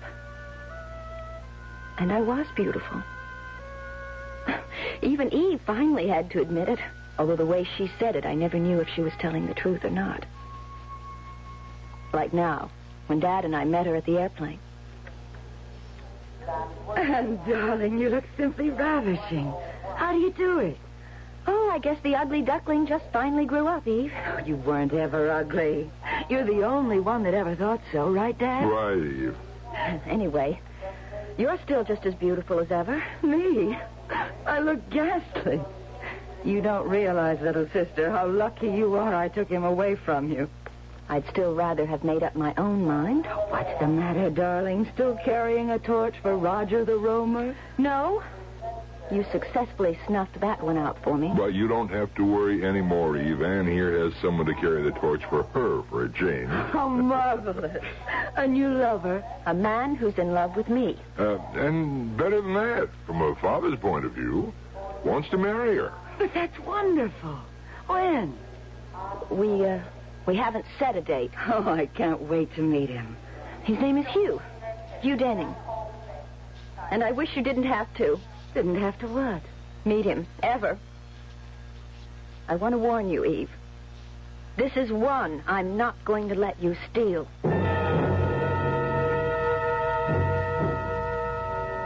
I don't know when it first started, but all the things that were nearest and dearest to me seemed to end up as Eve's.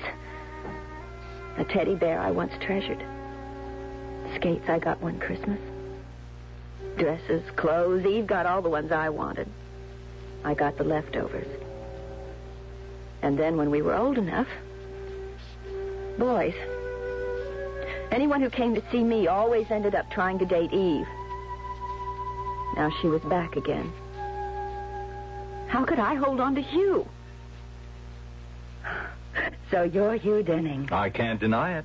And you're Eve. I've heard a great deal about you. Oh, I wish I could say the same about you. But I'm willing and anxious to learn. I'm here, too, remember? Of course, Anne. You're not forgotten. Never for a moment. It's just that this is a big moment. And a man I'm most anxious to meet. Eve, I warn you. I think maybe it's time we all went into dinner. Huh? Not that I mean to interfere, Anne, but don't you have everything ready? Why, yes, Dad. Suppose you and Hugh sit down, and Eve will help me bring the things in. Eve? Oh, of course. You'll excuse us, Mr. Denning. It's Dr. Denning, Eve. Oh, I'm sorry. I didn't know. I guess I have a lot to learn about you. Are you going to help me in the kitchen? Of course. We must have a nice long talk after dinner, Dr. Denning. Good. I'll look forward to it. Eve, you're not going to start it again. Start what? I told you to lay off Hugh. Oh, for heaven's sake, Anne. What's the matter with you? I'm just trying to get to know someone who's going to be a member of the family.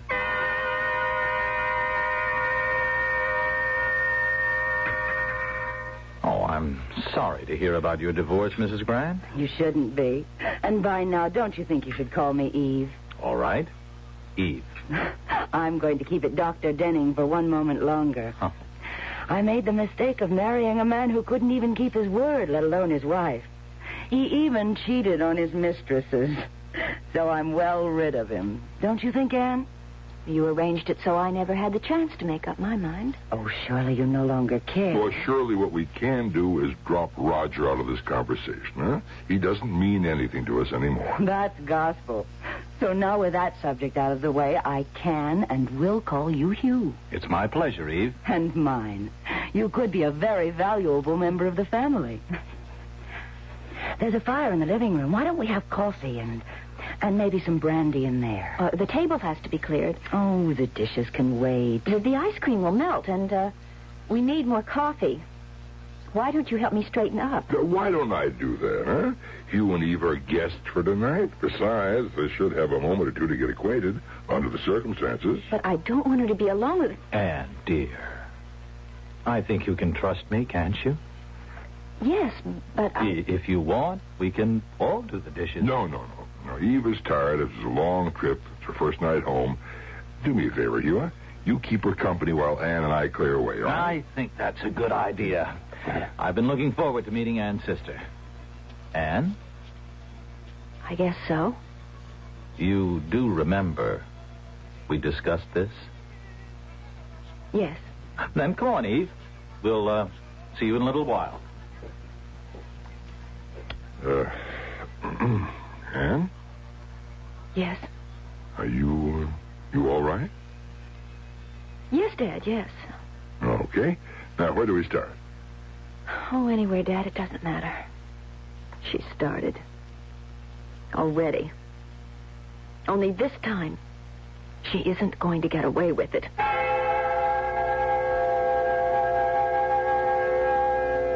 But how was I going to stop her? I never had been able to.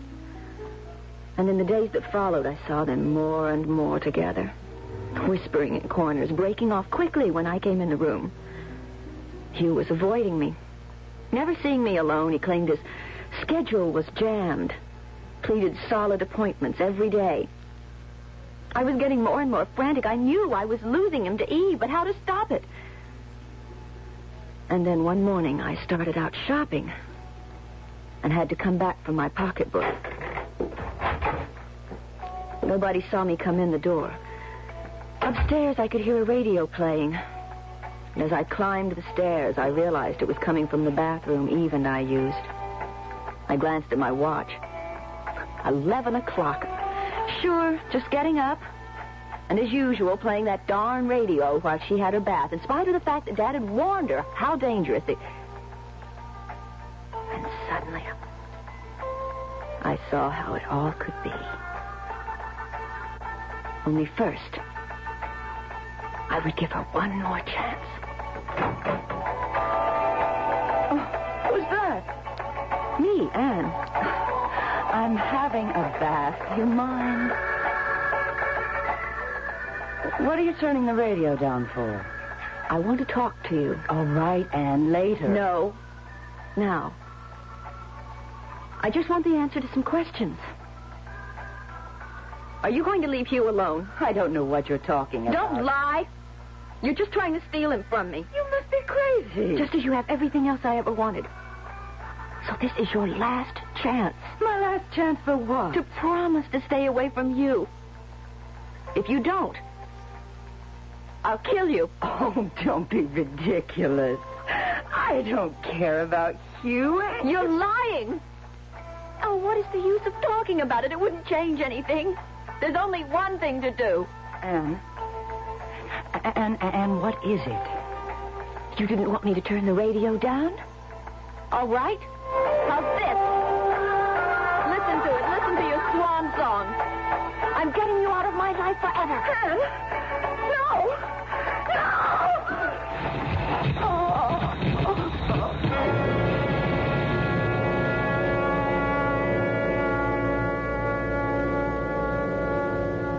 I read it somewhere, but I never quite believed it. It's just as dangerous as people say it is. And you're dead. Eve, dead. I never have to worry about you again. And nobody needs to know I had anything to do with it.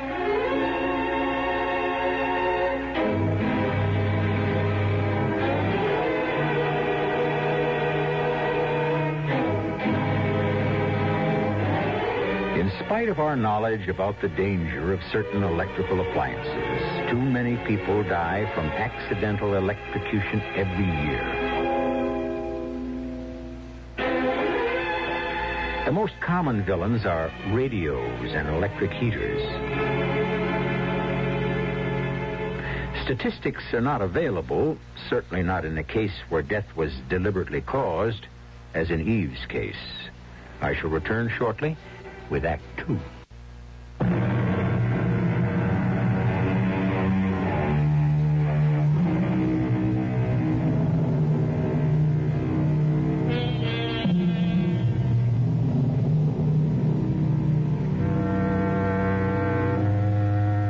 The shocking crime that Anne Fairchild has effected is not the end of her problems, but only the beginning of a new set.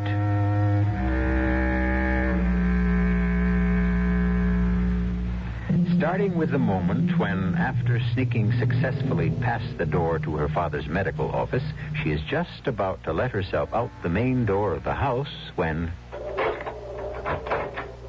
Anne? Yes, Daddy.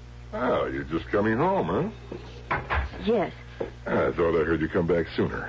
No, I just drove up. I got all the way to the supermarket and found I'd forgotten my pocketbook. I left it here on the hall table. Oh, then you haven't been shopping yet. No. Good. My drug salesman hasn't been by this month. Could you stop in at Citrine's pharmacy and get me this prescription order? I'm all out of phenobarbital. I've called them. It's a large order, but they'll let you have it since they know us both. Oh, I'll get it, Daddy. Fine. I've got to get back to a patient. By the way, that's capsules, not tablets. Where's Eve? I guess she's in her usual morning state. Ah, dead to the world, huh? She doesn't like getting up in the morning much. Well, I don't blame her. I've been giving her some sedatives. Maybe we ought to wake her now, though. And as soon as I dismiss this patient, we could all have some brunch if you'd make it. No. I'm going shopping and get your pills, and then I'm coming home for a nap. If you want Eve, you'll just have to wake her for yourself. I didn't mean that literally, of course, because nobody could wake Eve. She was dead. Electrocuted, drowned. Dead as dead. But then everything became sort of blurry. I guess I was just reacting to all the horror, the terrible thing that had happened, and my own terror. I remember I did the shopping and I picked up the pills for Dad. I came home and just left everything in the kitchen and went upstairs. Well, everything was spinning round as I lay down, and I must have fallen asleep so deep that it might have been me that was dead. I remember waking up once and being questioned by someone. Lieutenant of Police, I must warn you, whatever you say can be used against you. I haven't said anything, have I? No, but you will. We have our own methods. You say the radio was playing. I didn't say the radio was playing. Ah, but the sister was in the bathtub. The radio was playing. You threw it in the water and you killed her. No! Why would I do that? Because you hated her. You've always hated her, haven't you? Who did you say you were? But don't you know who I am? Someone from the police, a lieutenant something or other. Lieutenant Anne. Annie, it's me, Dad. Dad? You're not from the police. You're not the lieutenant. Of course not. Well, then why did you ask me all those questions? What questions? Anne, I was concerned because you were in such a deep sleep I couldn't get you awake. You found Eve. Found Eve? How long have you been upstairs? Well, I just came back from the dispensary. I saw your car outside, and I knew you were back. I was wondering about lunch or brunch or whatever. I came to wake you up first, and then I thought we'd get Eve and eat together. You can't get Eve. She's dead. Dead? We told her about having that radio in the bathroom while she was in the tub. It fell in, and she got... Good Lord. Good Lord. How do you know this? It doesn't matter. I saw her lying there in a dream, perhaps. Nobody could prove anything else. I wasn't there when it happened. You know that. What are you talking about? It was a clock radio. You could tell when she died, and anyway, you're a doctor. You could tell, too, and you know I wasn't even there when it happened. You can't prove I was. I know that you don't know what you're talking about. My God, what have you done? You stay right here till I find out. he didn't have to worry about my staying because I was so woozy again, and suddenly it was like a curtain dropping. The black came and I was asleep. And when I got wakened again, I would have given anything not to be, because the voice that brought me out of sleep was Eve's. Hello, little sister. Heard any good music on the radio lately? Eve. Who else? Your loving sister. You're not dead? What do you think? I shouldn't have to think. I know you're dead. You ought to know. You killed me, didn't you? No, it was an accident. You wanted it to look like that. With you dead and out of the way, at least I could have something for myself. You mean Hugh? Yes. He doesn't love you. He wants me to marry him. Are you sure? Isn't it the other way around? What other way around? Isn't it you that wants to marry him? And under the circumstances, he had to pretend. What circumstances? You know as well as I do. Better, in fact. I don't know what you're talking about. That's what I'm afraid of. I'm not reaching you, am I? How can you reach me? You're not even here. You're a ghost. You're dead. Dead. Dead. The blackness came swirling around me again, and there was peace for a little while. The blessing of nothingness, of not knowing, of not being. And then, like being in seawater, you can't fight the buoyancy forever. And gradually you rise back through layer upon layer, back to the surface, and life again. The hard and terrible facts of life. No. Why are you shutting me up here? Because you're condemned. Why? Didn't you kill your sister? No, it was an accident. Didn't you want to see her dead? I didn't want her to steal a man I loved. Couldn't you hold the man by yourself? Couldn't you trust him not to betray you? I don't know. I thought I felt that if I didn't have to compete with Eve, I would be safe. So you killed her. Who are you?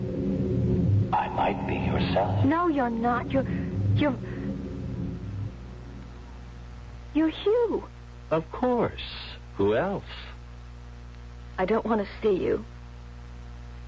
You don't love me. That's silly. Everyone loves you, Anne. Not you. Not the way I want you to. It's Eve, isn't it? It's always Eve. Easy, darling. Easy. Don't talk to me like a child. I was your child. You could have told me to do anything and I would have done it. Till Eve came back. Then it all changed. Nothing has changed. Everything has. I didn't want it to. So I killed her. You know that, don't you? It was an accident. Oh, no. No, I took the radio and threw it into the tub to kill her. Why? Because she was trying to steal you away from me. And she'd never have stopped until she had. Stealing me from you? Yes. You are in love with me, aren't you? Yes. In a sense. What does that mean? In a sense. You said you loved me. As you loved me. No more, no less. You didn't want me as a woman? It's difficult to explain. What's difficult? Well, you have nobody to run to, Hugh. She's dead, no matter how much she tries to haunt me. And you'd better make up your mind to settle for second best. Because I'm all you have left.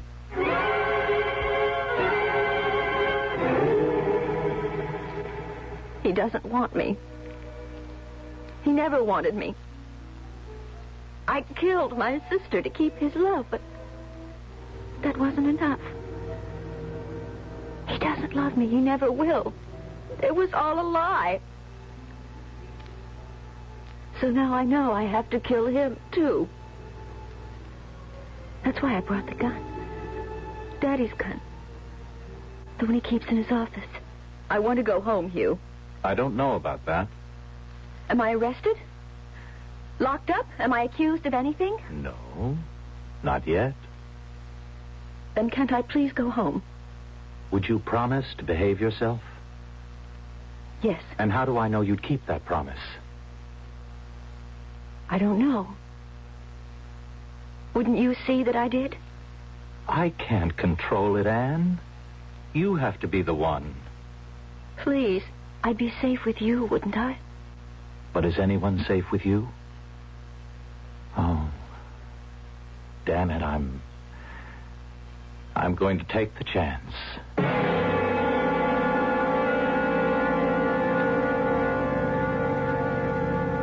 Could you stop the car a minute, Hugh? Why? Oh, right here by the river, please. I've got something to say, and I have to say it before we get home. I'm afraid it will have to wait. It can't. Look, I'm ready to shoot you if you don't. Anne, put that gun away. No, now stop the car. All right. Just don't do anything foolish. Now, what is it you want, Anne? Something so simple. Just one thing that was all mine, just mine. A doll, my skates, my father's love, Roger as a lover, and then you most of all, to be my husband, my lover, my man. Eve took them all from me, so I thought that if I killed her, then I'd be safe. Now I see it was all for nothing. Because even though she's gone, you don't love me. I still can't have you. So no one will. Anne, listen. You've got to listen to me. No. I listened to you too long. Now all the rest is silence. Oh. And now there's only me, as it always has been. I'm alone.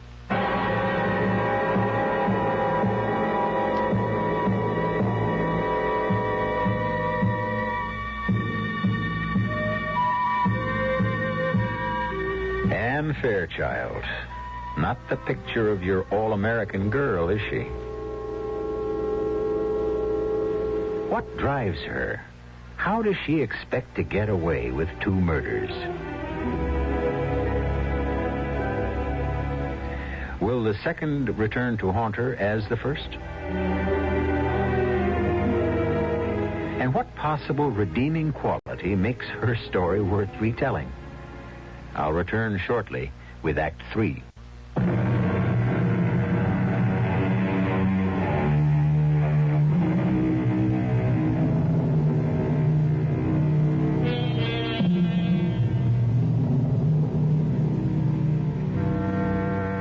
For a long time, Anne Fairchild sits looking at the man she has ruthlessly killed. She is immobile, frozen, except for the tears which run silently from her unblinking eyes.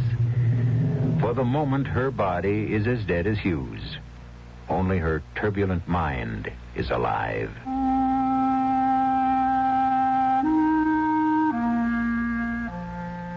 And now I've killed the last thing I loved. Except my father. Because I did love you too, Eve, in spite of everything. I was just so jealous. Jealous of all the love you stole from me, and most of all my father's. Dad. Does that mean I have to kill him too? No, I've destroyed enough. Except one last thing. Me. But how? I can't. I haven't the courage to shoot myself. How? I know the pills I got for Dad. But I need time for that. I can't cover up Hugh's death. I have to bury him first. I'm sorry, Hugh. I have to bury you. Goodbye, my darling.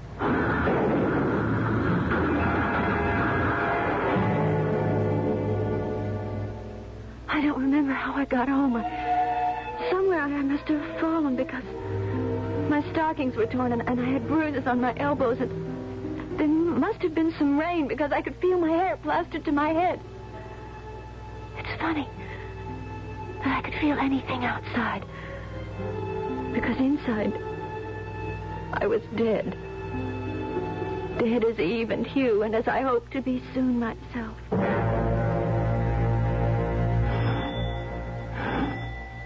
When I got home at last, mud-spattered and bone-weary, I started to grow more and more frantic as no one answered the bell. Help me, someone! Help me! Help me! Anne. And what in God's name? Come in, child, come in. I thought there was no one here, that I was all alone. Hey, no, come into my office. I'll get you something to calm you down. Have a look at how badly you're hurt. I'm all right. I just slipped and fell or something. Now, just a minute, Anne.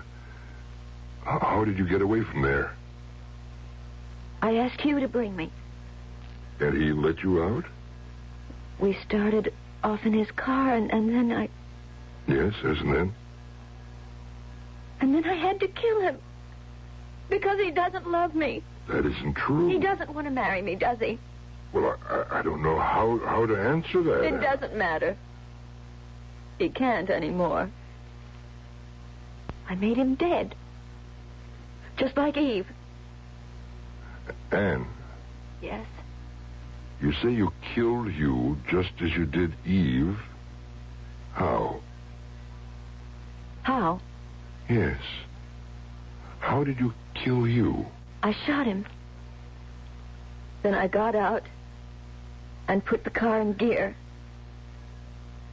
and let it roll down the embankment. You say you shot him? With what? With your revolver, the one you keep in the drawer. I thought about shooting myself first and then again afterwards, but I didn't have the courage. Just a moment, Anne. What did you do with the pistol, Anne? Afterward, I mean. The gun, I don't know. Maybe I threw it away. I don't know. I don't remember. But you haven't got it now? No. You can see I don't even have my purse. And you're sure Hugh was dead? Yes. The phone is ringing. Let someone else get it.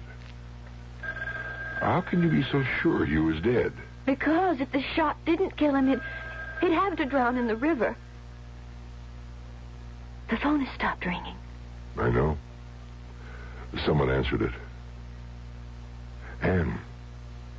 What? Why did you want to kill them? Eve and Hugh? Because they stole love from me. The only thing I ever wanted and never could get all my life. But I'm sorry I killed them. Sorry. And there's no need to be sorry because you haven't... yes. Yes, there is. Because, you see, it didn't do any good. It didn't make me safe or give me what I was looking for. The only person I should have killed was myself. Myself. It's the only way I'll ever be free. Come in. That was Hugh, Dad. He called to say that... That what? Anne had escaped. I told him she was here. No, he couldn't have called. He's dead, just like you are dead, Eve.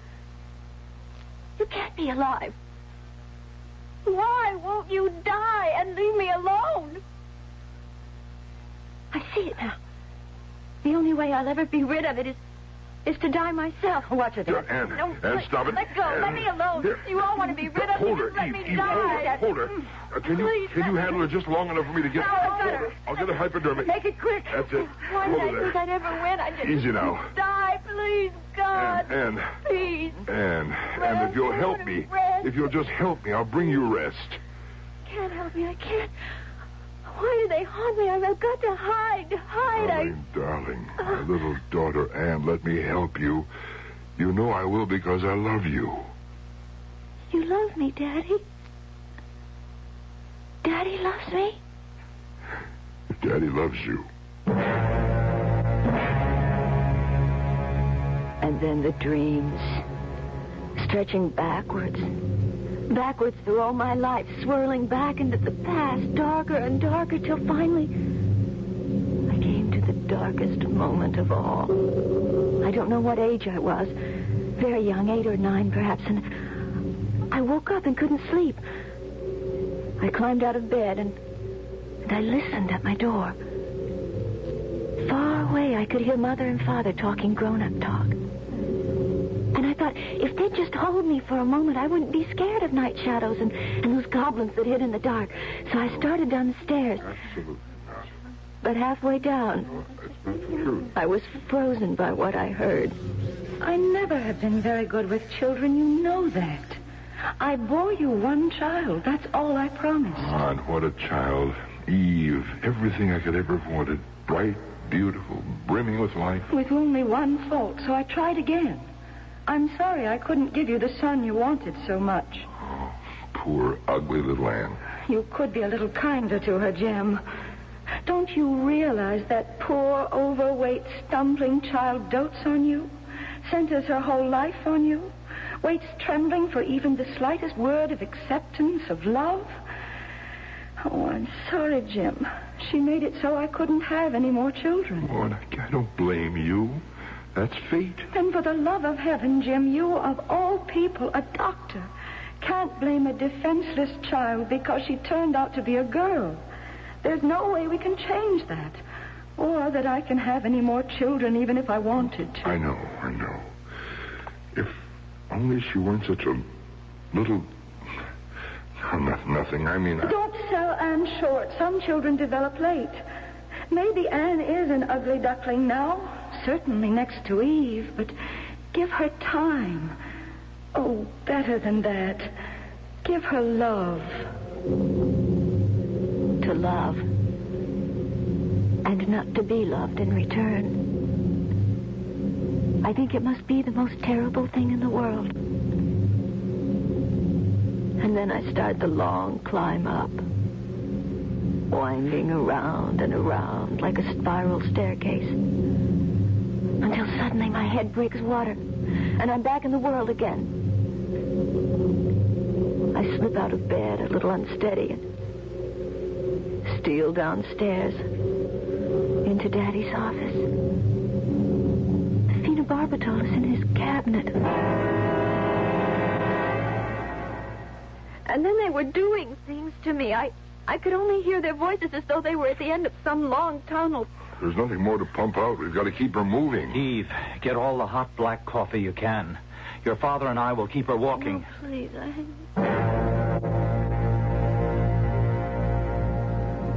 I don't remember ever being so tired. I couldn't even flick my eyelids to save myself.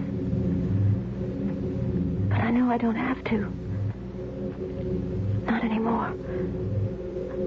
I'm not awake, but I'm not asleep. Just lying here, I can hear every word that follows with marvelous clarity. I can't react, but I can hear. I can hear. You mean Anne actually thought she had killed me? And you, Dr. Denning? Well, Anne's been hallucinating for a long time. Ever since Roger chose you instead of her. Oh, I still can't believe that Anne would go to pieces over that. It's been coming for a long time. You thought he had it under control till the accident of your coming home. You mean Anne's right? I caused it all? No, I'm the one to blame. Nobody is to blame. It was only unfortunate that just as I had gained Anne's confidence, at the expense of accepting for myself the love she still harbored, unrequited for her father, you came along, Eve, and were the catalyst that blew things wide open again. Then it is my fault. Oh, look, if anyone was at fault, we were all at fault. But Hugh, are you trying to say that we've exploded my poor little sister into fragments? That she can never be pieced together again? I don't know how to answer that. I only know that as long as I live, I'll be trying. Because when Anne gave me her love and I returned it, it was no pretense. I know the real girl that lies buried under all the emotional misunderstandings. And I love her. I'll never stop believing I can't clear away all the shadows and let the sunlight back in.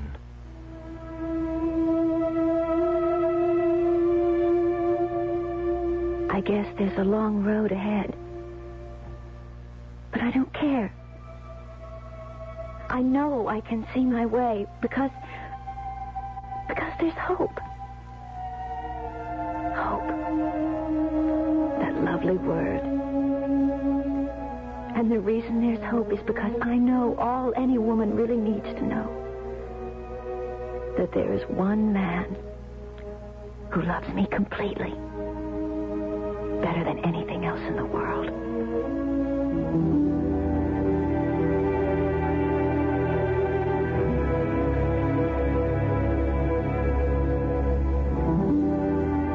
In a way, this hasn't been a story at all, because most of it was never told. We only heard Anne's point of view, which was mostly illusion. So rather than a story, we might call it a vista to a girl's mind, to a place of shadows that suddenly faded in the light of truth and understanding. A strange visit to a dark room. I'll be back shortly.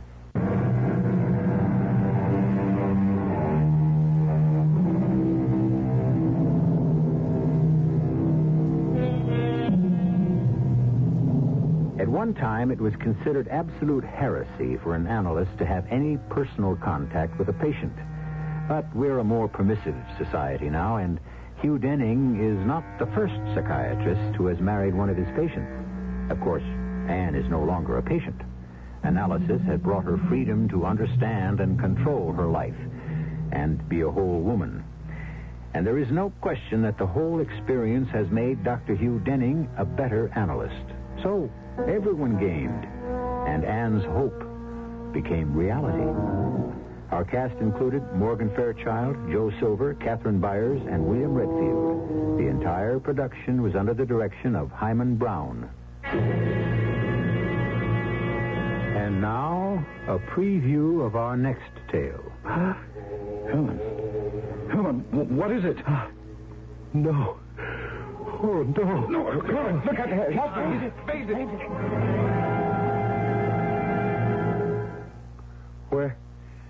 Where am I? In your rooms, Herman.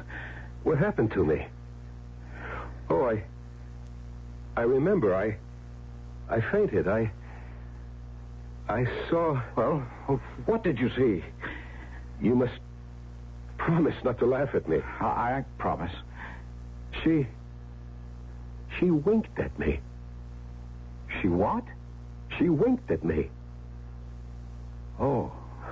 You say that as if you think I'm crazy. I'm not. I'm the sanest person you know. But the old Countess, my grandmother is dead. I know. But she winked at me. Radio Mystery Theater was sponsored in part by Buick Motor Division. This is E.G. Marshall inviting you to return to our Mystery Theater for another adventure in the macabre. Until next time, pleasant dreams.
I'm E.G. Marshall, amanuensis to those shadowy figures whose outre experiences are so faithfully related here at this point on your dial.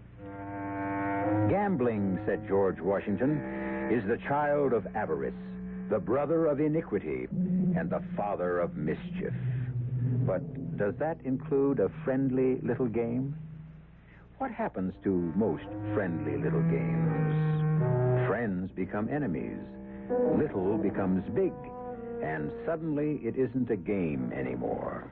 But enough of this moralizing. Deal the cards. Who are you? You know who I am. I am the Countess Anna Fedotovna. But you're dead. Yes, I am dead. Then how can you be standing there? Look at me. Can you doubt I am the Countess? But you were buried this afternoon. What does that have to do with it? What does that have to do with it? Enough. Enough of this meaningless chatter. Let us get down to business. What? What business?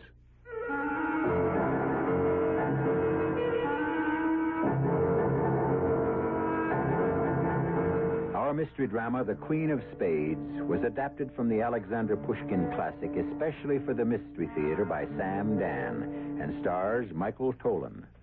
It is sponsored in part by Buick Motor Division and Anheuser-Busch Incorporated, Brewers of Budweiser. I'll be back shortly with Act One.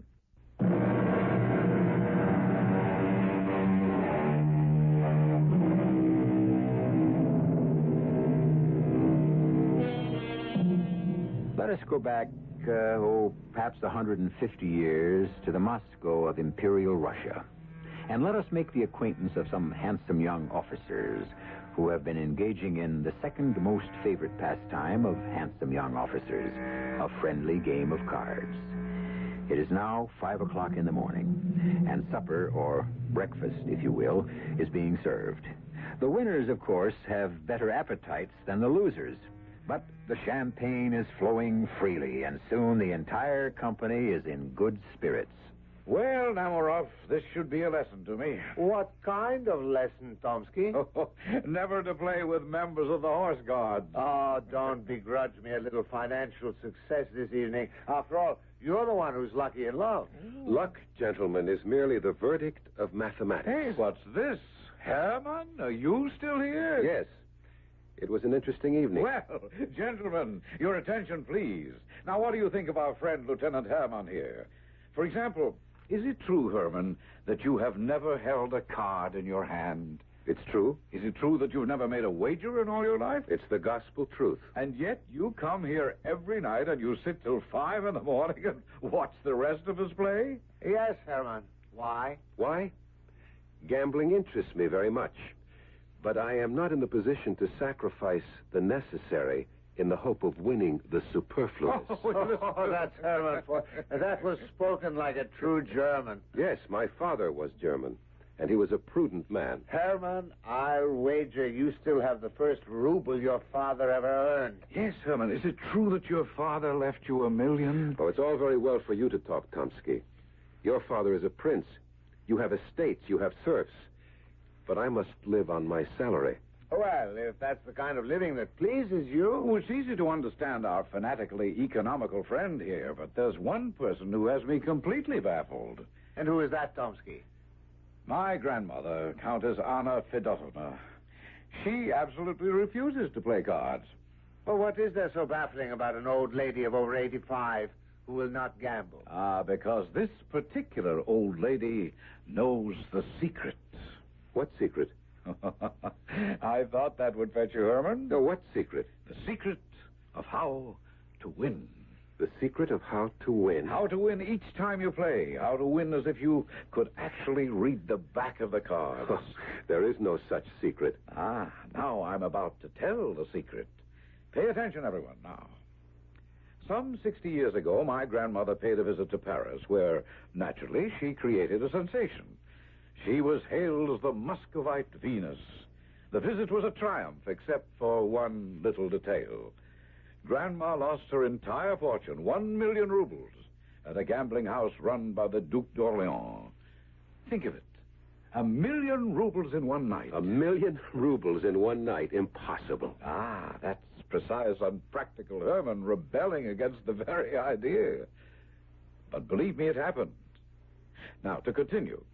There was Grandma ruined, but she had made the acquaintance of a rather remarkable man. I dare say you've all heard of the fantastic Prince de Saint-Germain.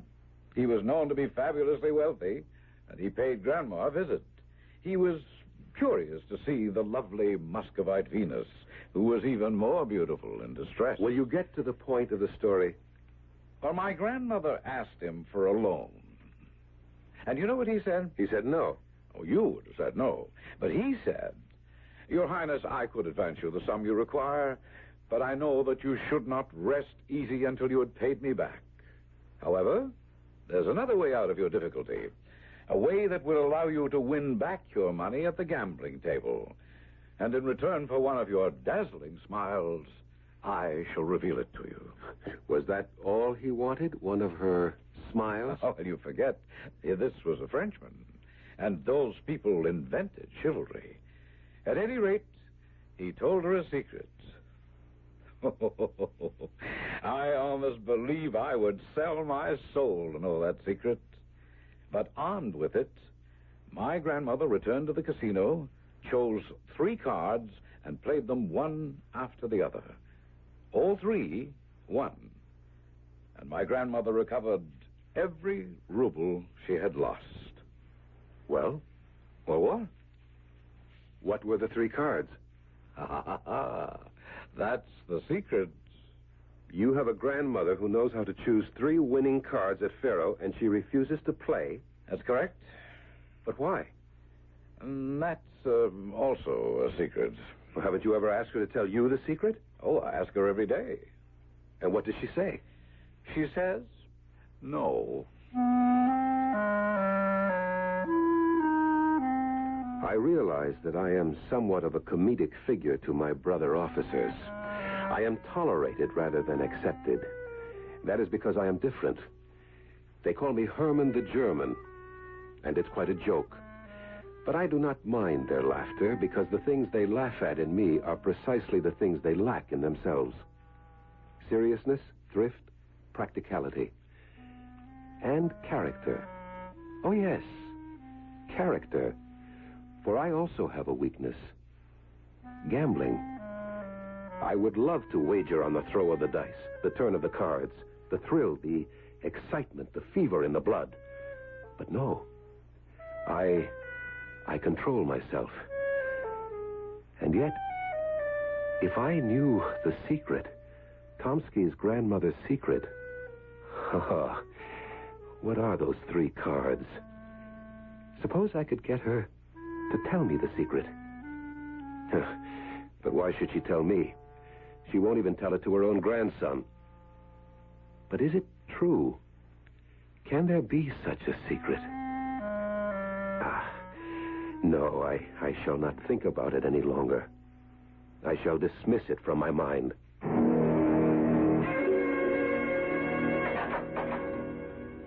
No, it's you, Herman. Oh, I see you are about to go out. Let me call on you another time. No, that's quite all right, old man, if it's urgent. Well, yes? Hang it all, I don't know how to say this. Tomsky, could you introduce me to your grandmother, the Countess Anna Fedotovna? You wish to be presented to my grandmother? Why? Well, she is, without a doubt, the most famous noblewoman in Russia, the Tsarina aside. And she goes way back to the ancient regime. I thought I would like to pay my respects, and yes? And perhaps I could ask her to tell me the secret of the 3 winning cards. You'll ask her to tell you? Oh, that would be a treat. Will you do it? My good fellow, I wouldn't miss it for the world. As a matter of fact, I'm going there right now, so come on along. I've never seen such magnificence, such splendor. The painting, the statues, the carpets. Oh, this is just a hovel. You should see her palace in St. Petersburg. And so he gazed deeply into her eyes and saw his own soul. And he knew that in her love lay his salvation. We'd better wait outside the door. Lisaveta is still reading to her. Well, go on, Lisaveta. But that's the end, your ladyship. A charming girl, poor Lisaveta. The end? How can it be the end? A distant cousin. Too bad she has no dowry. I'm sorry, your ladyship. So It she is my end. grandmother's companion. Buy me a new novel. As you say, your ladyship. I want to go out driving. Why aren't you dressed? Well, I thought we would read this afternoon. Order my carriage this moment. Yes, at once. Come quick before they leave. Grandmama and Lisaveta. Oh, well, you scoundrel. You have finally decided to favor an ugly old lady with a visit, have you? Ah, Grandmama, you are and always shall be the Muscovite Venus. May I present Lieutenant Alexei Petrovich and my grandmother's companion, Lisaveta Ivanovna. Charmed. How do you do? And what are your duties in the military service, Lieutenant? If you are a friend of my grandson's, I dare say they are wenching, drinking, and gambling. Oh, no, Grandmama. Lieutenant Herman is very serious and sober. As a matter of fact, I brought him here because he has a request to make of you. Indeed. Well, you said you wanted to learn a certain secret. Secret? Secret? What sort of secret? Go ahead. You might as well, old boy. Your Highness, please hear me out. I'm a very sober person, a hard-working person. Your nephew will bear me out. Oh, yes, it's true. I was born poor. Oh, respectable. Indeed, my father was a member of the merchant class. But he never had much luck, and therefore I was left with very little, and so... Well, on with it. On with it. I need a considerable sum of money. Not just for myself, but for the chaste and pure woman I shall someday meet and marry. And what has this to do with me? What has this to do with you? Well, your ladyship, Highness, you can make it all come true. Indeed? How? I could win my fortune at the gambling table if you will tell me the secret of the 3 cards. If I will tell you... If I will tell you... Oh, this is too much. Oh, please, madame. Did you hear him? Oh, he's a rare bird, all right. But what can you expect from a German? Why should I tell you? Oh, no. I must control myself. But I can't. I can't.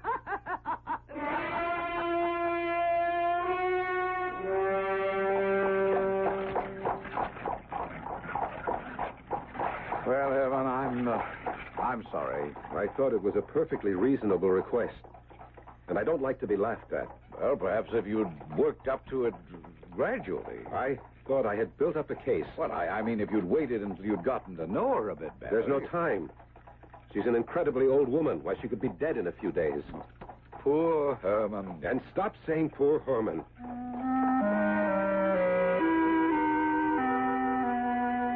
But that was my name. I had become poor Herman. Tomsky isn't a bad fellow, but who can resist telling a funny story? Well, I didn't see anything funny in it, but everyone else did. I may not have a sense of humor, but what I do have is a sense of determination. And I have determined to learn the secret of the 3 cards. And I shall learn that secret. After all, I asked her once, and I asked her politely. I asked her the way a gentleman should. She laughed at me. Well, there are other ways. Yes, indeed. Laugh, my lady. Laugh, my friends. But Lieutenant Alexei Petrovich Herman will yet have the last laugh on all of you.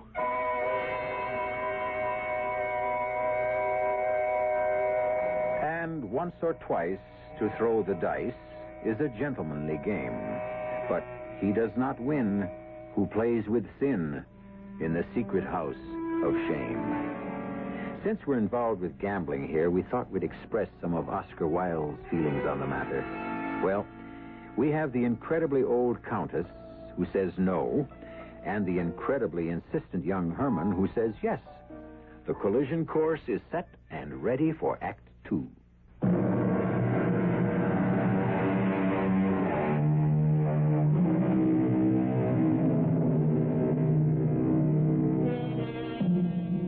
Success, we are told, is a secret, a magical secret, a mysterious key that unlocks the door to wealth and happiness, to love and everything the heart will desire. And so many of us devote our lives to searching for the secret, the fabulous formula, the trick, the gimmick. And this is the present occupation of Alexei Petrovich Herman, a lieutenant in the engineering battalion of the Tsar. Did I say occupation? I should have said obsession. Yes, I was determined to wrest that secret from that hideous old hag by fair means or foul. But how? She would no longer receive me. And even if she would refuse to divulge the secret. I would have to force it out of her. I would have to be alone with her, alone. But how could I ever manage to be alone with her? I wrestled with the problem. I even went to church to pray for the solution. And of course, when one prays with a sincere and earnest heart, his prayers are usually answered. My prayers were answered, and the how was revealed to me. She was sitting there just up ahead of me. The servant girl. No, not the servant girl, the companion. What was her name? Lizaveta Ivanovna. She is the how. I shall make a declaration of love to her. But how do I do that? I have never spoken of love before.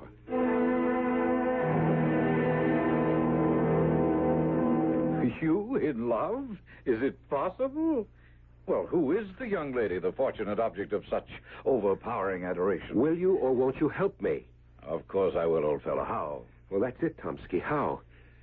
How does one tell a girl one is madly in love with her? One says, I am madly in love with you. Is that all there is to it? Well, one either says it directly or one hides it in the midst of a flowery speech. Which method would you prefer? I'm a direct sort of person, but I think I would, for the first time, use a flowery speech. Well, here is a novel by the famous Valentinian Protopopov. Browse through it. It contains all the ammunition you need.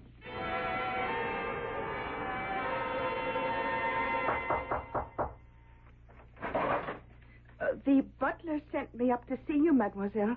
He did? Why? Oh, because I have a letter for you. For me?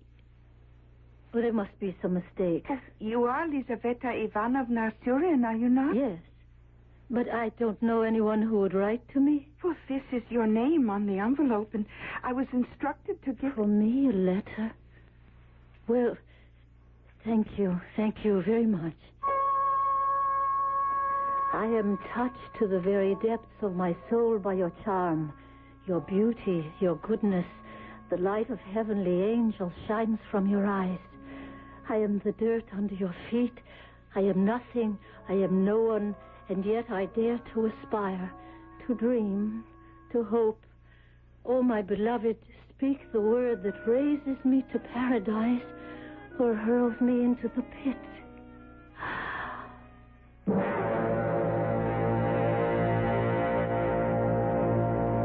Lizaveta Ivanovna. Please, Lizaveta Ivanovna, have pity on me. No, pity? You're the one who should have pity on me. I'm a poor girl. Poor? Your condition of life is even higher than mine. My father was merely a merchant. Your father was a state councilor. He died penniless. It doesn't matter. It matters. I have no dowry. It doesn't matter. I love you. And soon you would hate me. Oh, I swear by my You soul. would be in debt. There would be no money. I swear by my hope Your of salvation. creditors would haunt you. I must have you, Lizaveta Ivanovna. And you would think I, a handsome young officer, I could have made a wealthy match. Lizaveta No, please, Ivanovna. Please, Lieutenant. I am sorry. It cannot be. My beloved, your coldness, your indifference shall not chill my heart. A poor flower worships the sun. And if the sun is unaware of its adorer, does that lessen the adoration?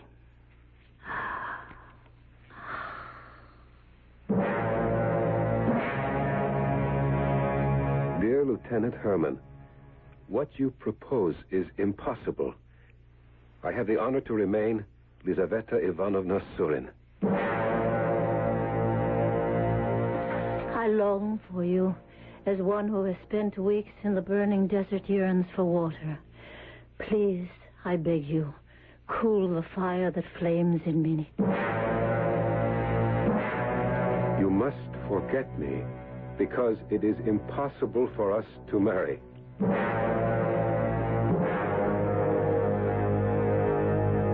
Well, Herman, how goes your secret love? She refuses to see me, Tomsky. That's to be expected. But she is unmovable. That's a good sign. How? A woman is always at her most yielding when she's at her most stubborn. None of my letters seem to have swayed her in the slightest. Ah, but she answers them, doesn't she? Well, as long as you receive an answer, there is hope. But the answer is always no. Be determined. Keep writing. Something will happen. But what? Oh, I don't know. Something, anything. She'll be stung by a bee, or she'll smell a beautiful rose, or someone will say a kind word to her, or a cross word, and suddenly she'll burst into tears and... And what? And she'll fall into your arms.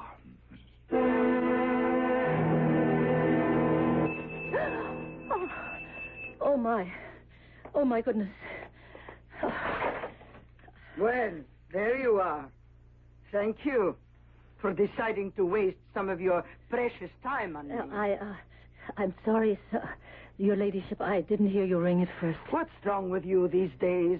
Forever sighing and mooning about. Are you ill? No, your ladyship. Order the carriage. What sort of weather is it? Calm and sunny and warm. No, you never know what you're talking about. I feel cold. It must be snowing and freezing. Yes, your ladyship. Now, where are you going? Well, to order the carriage. To order the carriage? Whatever for? But your ladyship just told me what to order has happened to your senses? Would I want to go driving about in a snowstorm? No, the sun is shining. Don't you dare contradict me. No, madam. Shall I read to you? Read to me? Yes. Really, my girl? Didn't I tell you to order the carriage? Oh, Lizaveta Ivanovna! You come back! Lizaveta! Oh, now what's gotten into that fool of a girl? I am convinced that your intentions are honorable. I believe your declaration of love. And I see you as the knight in shining armor I have always yearned for. Oh, how I long to be my own mistress, and not the terrified creature of a tyrannical old woman. Come to me. Save me. Tonight, the Countess and I shall return from a ball at the French embassy at midnight. The servants shall all be asleep. I will see that the small gate at the rear of the house will be open.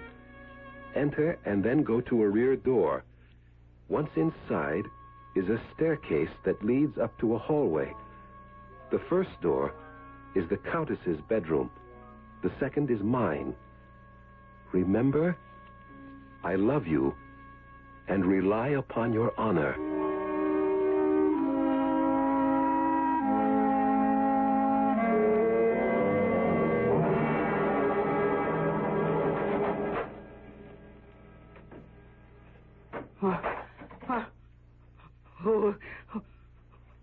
Who is in this room? Do not be alarmed.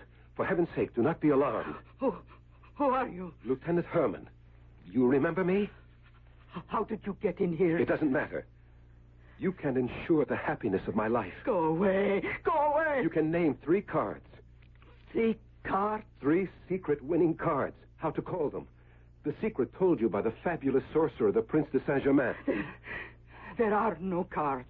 There was no prince. Tell me the secret. It was a joke. Do you understand? A joke. Tell me the 3 winning cards. There are no cards. For whom are you keeping the secret? There is no secret. For your grandson? He's rich enough without it. I tell you, young man, there is no secret. You're old, as good as dead. Why do you refuse? Why? Because... Reveal the secret. And not only shall I bless you, but my children, my grandchildren shall revere you as a saint. Well?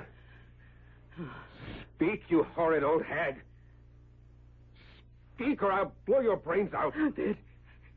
There is no secret. You think I hesitate to kill you? I have a pistol. See? No. All I have to do is pull back the hammer. So. You hear it click? All I need to do now is pull the trigger. And I will pull the trigger if you don't... No!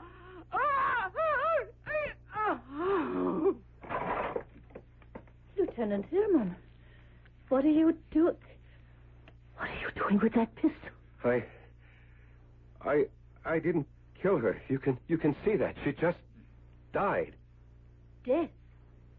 The Countess is dead? Yes, and I am the cause. You? Yes. She knew about 3 secret cards which would always win at Faro. I came here tonight to make her tell me. You came here tonight? But I thought you had come here to see me. I had intended to see you afterward. Then you don't love me. No, I do love you. All you wanted was to gain admission to her bedroom. No, only to gain the financial foundation and security for our marriage. You're a monster. No, I had no intention of killing. Look, my pistol isn't even loaded. Now I look at your face. I see the devil himself. Please, leave. Go. No, I hope to have the honor of calling on you in the future, dear I never Lisabetta. want to see you again. I'm sorry it all turned out the way it did. But one must accept the good with the bad. I decided that I had better attend the funeral services. My friend, Lieutenant Tomsky, was touched. Sincerely touched. Herman, old man, it's kind of you to take the time. Oh, she was a great lady. I've come to pay my respects. May I approach the coffin with you? Of course, I'm very grateful to you. Well, there she is. Looks just the same as she did in life. Huh? Herman, what is it? No. Oh, no. No, Herman, look at her. Face it.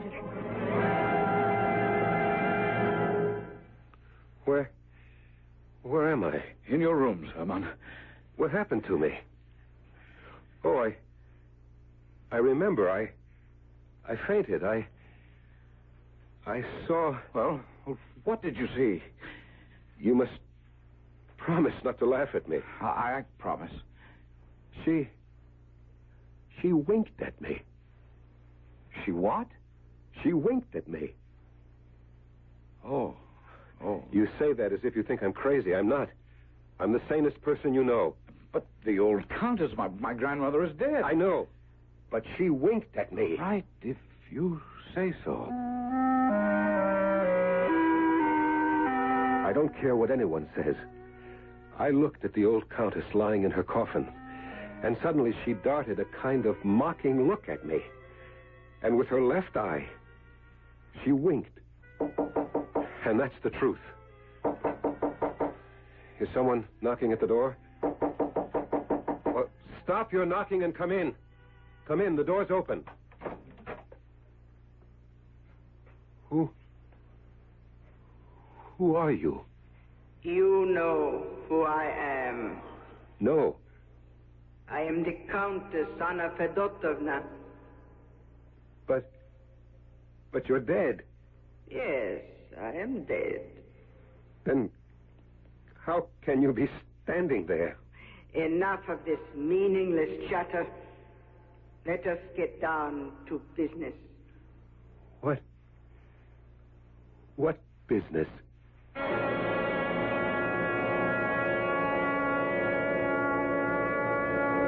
Business. Isn't it remarkable how much business of all kinds we can have with each other, and how suddenly it all ceases when one is dead? For the dead have no business. Isn't that true? And yet, Here is a lady, freshly deceased, who has suddenly introduced a matter of business to our hero. The nature of the business? Well, you know you'll have to wait for Act 3.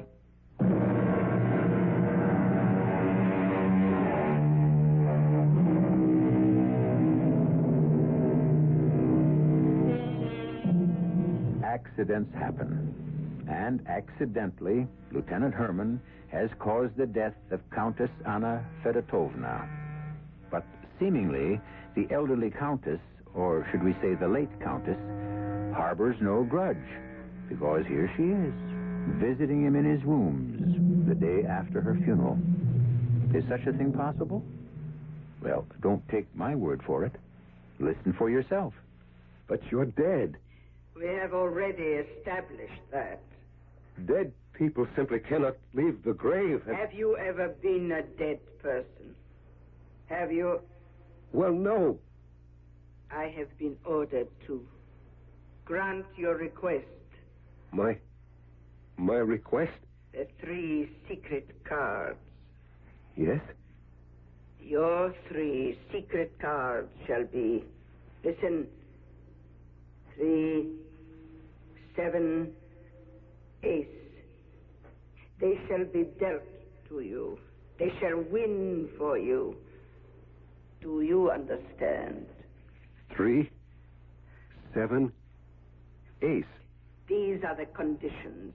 You must play 1 card, and 1 card only on each of 3 successive nights. Understand? 1 card only on 3 nights in succession. How much money do you have? My father's inheritance. 50,000 rubles. Very well. Cash it in. Bring the 50,000 to the casino. Bet on the 3. You will then have 100,000. The following night, bet the 100,000 on the 7. You will then have 200,000. On the final night, bet the 200,000 on the ace. You will walk away with 400,000 rubles. 400,000? And when I say walk away, I mean walk away from cards forever. You must never gamble again as long as you live. Oh, yes, yes. And one more thing. I shall forgive you my death if you marry my companion, Lizaveta Ivanovna. Well, of course. Of course.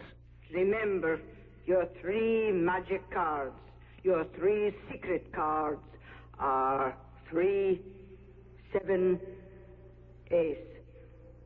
Goodbye.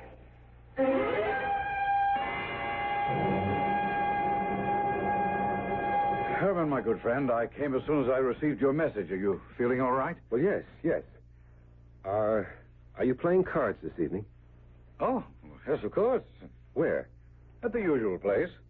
Captain Namorov's?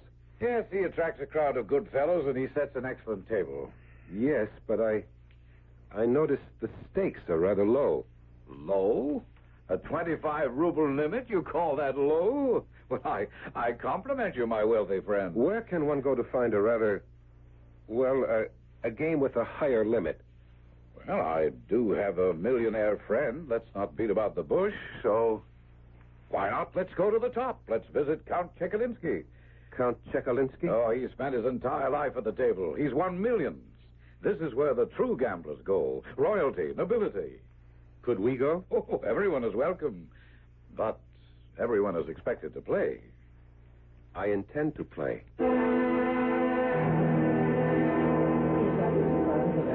Count Chekalinsky, may I present my good friend, Lieutenant Herman. I am honored to meet your acquaintance, Lieutenant. Well, do not stand on ceremony. Please make my humble home yours.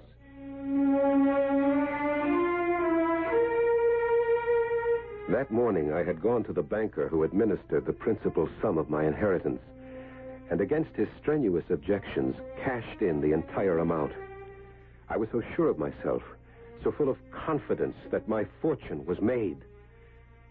But here once again, I wasn't sure. Was it a dream? Did the old lady come back from the dead, or was it my imagination? And then I heard her voice.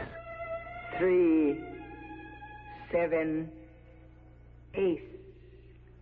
And all my doubts were conquered. Very well, gentlemen. Who will join us for this bank? You, General? You, Monsieur? You, Admiral? Will you allow me to take a card, Count Chekalinsky? Oh, with pleasure, Lieutenant Herman. And now, gentlemen, your stakes. Lieutenant?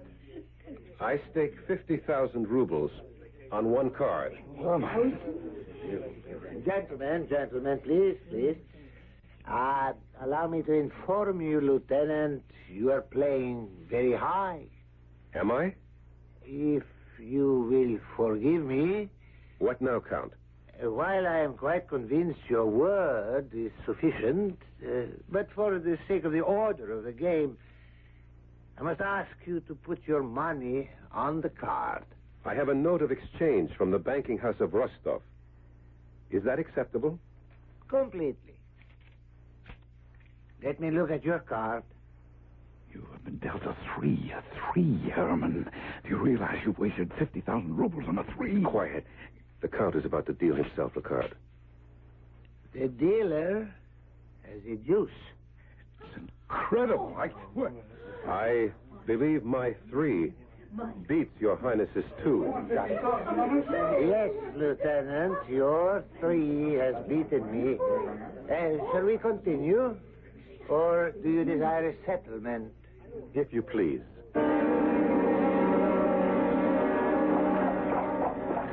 What luck. What fool's luck. Now, look, Herman, promise me one thing. You'll never gamble again. Oh, I intend to go back tomorrow. But why? You've won 50,000 rubles. Do you realize that? And tomorrow I shall win 100,000 more. You mean you intend to double your bet? Of course. Herman, you don't know what you're doing. I slept the deep sleep of the just. I awoke late, breakfasted, attended to a few details, and as evening fell, summoned a carriage and returned to Count Chekalinsky's palace. As I entered, all conversation ceased. Every eye turned toward me. The Count himself came forward and took my hand. Good evening, Lieutenant Herman. And what is your pleasure this evening? I wish to wager. Shall you accommodate me? Of course. This way, please. 3,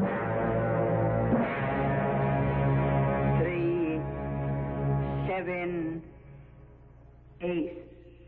3, 7, ace. It's foreordained. Ready for the deal, Lieutenant Herman? Ready? I wager 100,000 rubles. Accepted? Accepted. Your card, my card. I have a 6. I have a 7. I see. Shall we continue? I should prefer to receive my winnings, if you please. Of course. Here you are. Your 100,000 in cash. Thank you. Till tomorrow evening? Till tomorrow. You're not going back there. I won't let you. My good Tomsky, by now it should be apparent that I know what I'm doing. Herman, you have 200,000 rubles. Isn't that enough? It's just half of what I need. Half? Do you intend to wager the entire 200,000 on one? Of course. Well, you are a man of iron, a man of ice. 200,000 rubles on the turn of a single card. You are also insane. My good friend, I simply cannot lose. Your stake, Lieutenant Herman? My stake is 200,000 rubles. Lieutenant, I must remind you, this is a fantastic wager. Can you cover it? Of course. For a moment, just a fleeting moment, I felt that twinge of doubt. Was it luck? Could it turn? No. No, the old Countess had told me about the 3 cards. She was right about the 3 and the 7. Are you afraid to double your fortune, you fool? Didn't you commit murder for those 3 cards? Yes. 3, 7, ace. Stake your fortune on the last card. How can you lose? You are destined to draw the ace. My stake is 200,000 rubles. Covered. Your card? My card? My card is a king. My ace beats your king. Your queen loses. My queen? I have an ace. I don't have a... But you... Oh, Countess! Look at her! Look at her! Listen! She's laughing at me! They know how to win, these young fellows, but not how to lose. It's not the Queen of Spades. It's the Countess!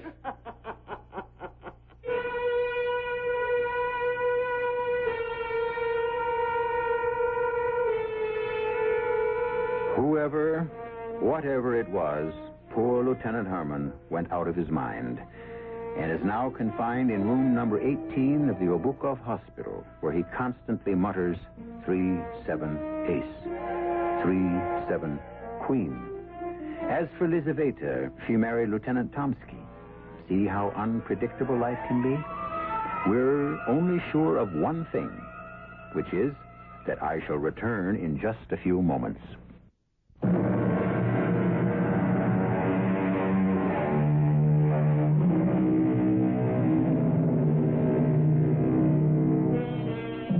The secret of the 3 cards. The secret, which turned out to be no secret at all. And if you want to apply that lesson to life, how many secrets actually do exist? How many mysteries, on closer examination, prove to contain absolutely no hidden meanings? Is life a simple affair that we attempt to complicate? Well, 7 times each week, we try to answer that question, and who knows, one time we might actually succeed. Our cast included Michael Tolan, Ann Shepard, Ian Martin, Bryna Rayburn, and Robert Dryden. The entire production was under the direction of Hyman Brown. And now, a preview of our next tale. Why do you say that? For some purpose, this man of science is making a study of you. I know that look of his. I've seen that cold illumination as he bends over a bird, a mouse, a butterfly, which, in pursuit of some experiment, he has killed by the perfume of a flower. Inviting you to return to our Mystery Theater for another adventure in the macabre. Until next time, pleasant dreams.